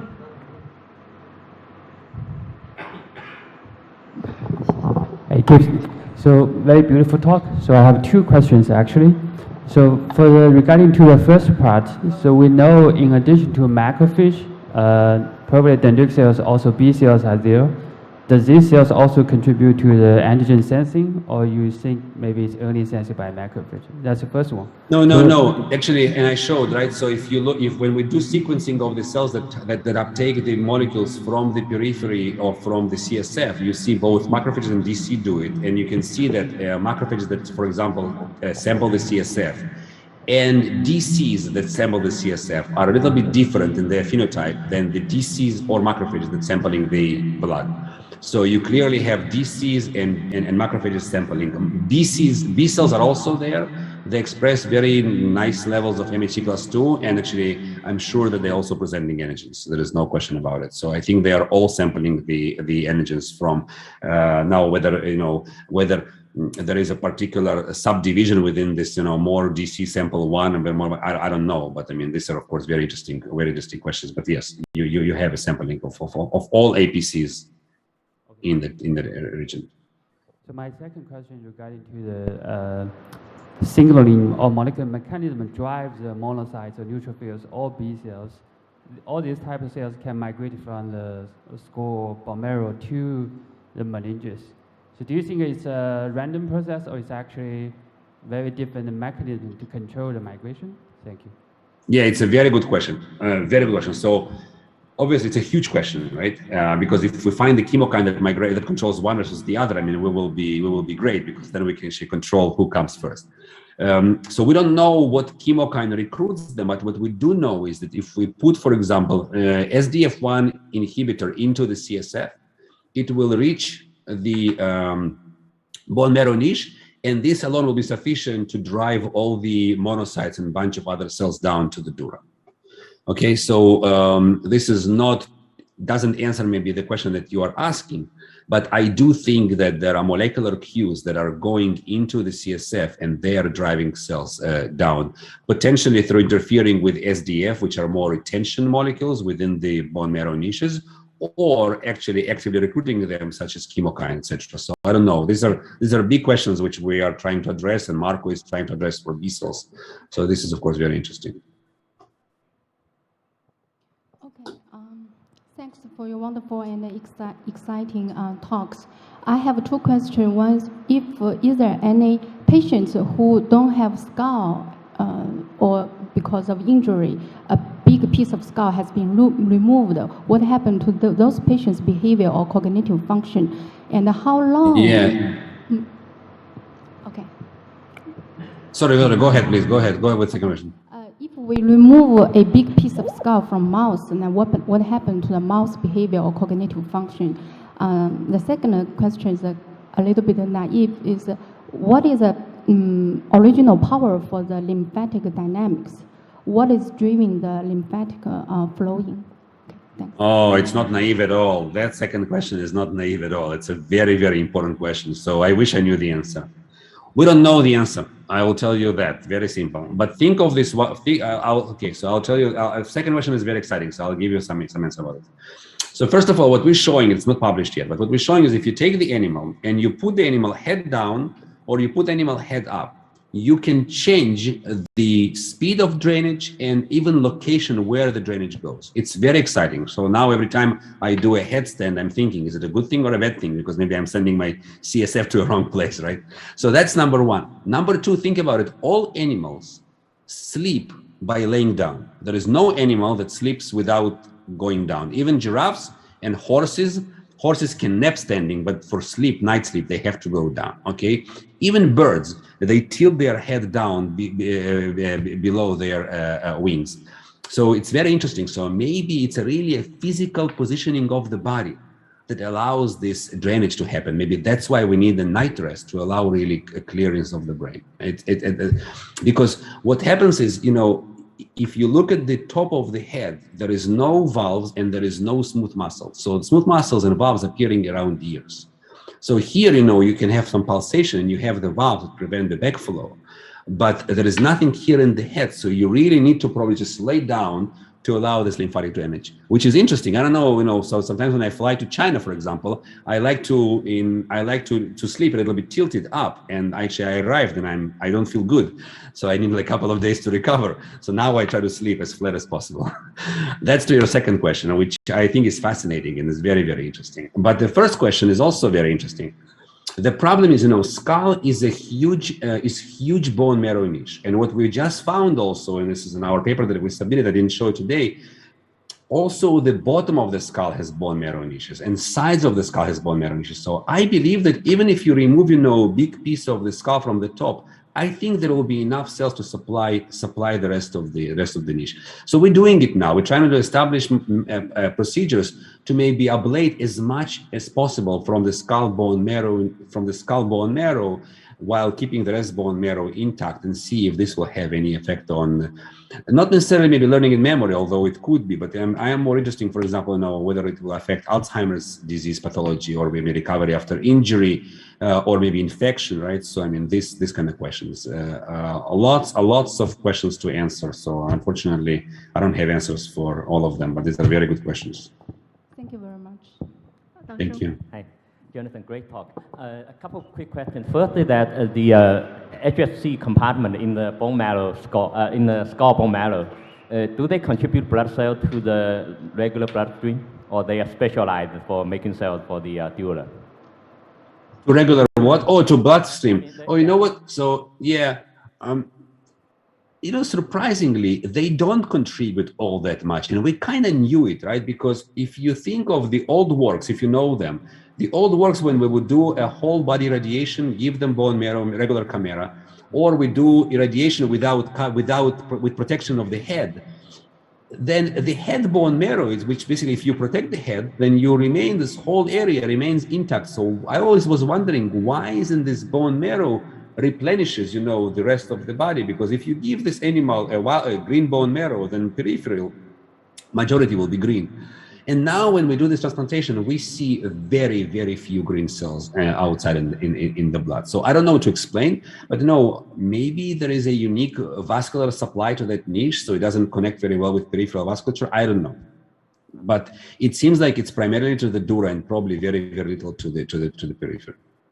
The second question: do you think? Although if we put the toxin into that niche, right, to ablate bone marrow, then we see it leaks out and it does reach other bone marrow niches. So the niche is not isolated, but the cells may not be coming out because also, like for a previous question, right, maybe you have so much attraction by chemokines towards the dura that the gradient is towards down, not towards the blood vasculature. I mean, but this is speculation. I'm hand waving here.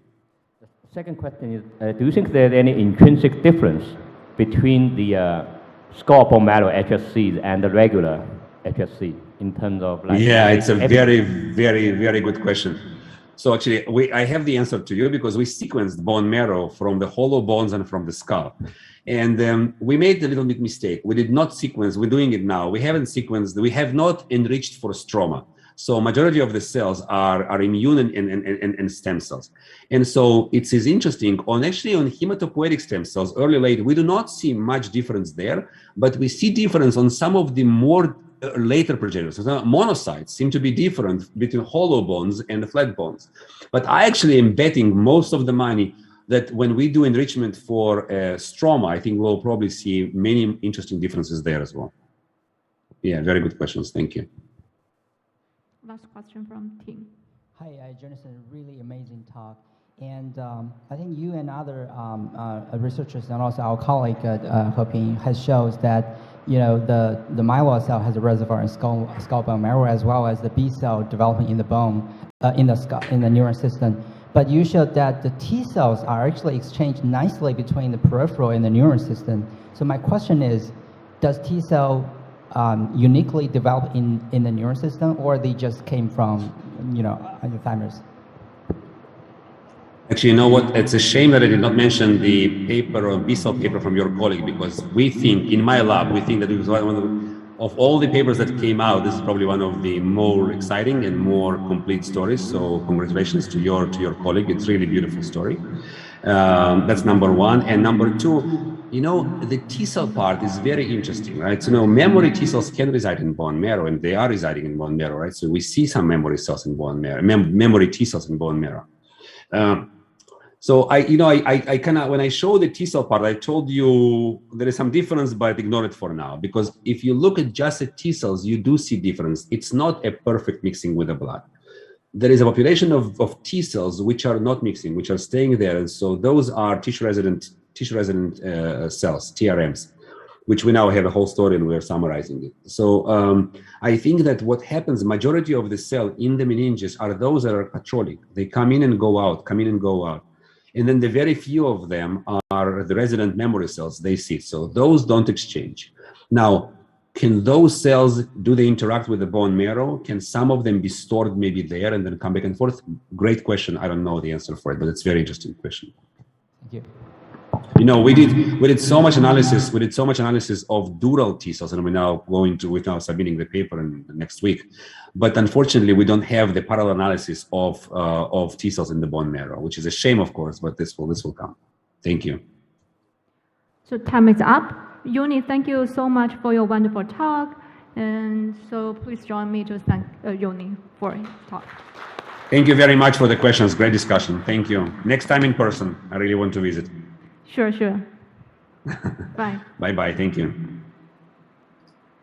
So let's move to our next speaker. I believe he is the last speaker of the forum. So our next speaker is Dr. Zhu Shu from the University of Science and Technology of China.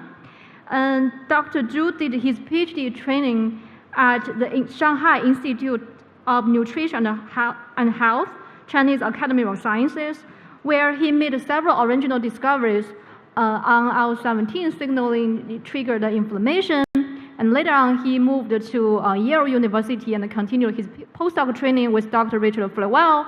And at Yale, he identified several novel virus sensors, including NRP6 and NRP9B. And with all these great achievements, he has received many rewards, including MIT Technology Review 35 under 35, and also Qiu Shi Outstanding User Scholar, and etc. And his lab currently mainly focused on enteric viral interaction with host immune system and also epithelium cells. And today he's going to introduce his very exciting topic covering immune responses towards intestinal viruses and bacteria. Let's welcome Zhu Shu for his talk.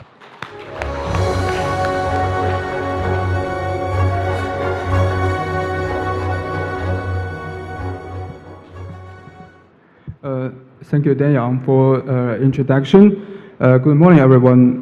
It's my pleasure to have this opportunity to share some of the works in our lab in this Westlake Symposium on infection and immunity. I'm going to talk immune responses to both intestinal virus and bacteria. So I will show you guys what's there in our gut. Actually, in the left, in the central black area, this is the lumen of the gut, where there are numerous microbes, including 10 to the 13th bacteria, as well as 10 to the 14th viruses. Also, this red villus is composed of a single layer of epithelium, which is responsible for the both nutrient absorption and also separate the host from the microbes, and also the IECs will initiate the immune responses to the microbes. And this thin layer of lamina propria is composed of half of the immune cells of the body. So the scientific question we're interested in the lab is first how our immune system sends microbes in the intestine, and how the decision of immune or tolerance is made toward pathogens or commensals. So today I would like to share a recent published story on viral sensing by a NOD-like receptor in the intestine. So I was frequently asked by the visitors or junior students in the lab why everybody in the lab works on gut. It smells like shit. So I always told them, see, Hippocrates said all diseases begins in the gut. And there is a famous Chinese saying, a closed mouth catches no flies. So, which highlight the importance of the intestine in health and disease. So, if you ask me when do I realize gut matters, when I first joined Richard Favel's lab, Iran and Theo in the lab, they identify NOB6 knockout mice develop dysbiosis and intestinal inflammation. They found it's because the knockout mice have a thinner mucus layer due to the defects in the mucin secretion by goblet cells. So whenever we co-house the purchased wild-type mice with the dysbiotic mice, such as NOB6 mice, the transferred dysbiotic bacteria will result in more severe intestinal inflammation, which will cause more severe colitis and also NAFLD, and also colorectal cancer, as well as neuronal inflammation. So you can find actually disease is much severe in co-housed wild-type mice, which is labeled in red, versus the single-housed wild-type mice. So since then, whenever we would like to study mouse genetic function, we need to do litamate in co-host condition to exclude the potential influence by the microbiota. Later, Noah and Marcel in the lab, they developed a strategy, a bacteria sorting technique based on the binding ability to IgA of the microbiota.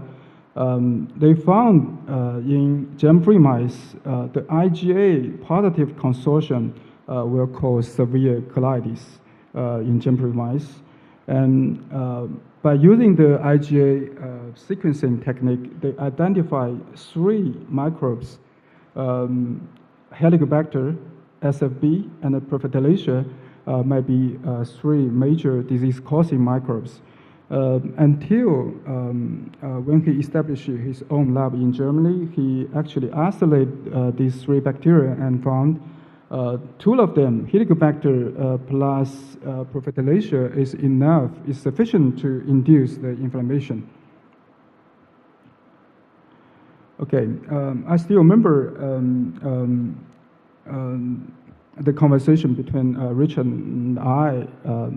So since there are numerous viruses in the gut, why we only focus on the study on microbiota, on the bacteria, because they are actually bacteriophage living in every single bacteria, and they are 5 to 8% of human genome actually are endogenous retrovirus. And also there are pathogenic viruses which will infect our host cells, like rotavirus, norovirus, and hand and foot mouth diseases. And also there are a lot of opportunistic pathogenic viruses which is associated with chronic diseases like CMV and EBV are associated with IBD and CRC. But this is still a black box because we still do not know how many of them, like viruses in the gut, how they interact with each types of microbes like bacteria, how they impact the gut immune system, and how they correlate with diseases. So as I am an immunologist, so I'm interested in how these internal viruses are sensed by our gut immune system, and how these internal viruses affect the immune responses. So when I first went to Richard's lab, at that time, Richard and Ira Figuric, they applied an NIH U19 grant to screen all the West Nile virus infection phenotype in all kinds of genetic deficient mouse strains, and find NRP6 actually had a very strong antiviral phenotype. And this is the very first experiment I did in Richard's lab. So these are the original Western blot like 9 years ago. I still keep them. So by using the IP mass spec technique, I identified RNA helicase DHX15, which can strongly bind to NALP6 from the whole RNP6 interactome. So we hypothesized NALP6 might recognize viral RNA through DHX15. So we first generated a flag knocking mice for NALP6 to mapping the expression of NALP6 because the antibody is very shitty. We found NRP6 is mainly expressed in the intestine and a little bit in the liver. When we do EMCV infection, which is known to transmit through oral fecal route, we saw susceptible antiviral phenotype of NALP6 knockout when we do orally infect EMCV, but when we do systemic infection like IV, we cannot see the phenotype. So just NALP6 in the gut might play a major role. Next, we use a biochemical approach and find actually NALP6, both NALP6 and DHX15 can strongly bind RNA.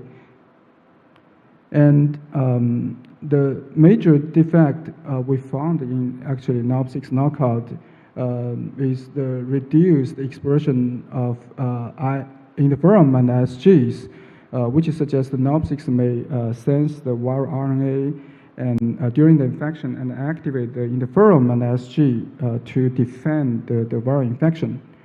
So at that time, we are very confident, and we, besides the EMCV infection, we tried a couple of other enteric viral infection models, such as rotavirus, by collaborating with Harry Greenberg in Stanford. Greenberg is a guy who developed the first rotaviral vaccine. In this phenotype, however, we found NOP6 only showed a mild phenotype, and all other NRRs knockout we test do not show any phenotype. It's weird because the rotaviral infection can activate caspase-1. Here you can see, and the inflammasome component knockout also show a strong susceptible phenotype. So we hypothesize there might be an unknown NOLAC receptor which mediated the anti-rotaviral response in the ileum. So yeah, we look back to the expression pattern of all NOLAC receptors in the intestine from RNA-seq data or qPCR.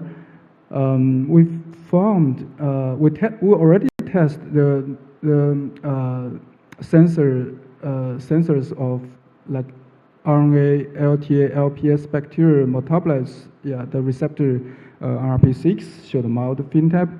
Also, we test the DNA sensor AM2, also RC4 and NAPE, which recognize type 3 secretory system and flagellin. All these kind of NOLAC receptor do not show striking phenotype. So there is only one highly and specifically expressed in IEC, the NOP9B. We haven't tested because it's a novel receptor, and I generate the knockout mice in the first time, and we found actually the NOP9 knockout are much susceptible to the rotaviral infection. You can see the increased viral load, diarrhea, and villi structure disruptions. So by using the in vitro cultured organoid system, and we established the in vitro infection of organoid by different enteric virus, and we found NOP9 mediated inflammatory activation are critical for the rotaviral induced IL-18 secretion and also apoptosis. So there is a remaining question for the anti-rotaviral phenotype. What is the relative importance for the interferon versus inflammasome, and also cytokine IL-18 versus gastamine-mediated apoptosis? For the first question, when we do the murine rotaviral infection, we found there is enhanced susceptibility of gastamine knockout, suggest gastamine-mediated apoptosis is critical to mediate the anti-murine rotaviral infection. However, when we do the rhesus rotaviral infection, we found NOP9 and gastamine mediate the inflammatory activation and apoptosis is also important for the anti-rhesus rotavirus infection in the mice. However, in the genome, you can see the mouse knockout also showed a susceptible phenotype. So, yeah, why interferon signaling play a different role in different rotavirus species infection? And at that time, we don't know. However, like 2 years later, we got the answer, still by collaboration with Harvard Greenberg lab. Yeah, we found actually different species of rotavirus, like rhesus rotavirus can degrade rhesus mouse, and human rotavirus can degrade human mouse, and murine rotavirus can degrade murine mouse, but they cannot degrade mouse from cross species. So during the murine rotavirus infection, the mouse are degraded by the murine rotavirus, and during rhesus rotavirus infection, the murine mouse are not degraded. So yeah, that's why they show different phenotype, and this is a perfect example of evolved immune evasion of rotaviruses. So another remaining question is that why NOP6 and NOP9B tend to recognize different viruses? A smart student actually carefully measure the viral tropism in different segments of the intestine. He found actually EMCV many infect the duodenum and jejunum. However, rotavirus many infect the ileum, the distal small intestine. And the pattern perfectly match the expression pattern of NOP6 and NOP9B. Yeah, you can see. So yeah, the summary of these two stories, actually we found two highly expressed NOLAC receptors, RP6 and RP9, in different regions of intestine. They can recognize either long double-stranded RNA or short double-stranded RNA through different RNA helicases and activate either interferon or apoptosis through different adapters. So besides the viral RNA, we reported for might be the ligand for NRP6. NRP6 are actually report to sense the gram-positive component LTA and also gram-negative component LPS, and also metabolites from the microbiota. We would like to know what is the true ligands of NRP6 and how NRP6 in IEC incorporate different downstream signal pathway in a dynamic way. So this work is done by a smart student, graduate student Ren Zhi in my lab, and also postdoc Shen Chen from Hao Wu lab. So first, Shen Chen purified the MPP tagged NRP6 and use EMSA. And use EMSA to validate this NRP6 can bind both poly-IC and 20 base pair double-stranded RNA. And next, we measure the dissociation constants by MST for all kinds of potential ligands for NRP6. And the double-stranded RNA showed a strongest binding, and also LTA, the gram-positive component, showed a relative weaker binding, like 5-fold weaker. However, all other ligands like double-stranded DNA, single-stranded RNA, or LPS, or metabolites from the microbiota, they showed no interaction with NOP6. We further would like to see whether it's the RNA length dependent, and we performed the EMSA and find actually longer double-stranded RNA exhibit increased the binding affinity to NRP6, and which is consistent with our previous findings that NRP6 tend to bind high molecular weight poly-IC. We also found mapping the domains and found the NATCH, actually the NATCH and LRR region dominates the interaction of NOP6 with double-stranded RNA. And we further tried other NRP NRC family members and find only NRP6 but not NRC or NRP. NRP3 can bind double-stranded RNA. Chen did another interesting experiment. He added the double-stranded RNA to purified NRP6, and in the electron microscopy, he found filamentous NRP6 compared to the monomeric NRP6 alone. Yeah, this is an interesting phenomenon that further supports the binding ability between NRP6 and double-stranded RNA. And we would like to know what happened after NRP6 binding with RNA. So can you click the video for me? Yeah.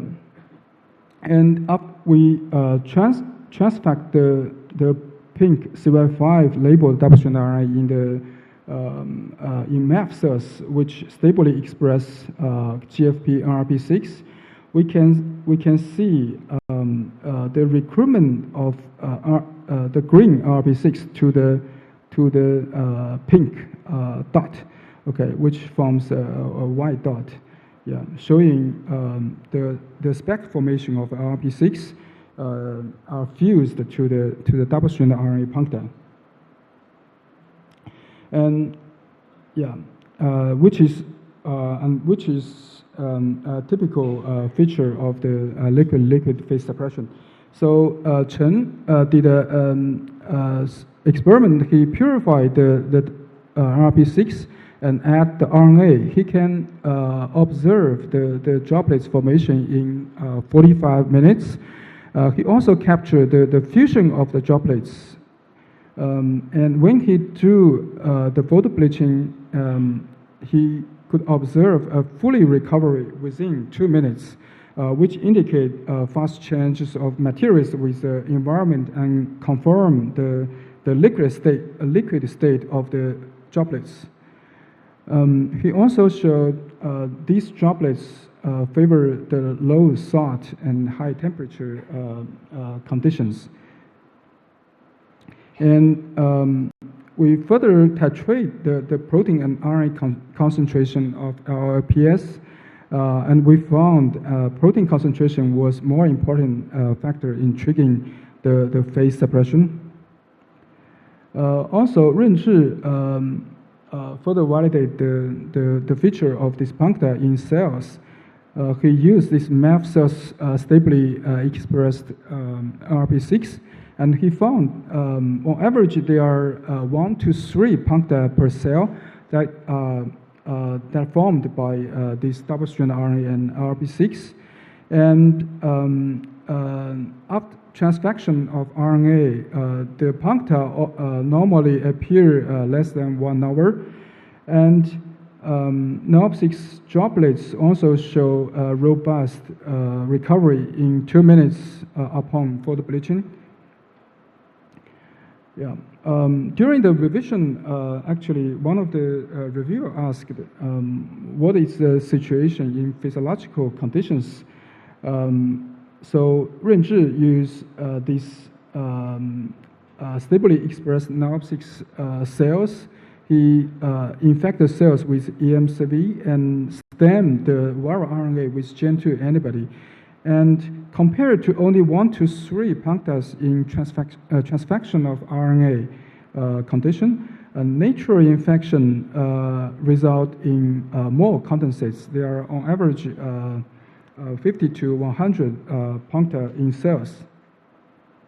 So we asked what is the physiological role of RNA and NRP6 puncta.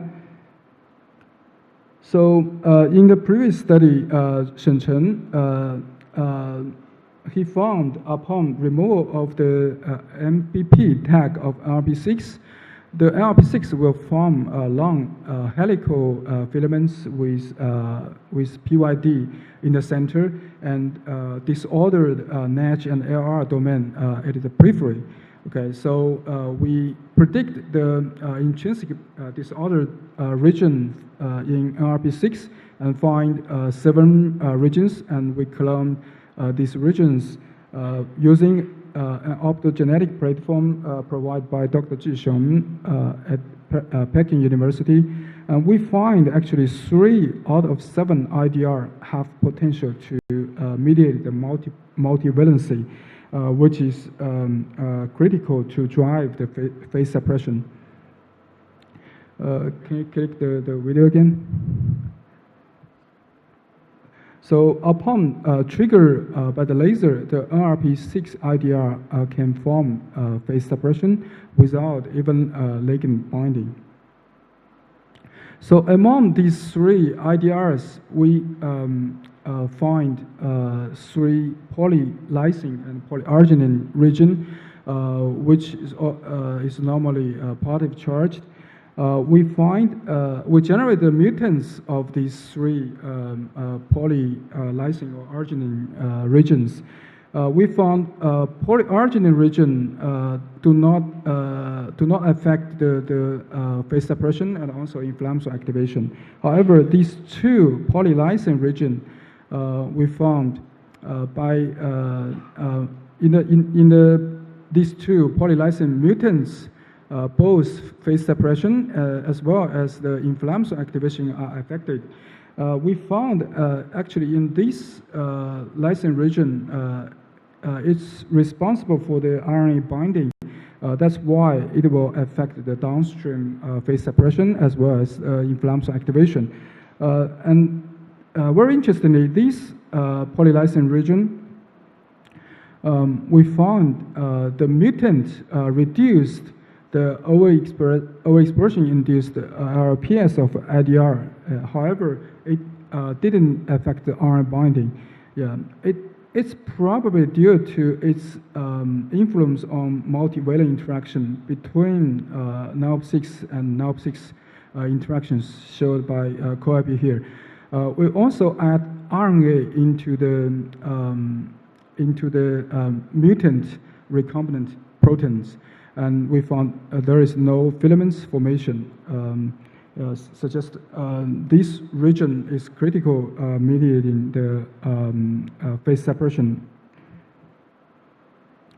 So to study the physiological role of phase suppression, we generate the NALP6, the polylysine region mutant mice.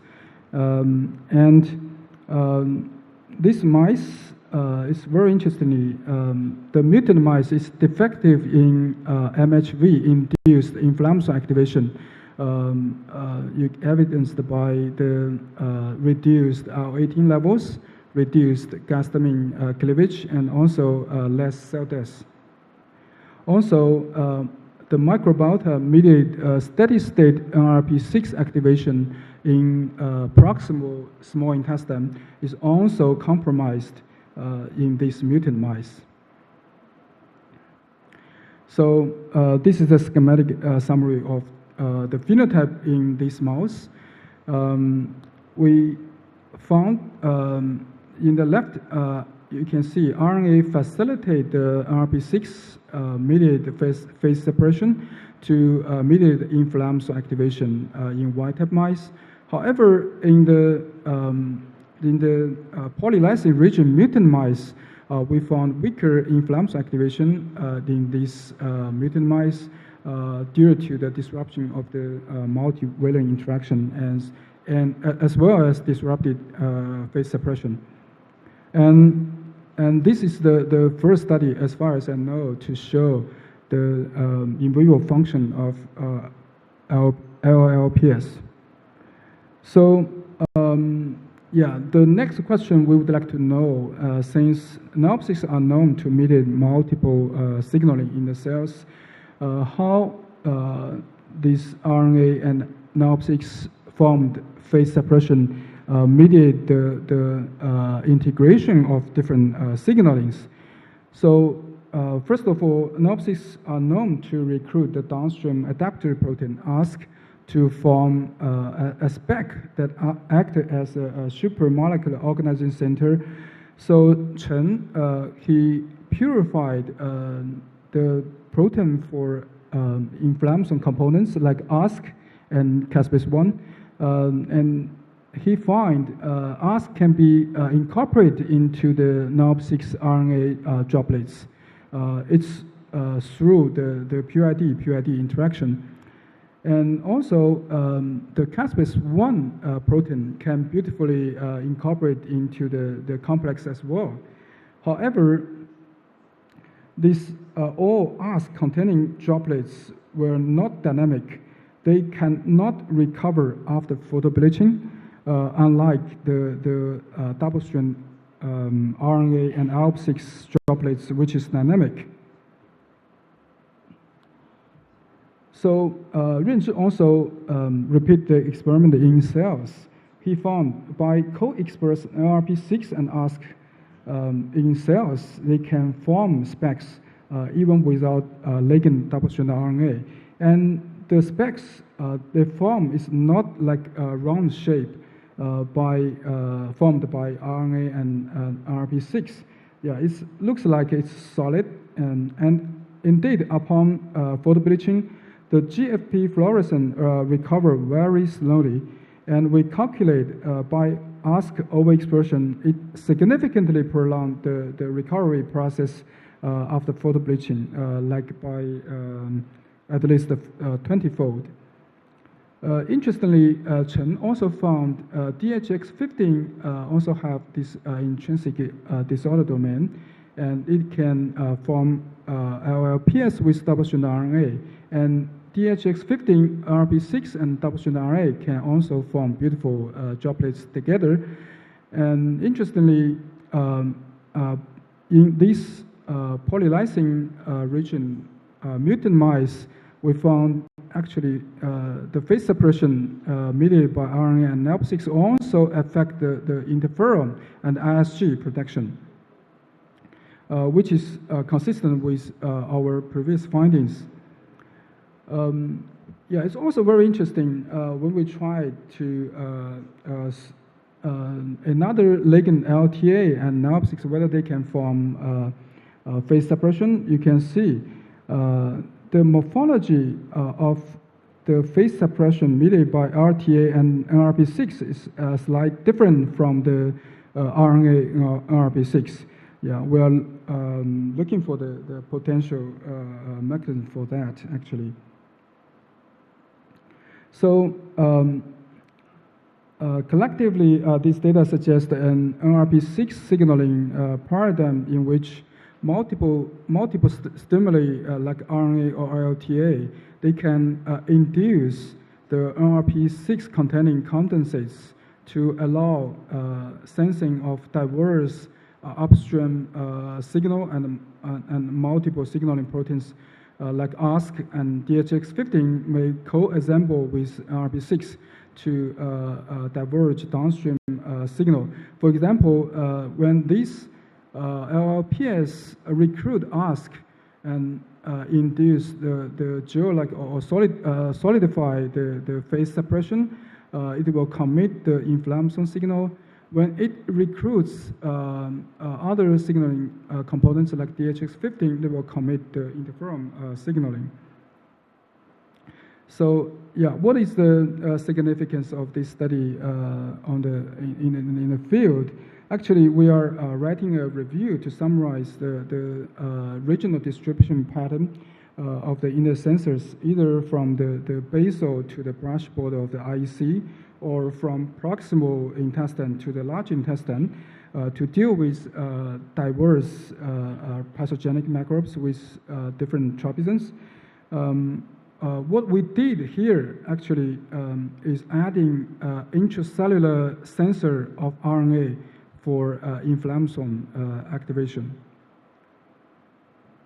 So we think the key points why is us to provide the first example of LLPS in inflammation field is that Hao lab have the experience for the purification of NLRP6. Yeah, we know that it's very tough to purify the NOR-like receptors because they can always form these high molecular weight complexes. Another is the hint of the NLRP6 double-strand RNA binding ability from our previous studies, which made the discovery of the first example of phase separation in the inflammasome field. Okay, I'll briefly introduce another work, actually collaborating with Rongbin Zhou lab on how commensal viruses are sensed. So it's a pretty new field. Actually, Skip Virgin group in Washington Louis and also Eugene group in Hong Kong University found there is a increasing of virome diversity in both IBD and CRC, but there is no causal data. Actually, we use a method to clean the virus from the gut using antiviral drug, which works similarly to that antibiotics to gut bacteria. By sub-green and sub-gold staining, we found the gut viruses are largely depleted. Also, metagenome sequencing showed the gut viruses and gut microbiota are largely altered by the antiviral drug treatment. So we are interested in what is the consequence for the immune systems are affected by depleting the integral viruses. So we measured the immune cell populations in the gut. We found there is a half decrease of IELs in the both small intestine and large intestine. Yeah, and IEL and IEC composed of the single epithelial layer to defend against the microbes. However, we didn't find any changes in patch, mesenchymal lymph nodes, spleen, and liver. By carefully characterized, we found both CD8 alpha and alpha beta IELs are mostly affected by depleting the internal viruses. So we asked two questions: how gut viruses are sensed by the gut immune system, and how gut viruses maintain a specific immune cell population. So we screened all kinds of known sensors. We found MAPS knockout and RIG-I knockout show the same phenotype as antiviral drug treated mice in terms of the IEL loss. So later, Rongbin generated the RIG-I condition knockout mice in DC and IEC. He found the RIG-I signaling in DC controlled the sensing of the internal viruses, and the major defect of in the RIG-I knockout DC is IL-15 expression. By restoration of IL-15 using AAV can rescue the IEL loss phenotype.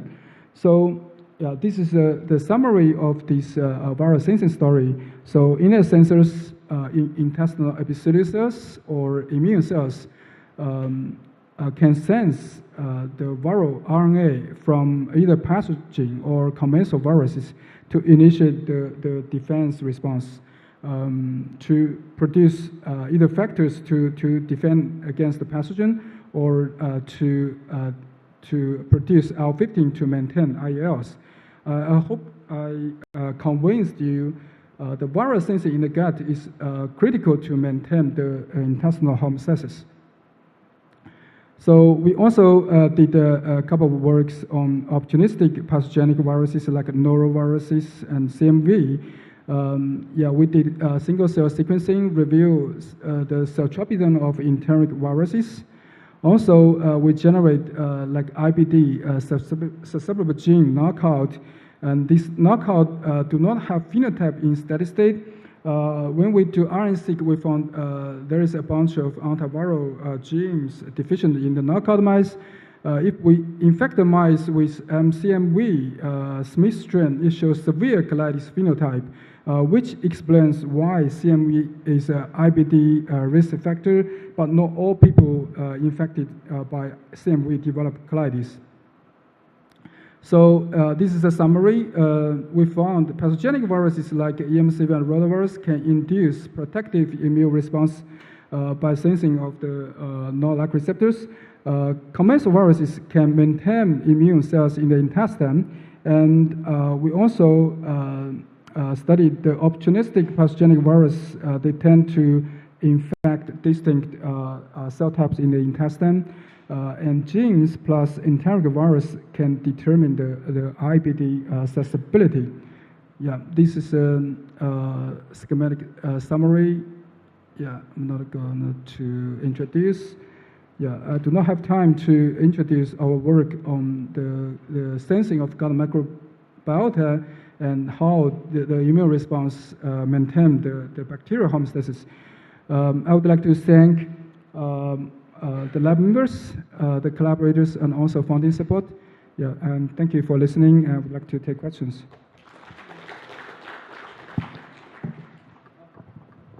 Wonderful, wonderful talk. So we have time for maybe two questions. Tim. Yeah, I mean, it's interesting. So I have the questions about the double-stranded RNA. So it has been studied for a lot of times, and to my knowledge, like NLRP1 and also ZBP1, they are also the double-stranded RNA sensor. So you found like NLRP6 is also the sensor. So what do you have any comments as to why the hosts have like so much like different sensors to detect the double-stranded RNA? And also the second thing is, so if the NLRP6 also has any like specificity for the any like viral genome or whatever. Yeah. Yeah, it's a great question, and actually it is the topic of our next paper. According to the sequence specificity of the sensing by NLRP6, we actually did the iClip experiment to try whether there is a sequence specificity. We haven't got the answer yet, so hopefully I can answer you maybe 3 months later. And you can actually, for the question why there are so many different RNA sensors like RIG-I, MDF5, and NALP6, and the PP1 you mentioned. The first, the ligand might be different for these different kind of sensors, right? I showed that NLRP6 might recognize the long double-stranded RNA, and NOP9 might recognize the short double-stranded RNA, and they are like a Z form of nucleic acid, right?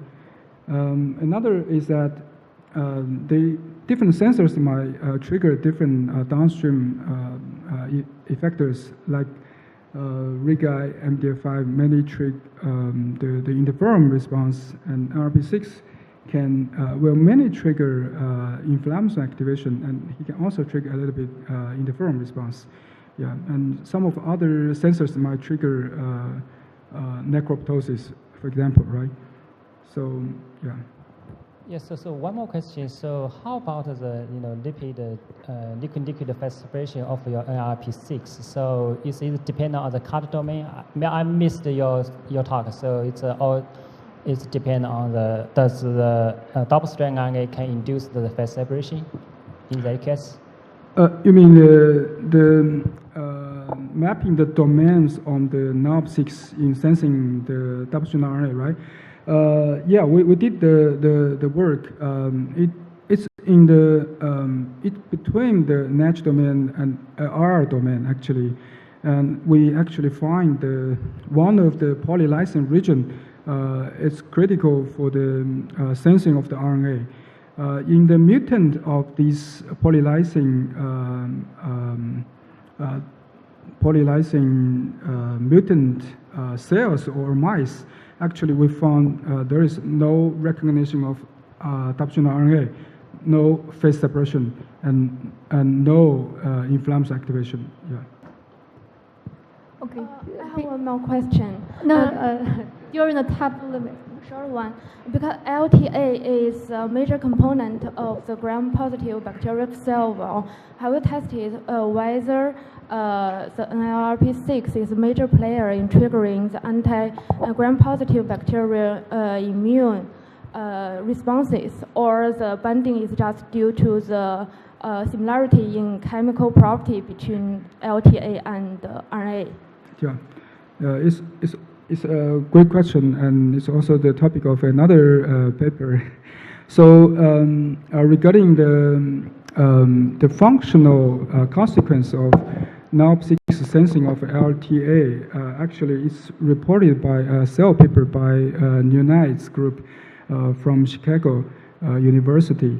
Yeah, and regarding the common feature of RNA and LTA, yeah, whether they may have a common feature to be sensed by NOP6, and this is a very good question and a very tough question, and we are currently working on that. Yeah, thanks.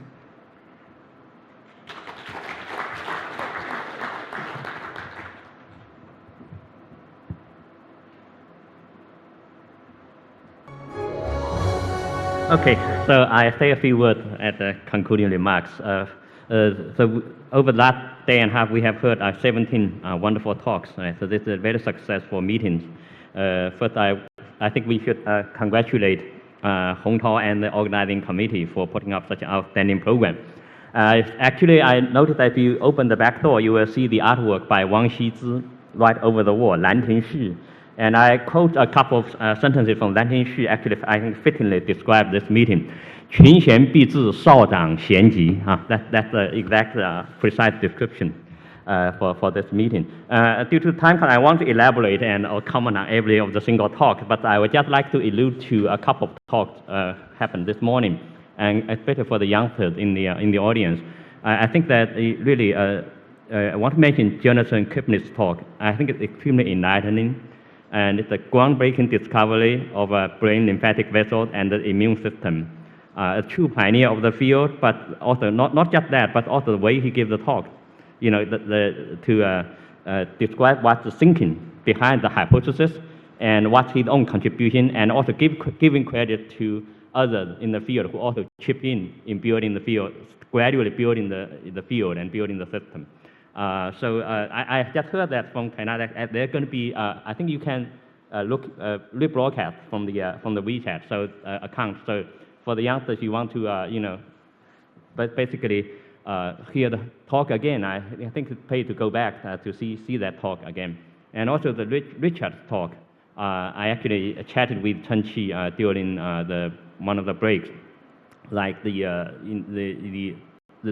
actually, you know, you probably know the tremendous work behind the idea of the Mr. G, of the building up the Mr. G mice. So it takes a long time. Actually, the first work started at the beginning of this century, so almost 15 to 16 years ago, building up to this. Now we have this pandemic, actually this mouse system. So what you can do when you don't have a good model system? If you are lucky, you have a good model system. But if you don't, what can you do? Just sitting there and complain? Right, so you come up with a solution, but the solution doesn't come very easily. So started with the grandpa of the field, 15 years ago, starting the first piece of work leading to this Mr. G mice. Right, so it takes a long time. I guess the take-home message from that: it takes a long time. Also, obviously, it takes conviction. It takes vision, and it takes patience. That's all what we talk about innovative science, doing innovation. Or using what's popular in the Chinese word now, from the 0 to 1. 从0到1的工作, from 0 to 1, the work from 0 to 1. By the same token, it takes vision and it takes patience. So that I think we can learn from not just scientific knowledge, but what we can learn from this meeting. Finally, I think we'd like to thank, I'm also part of the organizing committee. So on behalf of the organizing committee, we want to thank every speaker for their participation and for their, giving us a wonderful talk. They give them a round of applause, right?